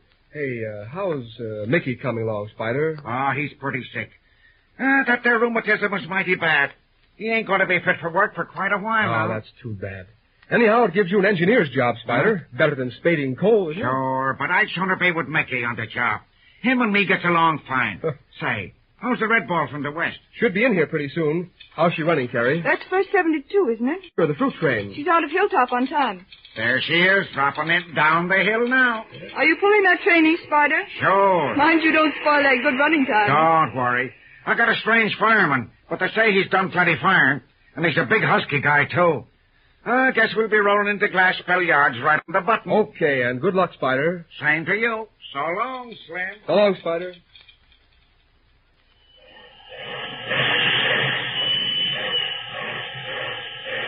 Hello there, Spider. Hello, Brennan. You the brains of this run? How many loads we got? 44 this time. It's a pretty heavy big train. Oh, that ain't nothing for the 1290. Not for the east, anyhow. There ain't no heavy grades. Mostly level running. Hey, what time you got? 1:55:20. 55:20, huh? Check. Here, makes no difference. You got plenty of 5 minutes left. I'll go and get the orders. Say, who's a firing for you this ship, Spider? No man. I ain't seen him yet. Huh? Oh, I guess he's here somewhere. Okay, I'll get them Sunday. You inquiring for me, mister? Huh? You the guy they put on to fire this road? Reckon I be. My name's Porter. Silas R. Porter. Oh. Most folks call me Reuben, count of that being the second name, which perhaps I ain't particular. You see, Hey, take it easy. How long you been working on this pipe? Well, I've been wiping in the roundhouse maybe 3-4 weeks now, mister. Oh, yeah? Had any experience firing? Experience, did you say? Gosh, I'm right. Experience? Yes, well, come on. How long you been firing? I gosh dang it, mister. I've been a firing engine close on 15 years. Ain't that enough for you? Yeah, I guess so. What roads did you work on? Well, for the last 5 or 6 years, I've been working for the Yellow Creek Logging Company. A logging Oh, hey, what kind of jacks have they got on that pipe? You mean, what kind of engine? Sure. What did you think I meant? Cream separators? Most of the time, I've been firing on the old 5 spot, mister. And I tell you right now, she's a right small engine for a wood burner. Holy suffering cats, a wood burner. And they send me a sodbuster to fire a T-type hog on a fast freight run that's been firing a wood burner. Oh. It's too bad, mister, but I reckon there ain't nobody else. Well, okay. Climb up, Scissor Bill. We ain't got no time to argue. Here's the order, Spider. 30 minutes on number 9. You get her at Dexter. Okay, and say, Rusty. Yeah? Hop on the seat and watch for signals. This here's going to be good. Huh. A wood burner. Highball, Spider. Okay, I got it. Come on, Reuben. Heat of the diamonds. I'll be wanting plenty of dynamite for this here drag. Hey, don't you worry none, mister. I'll give you the heat. Look at her.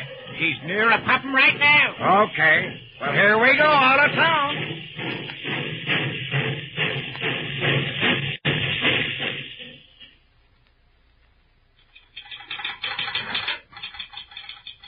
Anything doing? Nothing unusual. There's a wire from San Francisco. It's an answer to that one about the mine property. Oh, let's see it. Here. Oh, God. Anything wrong? I don't know. Borman and Robinson don't want that mine. Is that final? I guess so. They say On account other commitments cannot reopen negotiations for Fortuna Mine at present.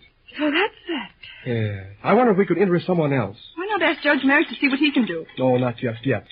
He sort of put this $70,000 up to me. I hate to run to him. I've got to do some thinking. There's a message here from New York. It's in code. For me? No, it's addressed to the president of the Green Valley Railroad. Oh, then it's for your father. But as I'm acting president as well as superintendent, it may be urgent.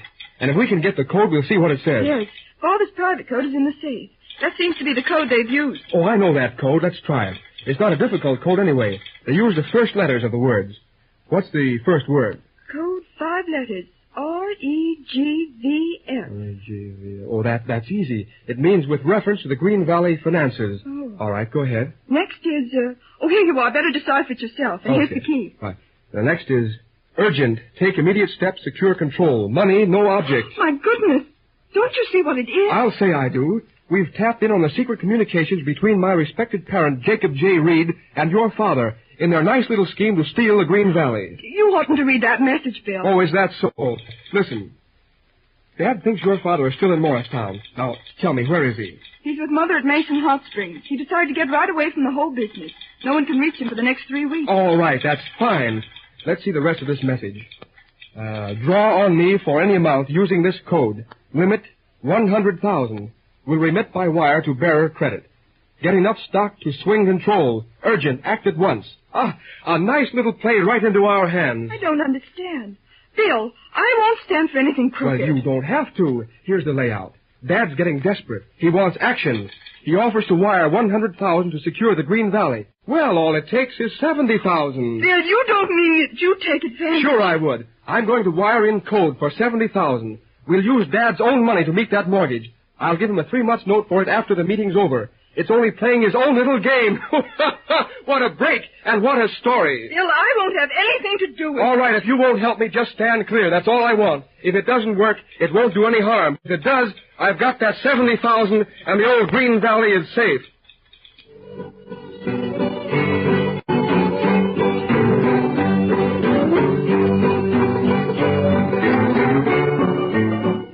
A strange twist in the affairs of the railroad. Old Jacob Reed unconsciously comes to the rescue.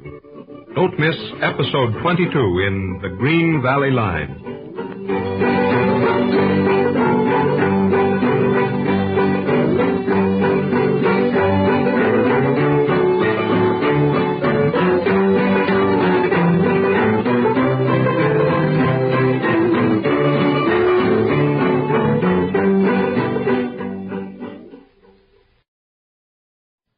Control of the Green Valley Line. Well, that's what I wanted for.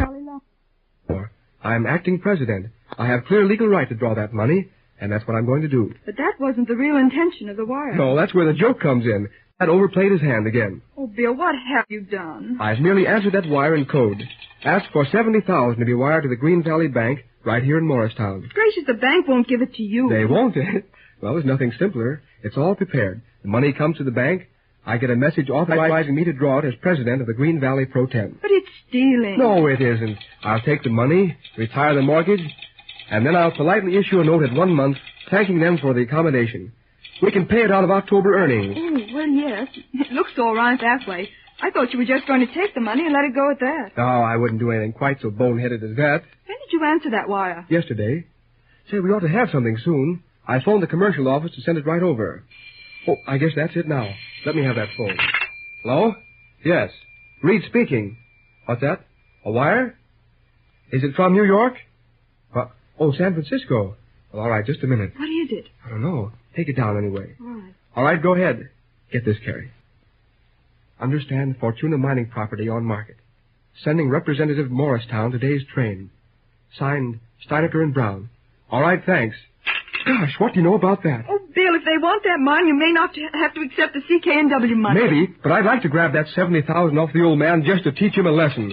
Well, that's 2 chances. Things are looking up, Carrie. But on this money proposition, you could never close the deal in time to meet that mortgage payment. We've only 10 days. Well, 9 to be exact. Yeah, time's getting short. Oh, I guess that must be the New York message. Hello. Telegram? All right, shoot. What? San Francisco again. All right, let's go. Take it, Carrie. All right, Bill. Re Fortuna Mines. Please reserve action till you see our representative arriving Morristown today. Signed, Vorman Robinson. Okay, thanks. For the love of Mike, looks like we started something. 2 firms after the Fortuna. Say, that darn old junk pile may be worth something after all.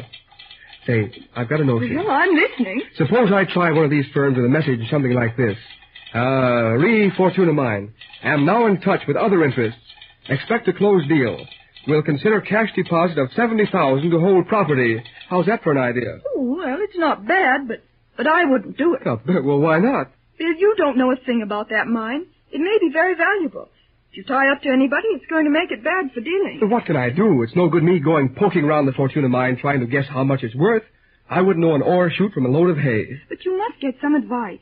I tell you, get a rig and drive out to Matt Stevens' place. And who's Matt Stevens? He's the mining engineer that developed the Fortuna. Oh. He's a square shooter. He'll tell you all about it. Say, that's a good idea. Is he on the phone? Sure. It's only 4 miles out. I'll phone you if that other message comes in. Right. That's just what I'll do.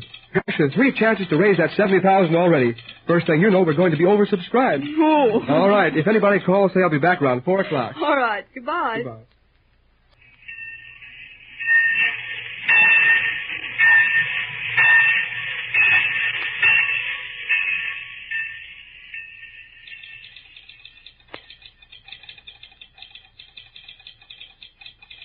Yes?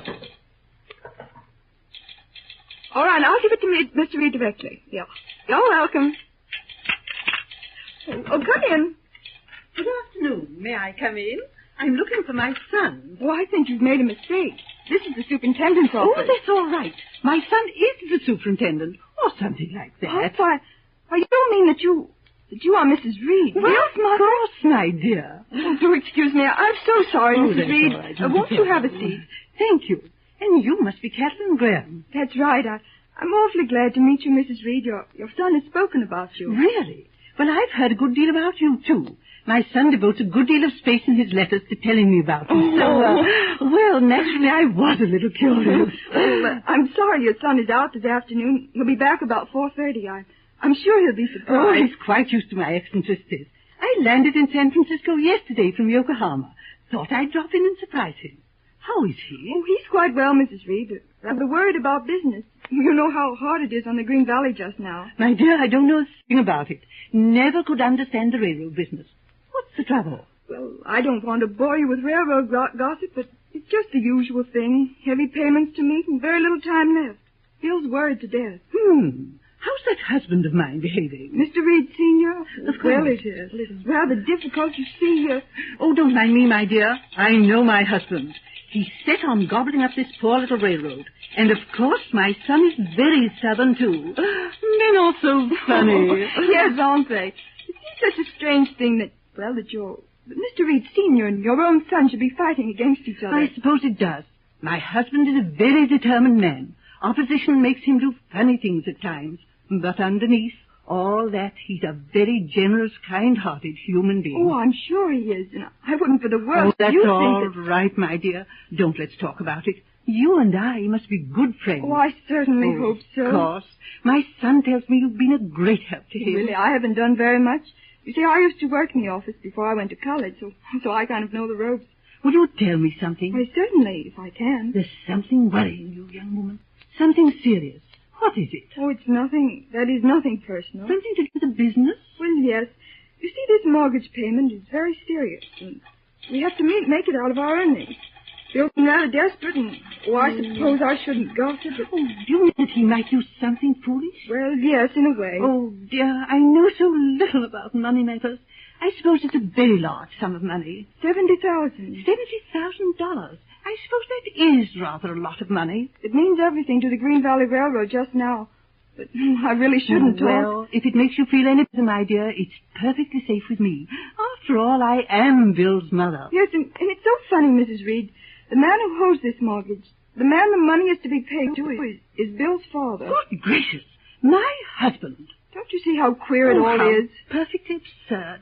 $70,000 is only a playback to him.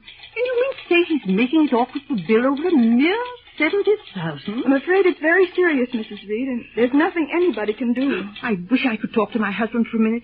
I'd like to give him a piece of my mind. Not that it would do the slightest good. No, and Bill would resent any interference. He's doing a splendid job here, and Somehow, I believe he'll get that money. Oh, excuse me a minute. Hello? Hello? What? Yes? Yes? Oh, splendid. You're coming right back. Here, wait a minute. I've got some big news for you, too. Hello? Hello? Oh, bother. Now. Why, it's Bill. He's got some splendid news. He's coming right back.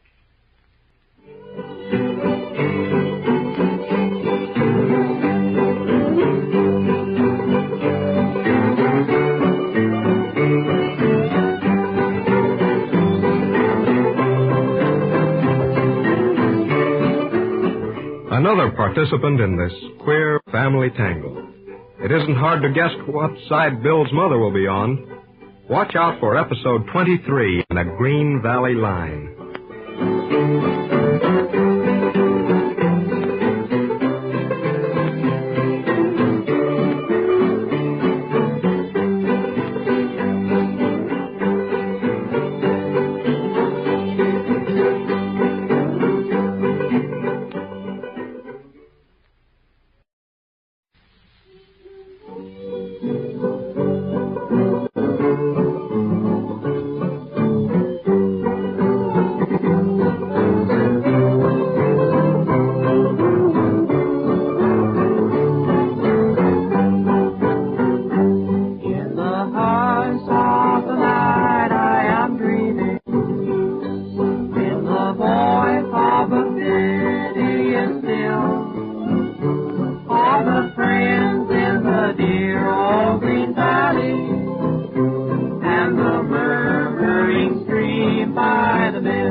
Present episode 23 in the Green Valley Line, the story of a backcountry railroad in the early years of the 20th century.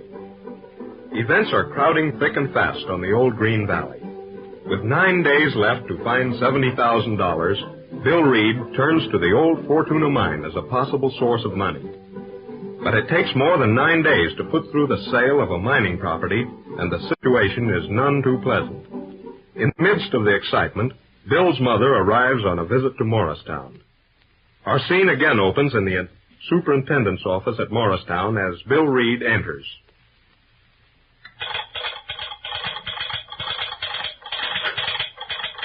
Hello there. Why, hello. What's the news? Oh, never mind that for the present. What's doing here? Any answer from New York yet? Nothing so far. Oh, that's funny. Anything else happen?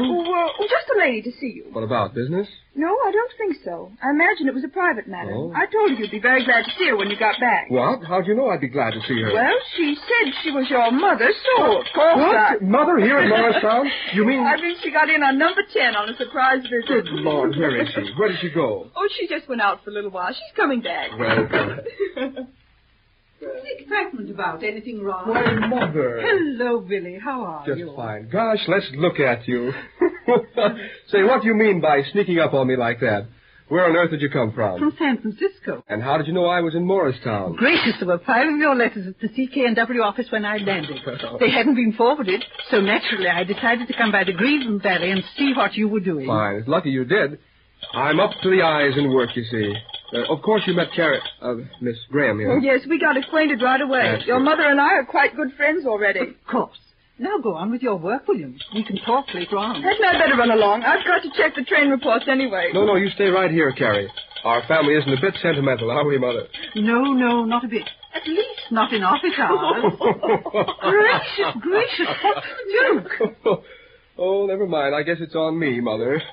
I'll have to tell you some other time, but not just now. I think I shall have to ask Miss Graham to enlighten me. Oh, no, that wouldn't be fair. Say, Carrie, did you see anything of those mining company men who were to come in today? Yes, they were both in on number 10. They asked for you, and I told them you'd be back. Where are they, do you know? Yes, they went down the track toward the Fortuna mine. Did they go together? Yes, they seem to know each other quite well. Yes, I guess they would, all right. Probably going to join forces in that deal to avoid cross-bidding. Well, they're likely to be out of luck anyway. You mean you really need them now? That's about it. I had a good talk with Stevens. I've got an idea. We may find the old Fortuna mine is true to its name. Say, I wonder if Spider McGee is in town. Yes, he's switching in the yard on the 1010. You can catch him on the engine. Right. You two go ahead and gossip then. I'll be back pretty soon. All right. Goodbye.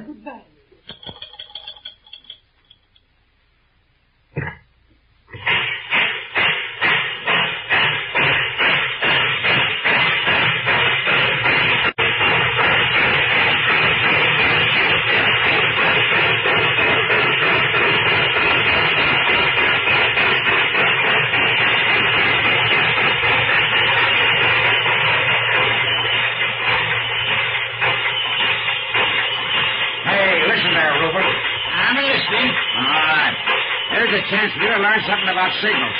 You ain't mad at me no more, mister. Oh, shucks. What's the use of getting mad at a guy like you? One minute I'm throwing, the next minute I'm laughing me head off. Well, sirree, it sure is mighty nice of you to get me back firing for you. Oh, you don't know the half of it. Let me tell you something. Huh? If it had been any other hoghead you were flying for the other night, when you run past that red light at Freshwater Junction, that'd have been your finish. Gosh, my hair ain't quit wearing up yet. Sure was kind of exciting, mister, eh? You see, them there little dinky red lights is, well, mighty hard to spot when you come on home sudden like that. There they are. Just the same, guess I spotted the most of them. Yeah. Well, I'm getting good, I be. Oh. If I don't see 'em ahead, I'm pretty near certain to get 'em looking back. Yes, you see, I got pretty good hindsight, mister. Hey, one more attack like that and I would change my mind. Well, sir, I'll sure do the best I can, mister. Anyhow, I reckon I can keep that there old boiler a-popping for you. You sure can, Reuben. I got a hat to you for that. I never seem to beat you for spade and diamond. But I don't know. Maybe you ain't got the head for catching signals. Well, hey, listen, guess we better go over some of them signals again, mister, eh? Yeah. We got a few minutes before the shacks get back from eating. Yeah. Now, okay. Now, supposing we're pushing a string of cars out of the main line. Yeah. And the switchman wants to make a quick stop. Now, what kind of a signal would you use? Let me see you give the signal. Well, hold on now. Let me get that, mister. Yeah. I reckon I'm going to surprise you. I wouldn't wonder. Well, now, hold on now. Let me see. I'm getting it. Quick stop, you said, mister? Yeah, come on. Show us the signal. Well, I reckon it would be, this here signal now, isn't it? What's the matter? Say, you old sodbuster. I reckon it wouldn't. That's the signal for a kick. Huh? We'd be busting in out of a few boxcars. Ain't you got any more signals? Sure. I got quite a few, mister. Now, let me try another. Listen. It's like this here. Now, you see? Now, watch me. You see? You got it? There. Yeah, you know, that's a funny thing. I kind of suspected that was the one all the time. You reckon I ain't doing so bad, eh? Hey, Spider! Oh. Take up that old bullseye!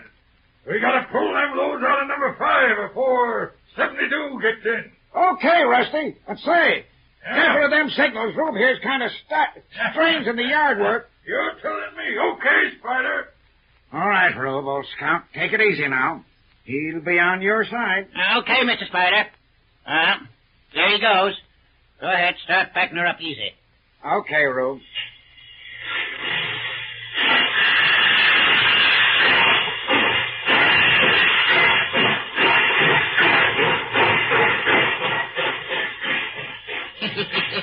Reckon I picked off that there signal mighty slick. I tell you right now. Hey, keep your head out of that window. What's he doing now?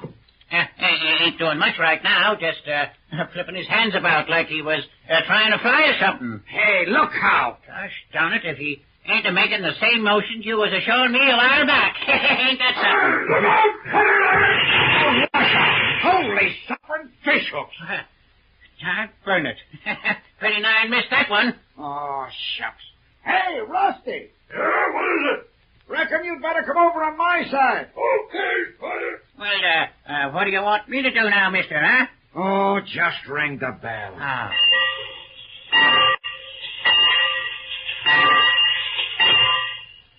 Hey, Spider! Hello there. Drop down here a minute, Spider. I want to talk to you. Sure, I'll be right with you. Anything doing? Yes, I want to have a talk about the Fortuna. Oh, yeah? Yes, but first of all, how's this new fireman? Porter, I think he's called. Oh, you mean Rube? Mm-hmm. Hey, he's okay, Mr. Reed.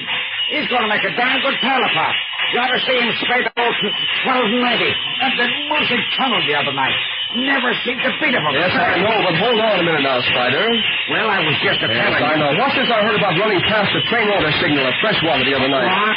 The signal was on the left side. This fellow must have missed it, huh? Oh, no, nothing like that, Mr. Reed. That was up to me. You see, that old 1290, he's kind of tricky. And we had a big drag of reefers. And the sandbox was stuck. Yeah, hold on, Spider. It's not quite good enough. I know you better than that. Anytime you can't hold a train on a dry track, there's something wrong.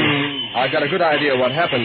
But I'm not blaming you, though. Well, shucks, Mr. Reed. We did run fast a little ways, but there wasn't nothing common. Didn't do no harm. Oh, come on, Spider. You know better than to talk like that. If this fireman is at fault... Oh, listen, Mr. Reed, he's a good guy. I like him, see? Give me a chance with him. Well... Just do me a favor. I'll make a fireman out of him. Say, was it Brennan that was kicking about him? No, Brennan isn't built that way. You know that, Spider. Yeah, I reckon that's right. Guess some of the boys must have been talking. Oh, these things get around pretty quick, Spider. But listen, you leave it to me. Oh, he's a good guy, see? And he's got a sick wife and a couple of youngsters. Never told me nothing about him, but I found it out, see? Mm-hmm. Oh, shucks, I don't know. All right, Spider, I'm going to leave it alone for the present. Oh, gee, thanks. That's mighty white of you.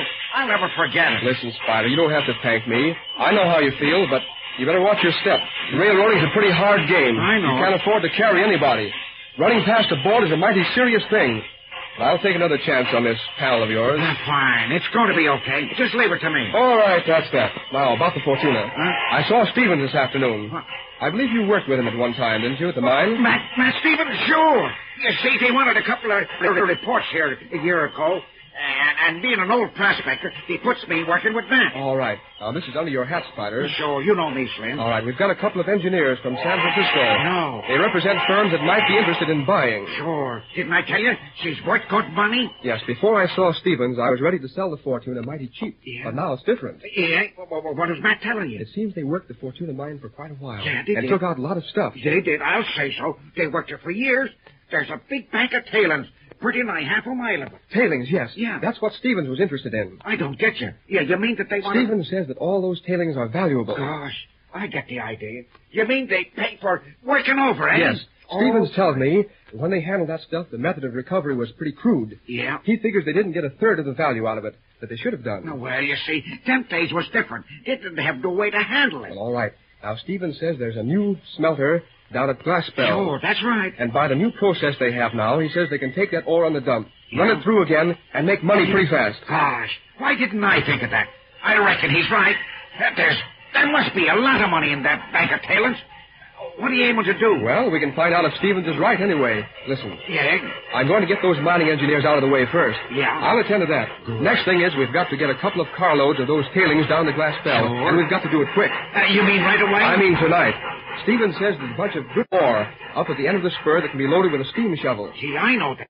Well, Spider, can you run a steam shovel? Run a shovel. Say, listen, I can run anything. All right, fine. After dark now, we'll load a steam shovel on a flat car. You pick out your own men. All right. Take the old 1010. Good. We'll run you down there about midnight. Oh. Load a couple of gondolas with that ore, and we'll have 72 pick 'em up tonight for Glassbell. Say, that's a great idea. I think so too, Spider. I want you to take hold of this Fortuna mine job yourself. If that ore pans out all right, I make it bank to make us a good loan on the mine property. Great. We'll keep the old 1010 on the mine spur and shoot the stuff out as fast as you can handle it. Great. You can take your old hick friend to fire for you. Oh, say, Slim, Rube's going to be tickled to death. Give him a chance to make some good wages. All right, talk it over with Brennan first and get set. All right. I'll see you tonight before you pull out. Okay, Slim. Okay. Hello there, Reuben. Hello there, Mr. Spider. Say, was that the big boss you was talking to down there? Yeah, sure, that's him. I kind of thought I heard you mention my name. Yeah, we was talking about you. Say, mister, you didn't go for to tell him about me missing them there signals. What kind of a guy do you think I am? No, I was telling you was a darn good fireman. So we're going to a new job. Yes? Switching with the old 1010 on the mine spur. Nice, easy job for you, Rube, and good wages. Why, gosh, Mr. McGee, that's pretty nice of you. Oh, cut it. I just can't tell you, well, what it means to me. Never mind. I just can't tell you, but, well, I've been needing that there money. Oh, cut that stuff and watch them signals.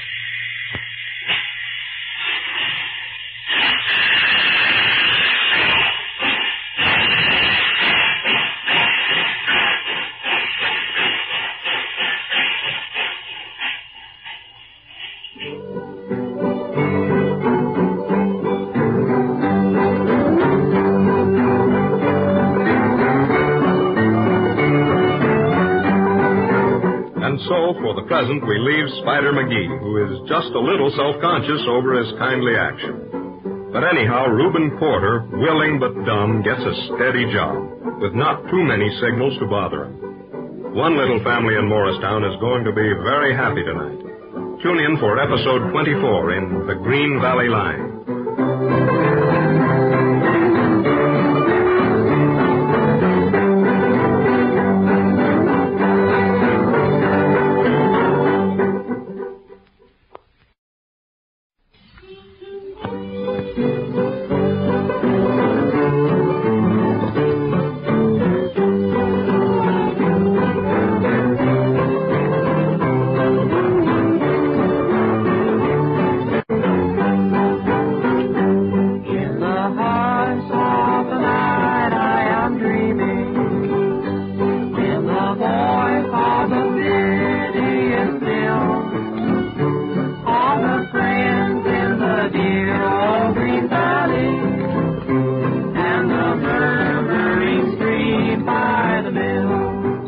present episode 24 in the Green Valley Line, a story of a backcountry railroad in the early years of the 20th century. Our story resumes in the hills above Morristown. It is Sunday, and Bill Reed is enjoying a few hours away from the job with his mother and Carrie Gregg. Let us picture the scene as we look down from the Big Forks Trail. The quiet of an old-fashioned Sabbath broods over the Green Valley. To the westward, the big mountains loom on the horizon. The woods are glorious in their autumn color. Below us lie the roofs of Morristown, and to the eastward, the Green Valley Railroad winds like a silver thread in the sunshine. True to his restless nature, Bill Reed is away down the river after trout while the two women sit talking in the shade of a big pine tree.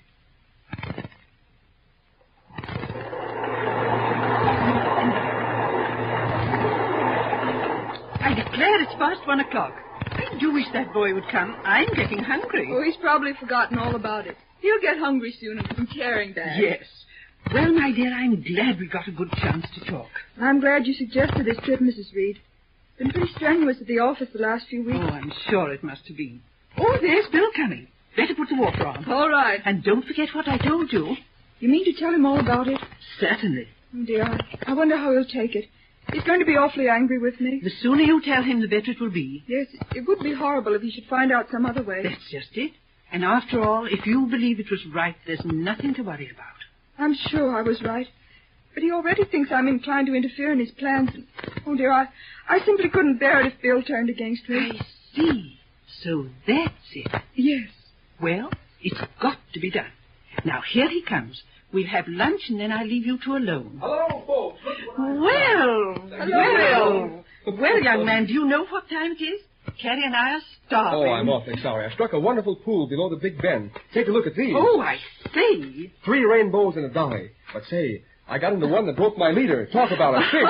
Say, he was just about 4 times. Oh, yes, I know that kind. What do you mean you know that kind? This was the biggest one I ever saw. Oh, I'll swear he was all of... Talk to me. Huh? I've heard all about those big ones on fishing trips with your father. Oh, gosh, he was a pretty big one, though, Mother. Oh, yes, that's all right. Get a couple of those fish clean, Bill, and hurry up. All right. We're going to have fresh trout. Come along now. Oh, hello, Carrie. Where's Mother? She went upstream to get some ferns. Oh, gosh, I had quite a sleep. It's the fresh air, I suppose. Isn't it great to be up here away from that old railroad? Yes, it is nice, Bill. Just take a look at that view, will you? What's that place away over there in the distance? That's the water tower at Dexter. And look at that stretch of grain fields. Just think, they've got the best crop in years all down the East Valley. Pretty soon we'll be hauling out wheat night and day. That's right. Say, what's wrong? Something troubling you? Well, yes. Business? Yes. Oh, can't you forget it for today? That's why we came up here, to get away from everything. But I've got to have a talk. I've got something important I must tell you. All right, go ahead. What is it? First, I wish you'd tell me how the work at the Fortuna mine is coming. I thought you knew. Why, it's coming fine. Any idea how that all is going to turn out? Well, in a way. We got those 2 carloads down the Glass Bell. They haven't run them through yet, but they got assays from samples of the ore. Were they pretty good? Good, I'll say they were good. If that stuff holds up anything like the samples, it's going to run better than $150 to the ton. But it's going to take some time to realize in actual money. Oh, yes, it'll take months to run those tailings through the smelter. But look at the business it will mean. What I'm wondering is, can you get a loan on that stuff? Why, sure. I took the assays down to Mitchell at the bank. He let me have anything I want. Oh, thank goodness. But I don't need it. If we work that stunt to use the opposition money, we won't need a loan. Oh. Say, there's the thing that appeals to me. They'll be caught in their own trap, and the money they're spending to make it tough for us will be used to pay their mortgage. That's what I wanted to talk about. Well, you still worrying about that? It's too late now. I've sent the telegram. I can't understand why we haven't had an answer. But I guess it'll be there in the morning, all right? I don't think so. What? Say, what is this? You know, I didn't like that deal, Bill. Yes, I know. You thought it was crooked, and yet it's perfectly legal. Well, anyway, you can forget about it because you'll never get that money. At least not from the CK&W. What? Say, I don't get this at all. What have you found out? Nothing. I only took steps to prevent your father from sending that money. You what? I see. You spilled that story to the opposition, is that it? No, I didn't do any such thing. Or perhaps you told your father. It amounts to the same thing. No, I didn't tell Father. I said I took steps to prevent the money being paid. I did that because I thought it was wrong. If you think it's worthwhile, will you tell me just what you did do? I did nothing that would get you into any trouble, but I stopped that remittance. Yes, you said that before. Well, naturally, I'm a little curious to know how you worked it. Perhaps I'd better explain. Yes, might be just as well. You know, that money was offered to my father as president of the Green Valley. It was intended to be used to help force the sale of the Green Valley. Of course. And the message offering the money was addressed to my father. We tapped in on the message, and you thought that as acting president, you'd take a chance and use the money in a righteous cause. Yes, you put it all very clearly. Well, then you wired in the name of the president, asking them to send along that $70,000. It was a clever idea, but, well, I didn't like it. Oh, you didn't like it, huh? Well, come to the point. What did you do? Oh, my name being Graham, I sent another message to say the money would not be needed, and signed it Graham. I see. So that's how you fixed it. Well, I've got to hand it to you. It's pretty neat. Well. And so, boys and girls, this is how Sally the Snooper fixes the old villain. You've no right to say that. It was the only thing I could do. There wasn't any use trying to argue with you. You're so bullheaded. Thanks for the criticism. So, while I was thinking you were something above the average in women, doing my best to pull this old railroad out of the hole, you quietly knifed me in the back. Bill, don't say that. I'm sorry. I've been half crazy since I sent that message. You know I don't care anything about the job. If I'd realized what it would mean to you, I'd have cut my hand off rather than send that message. Yes? Well, it's a little late to say that now. This is the end of our partnership. What? You mean? I mean that after today, I never want to see you again. Oh, Bill. I'm fed up with the whole business. All right, let's forget it. I'll find Mother and we'll get going.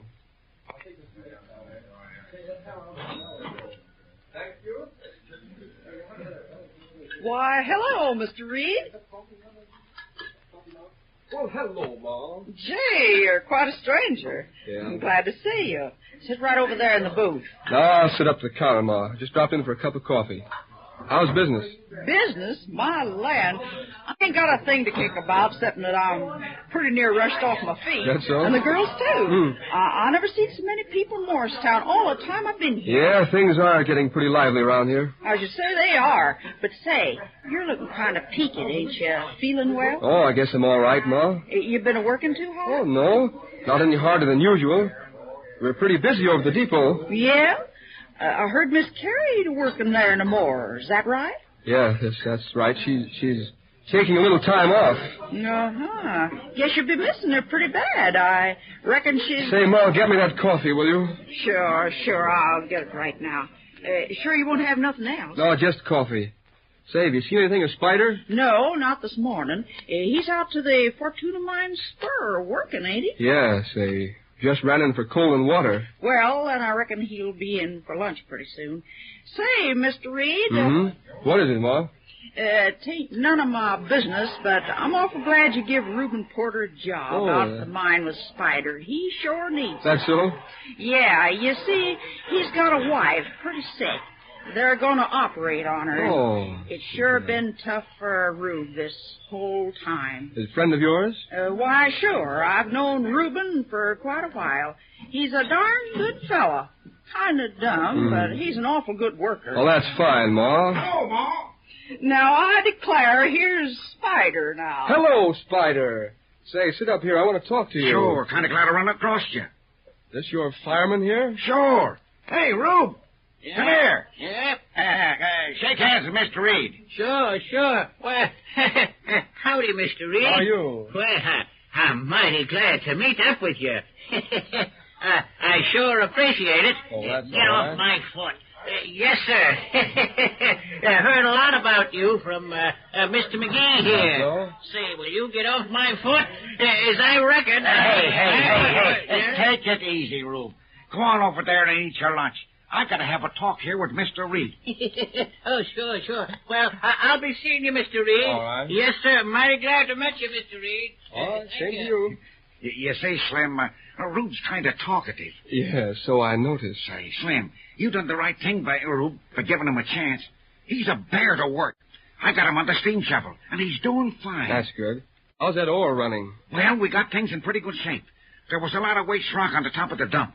We got that pretty nigh cleaned off, and the stuff looks pretty good underneath. going to start shipping pretty soon? I guess so. I've been expecting to hear from the smelter all morning. If the run of that ore holds up to the samples, we'll start to shoot out that rock as fast as you can load it. Well, we ought to do 10 cars a day for a while at least. Maybe better. That's pretty close to 300 ton a day, ain't it? That's good. How'd you come out with them mining companies? All right. They'd got wind that we were short of money, and the two firms combined to dicker for the mine. Is that so? They knew all about the good ore in the dump, too. Uh-huh. But thanks to Matt Stevens, I found it out just in time. Yeah? Well, if you'd have sold half interest for $70,000, but them guys will be making big money fast. Well, I'll have Stevens go over the mine itself. Maybe we'll work the property on our own hook. What? Things seem to be panning out pretty well now, Spider. Yeah. Do you reckon we're going to pull through all right until this fall? You bet your life. It's a certainty now, Spider, that the Green Valley Line is going to meet its obligations right on time. Gosh, that's fine, Slim. Moreover, we're going to expand, Spider. Going to make a real modern railroad out of the Green Valley. No. As part of the through line from Chicago to the coast. Well, gosh darn it, that's mighty good bet. news. I reckon you're feeling kind of happy, ain't you? Yes, I ought to be, I suppose. But right now I've lost interest in the whole darn business. What do you mean? I don't care if the road goes up or down. Doesn't mean anything anymore. But say, listen here, Slim. No, it doesn't mean a thing to me. Message for Mr. Reed. Oh, let's see it. Well, this is good. The smelter people say those 2 cars of ore average better than $80 to the ton. Boy, ain't that so? All right, Spider, get busy now. I want 5 cars of that ore on 72 tonight. Hop to it now. Sure. I'm halfway there right now.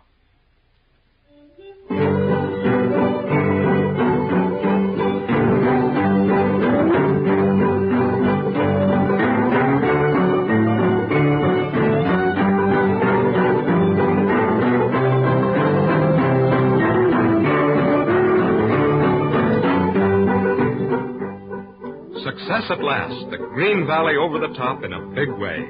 But all to no purpose as far as Bill Reed is concerned. The break with Carolyn Graham has turned his hopes to dust. What will he do now?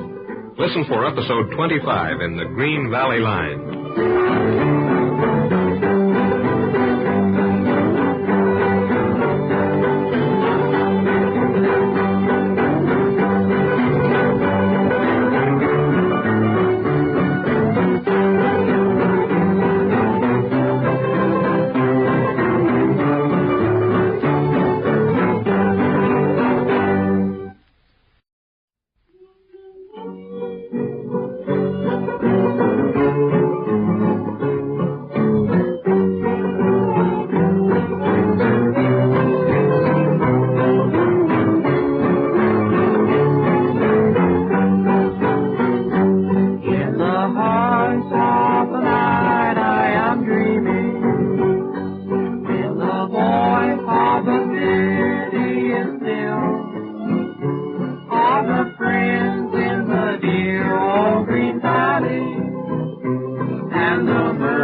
Present episode 25 in the Green Valley Line, the story of a backcountry railroad in the early years of the 20th century. Our story resumes at the scene of the loading operations on the Fortuna Mine Spur. The big ore cars have been moving out steadily since last Monday. Spider is handling the 1010, and the loquacious Mr. Reuben Porter is having the time of his life with the steam shovel. Reuben's morale is rising rapidly under the influence of his newfound job. Let us listen in on their conversation.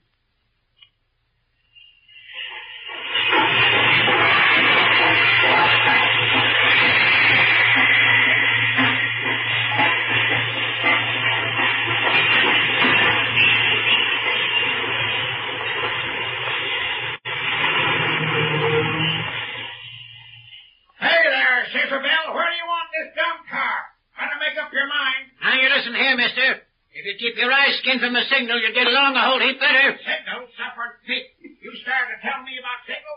Why, you big sodbuster, who do you think you're talking to? Now, you just listen to me. I got a whole bunch of signals of my own, and you gotta learn them. Oh, you big stick. So you're getting frisky, are you? Huh, signal.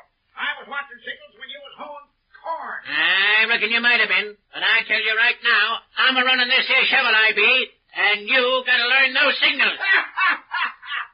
Say, Rube, you'll be the death of me yet. You and your signals. Okay. Go to it. Let's see you fill that dump car. Gotta make 3 more before supper. And Barnett, you just watch me handle this here shovel. First time I ever seen a shovel big enough to suit me. Yes, sirree. Okay, go to it, Rube. All right.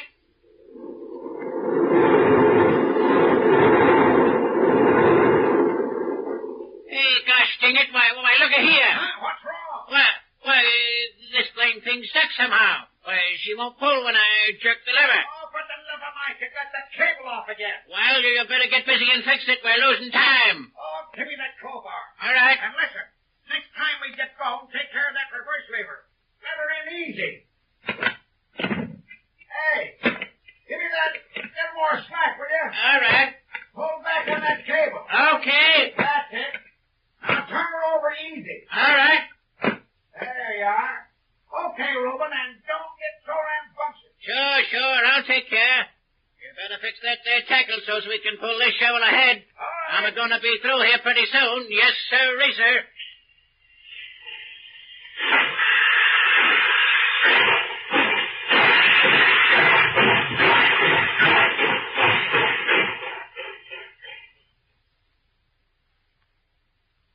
Hello there. Howdy, Judge Merrick. Oh, I thought you hi, was in Abe. Frisco.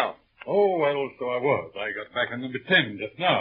Want to get a room? Yes, give me that one I had before. If it's vacant. Well, you see, Judge, I'm sorry. We've been pretty full lately. I'll find you one on the second floor. All right, whatever you have. How's everything, Abe? Oh, things are moving right along, Judge. Yeah. Business is good, and the railroad's doing fine. Well, that's pretty good news. Did you see young Bill over at the depot? No, he was pretty busy. I'll see him after a while. Well, sir, it sure looks like the Green Valleys are coming right out in a hole in a hurry, Judge. That fair boy sure a wonder. I'm glad to hear you say it, Abe.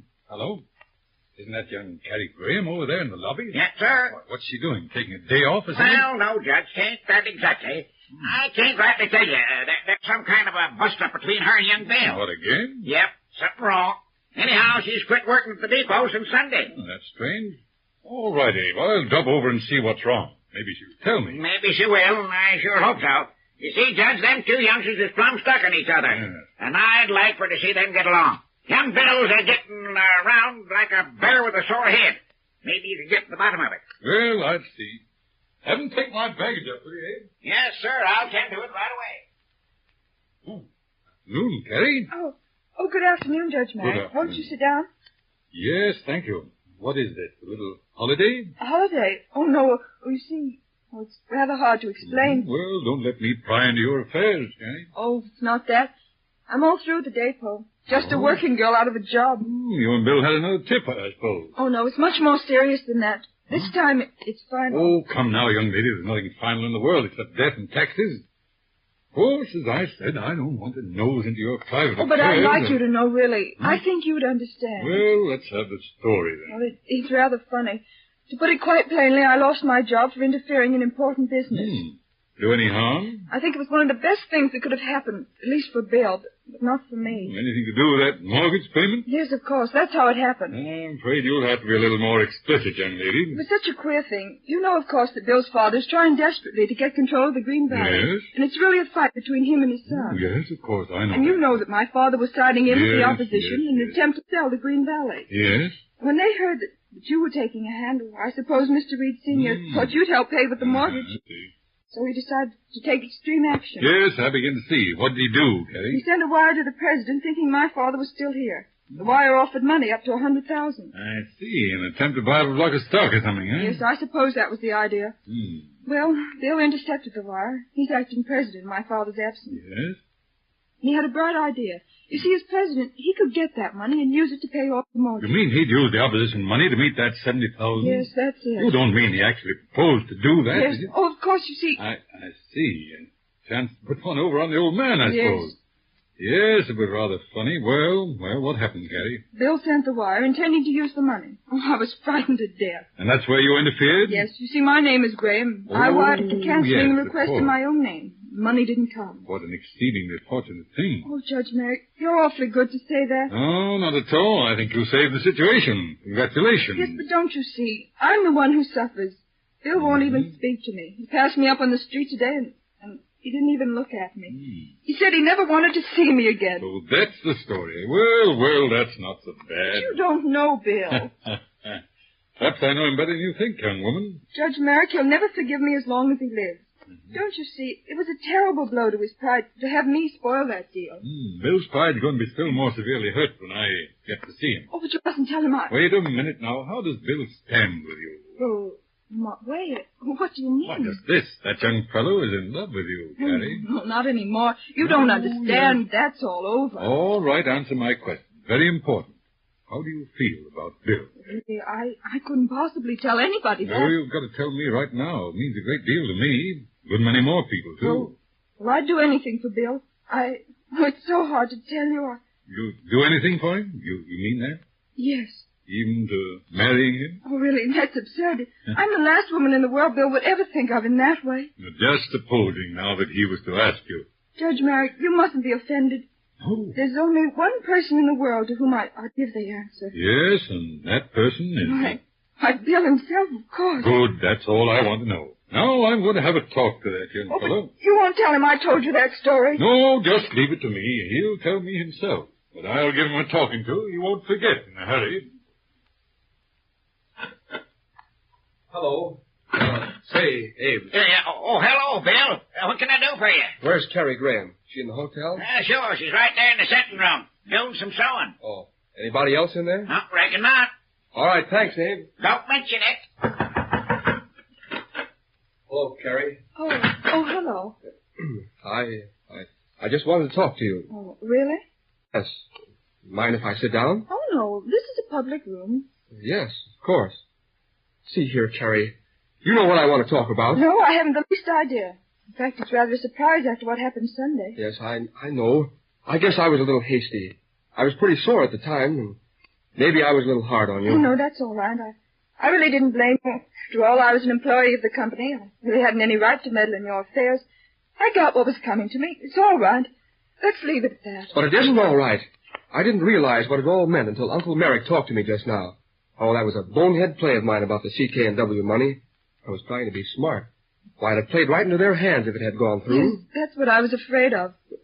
You don't mean to say you figured that out? The legal situation and all? No, of course I didn't. But I just knew. Sort of intuition, I guess. Oh, it's all right, Bill. Let's forget it. No, I promised Uncle Merrick I'd apologize to you, and that's what I'm here for. So I'm not Sally the Snooper anymore. Oh, for the love of my Carrie, don't make it so tough for me. Oh, Bill, please don't start any apology. I couldn't stand it. You're such a poor hand at apologies. And humble pie doesn't suit you either. No, maybe you're right. I just want to do the right thing, Carrie. Oh, but Bill, that's silly of you. I hated myself for meddling with that old telegram. You don't realize what a fine job you've done in the Green Valley. I wouldn't have got very far without you helping me. Don't be silly. I've been a little help, and Judge Merrick, too. But you've been the one to save the situation. Everybody knows it. You've done an awfully good job here, Bill. That's nice of you, Carrie. Well, anyway, you know how I feel. Sure, let's change the subject. Do I get my job back? Job? Oh, that. Why, of course, if you want it. I hope you'll get along with the new man. The new man? My goodness. Bill Reed, don't tell me you're leaving. Oh, yes. Yes. You remember what you said about quitting before the job was done? Yes. Well, it's safe now. The money is secured. That ore from the Fortune is running over $20,000 a day. Oh. I borrowed $70,000 this morning on it and shot it in on the mortgage payment. Yes, I suppose nobody could blame you for wanting a change. You've certainly put it over, Bill, and yet you've forgotten something that still isn't settled. Why, I don't get you. I went over everything with the auditor this morning. Everything's in shape. We got out the statements. Say, what are you talking about? Oh, dear, for a smart railroad man, you're awfully dense at times. There's one very important matter you've forgotten. Oh, gosh, Carrie, there can't be. Why, what is it? Don't you remember that time you went sentimental on me? What? Why, yes. But I'm sorry. We agreed to drop that. I was an awful sap, I know, but... And you said you'd drop it only for the time being. Then when things were straightened out in the Green Valley, you were going to take it up with me again. My gracious, haven't you any imagination? Why, Carrie, you don't surely mean that after all the things that have happened, after the way I treated...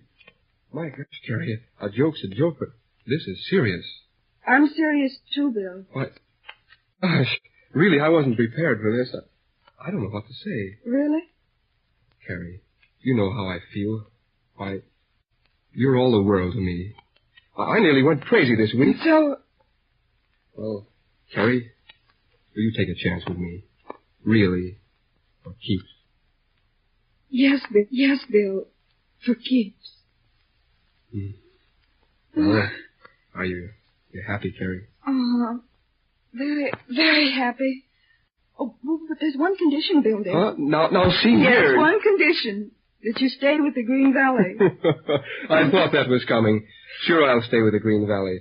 I'd stay on the side of an iceberg if you wanted me to. And we'll put the old Green Valley on the map. As long as we're together, we can do anything. Yes, as long as we're together, Bill.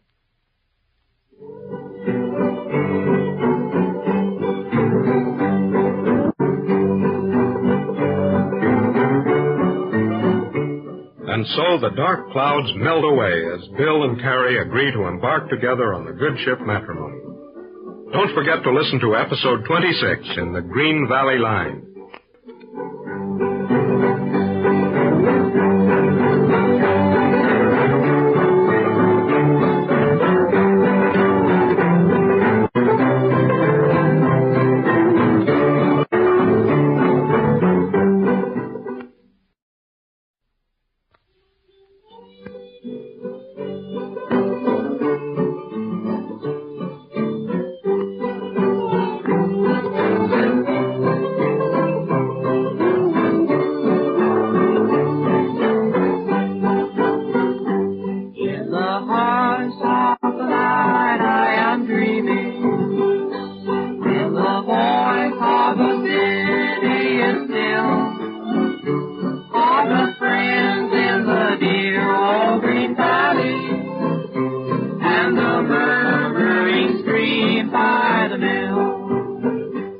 Present the 26th episode in the Green Valley Line, the story of a backcountry railroad in the early years of the 20th century.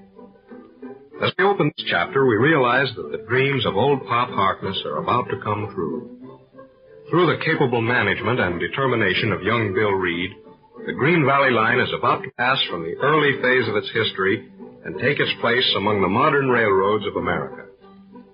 As we look forward to the second phase in the story of the Green Valley Line, Bill Reed and Carrie Graham also are on the threshold of a new life. The adventure of matrimony with its hopes and its fears, its wonders and its mysteries lies ahead. And so our story will shortly pass to a wider and more colorful stage. Meanwhile, the curtain is rising for this episode. Bill Reed and his fiancée are talking of the future. Let's see what they think about it.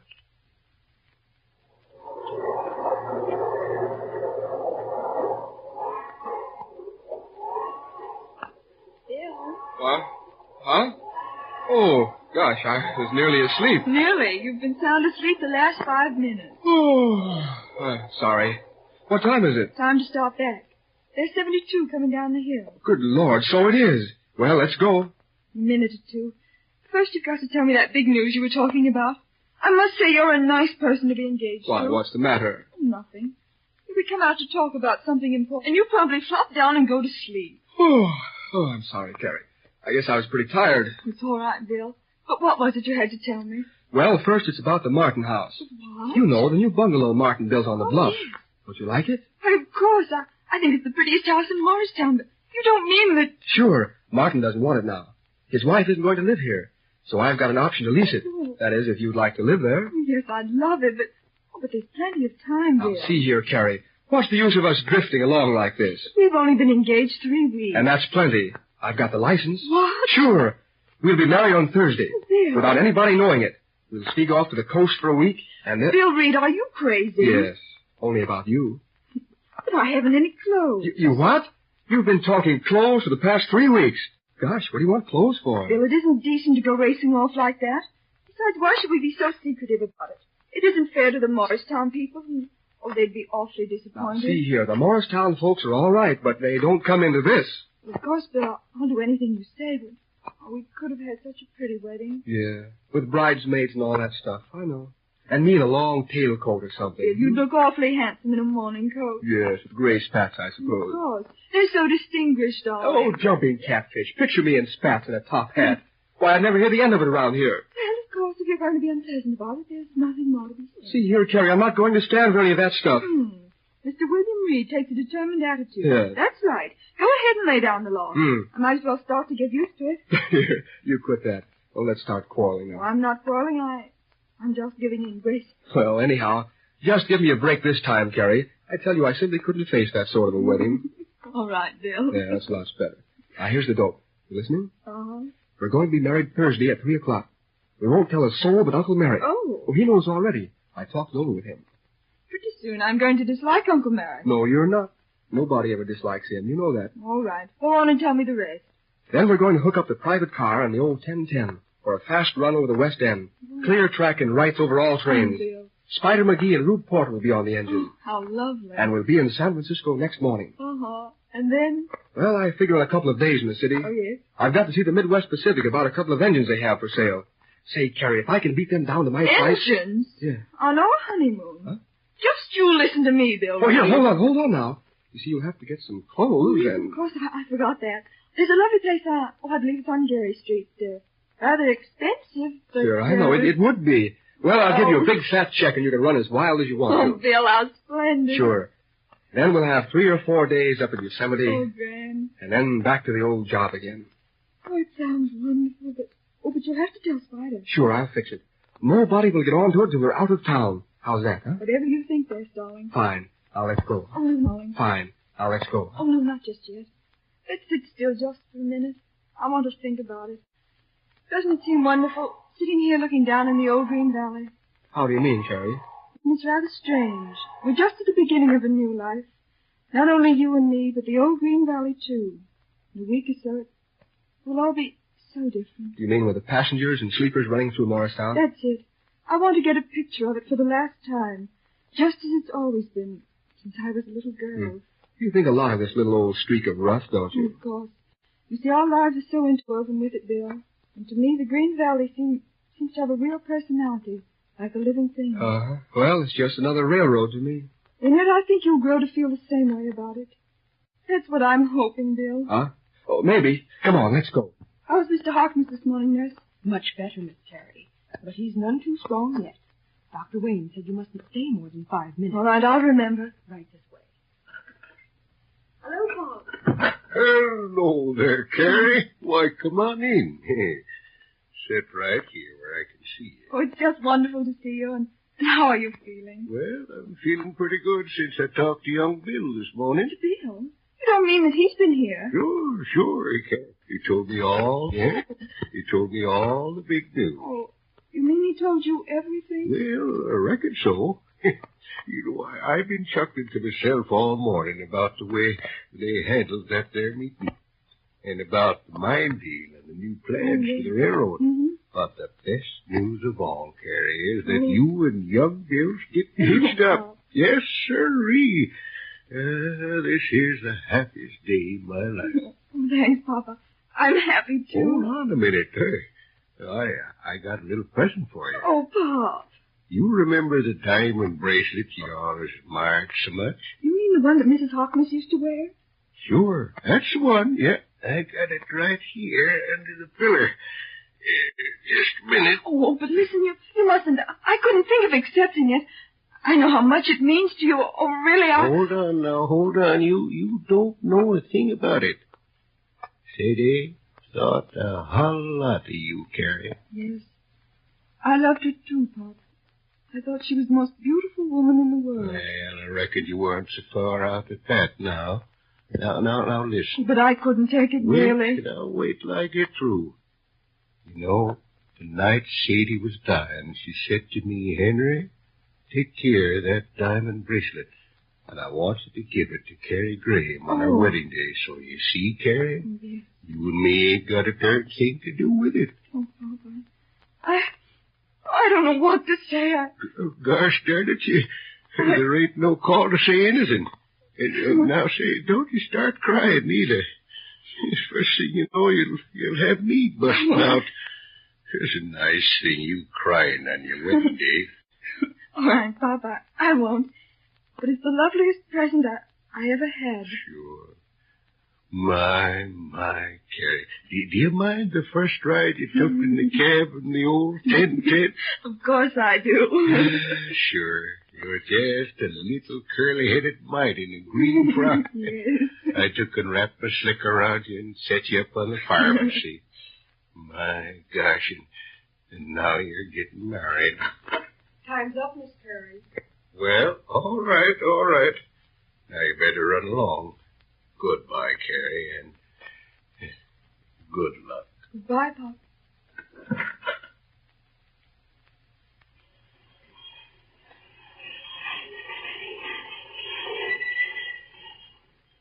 Hey, Spider! Yeah? What is it, big boy? Got the 10-10 all fixed? Sure. We're all set for the honeymoon special. Yeah? Ruth's been working on her, and she's all signed up. Looking like $1 million. Look out that hick fireman don't go spilling that there story. I see it. We gotta sneak out of town without anybody getting onto it, you see? Leave it to me. If Ruth breathes a word about it, about that wedding, I already told him what I'd do if he spills it to anybody. Say, you coming in for a bite of lunch? No, you've gone in to eat. Okay, see you later.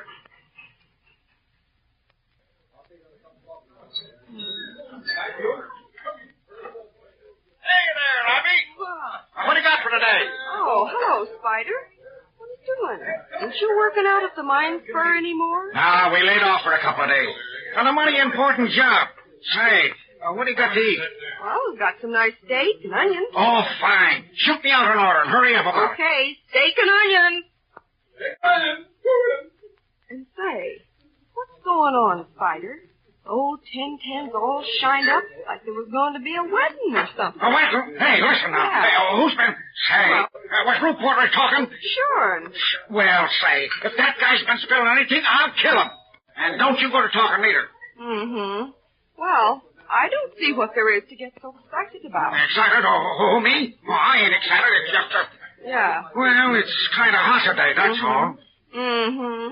Well, here's your steak and onions. Yeah, thanks. Hello, Andy. Where's Mom Flint? Hello, Abe. She's busy. Want to see her? Yeah, say, heard any news? There's something going on. They got the old 10-10 all set up, and they're looking around the private car. Sure. I was just talking to Peter about it. You were? I asked him if there was going to be a wedding or something. Well, what'd you say? And say, he got all excited. Do tell. Told me to keep my mouth shut. Well, I'll be darned. My goodness, you know I never go talking around, Abe. Wait. Gosh darn it, I got it. It's a wedding. Now, don't you go and say I told you. No, okay. I'll see you later, Abby.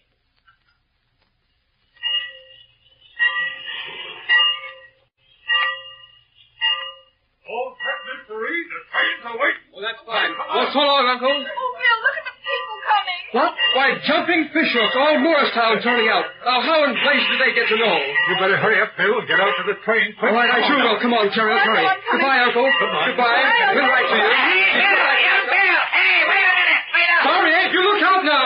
Give him the highball, Brennan. Bye, Uncle. Hey, boys, get the old song.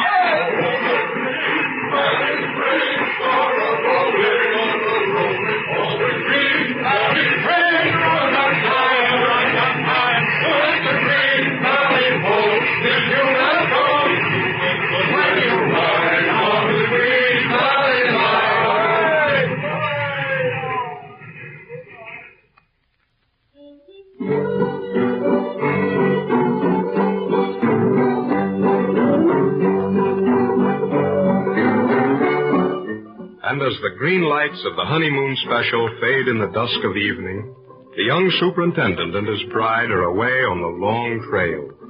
The trail that is always new. Tune in for episode 27, the opening chapter in the second phase of the Green Valley Line.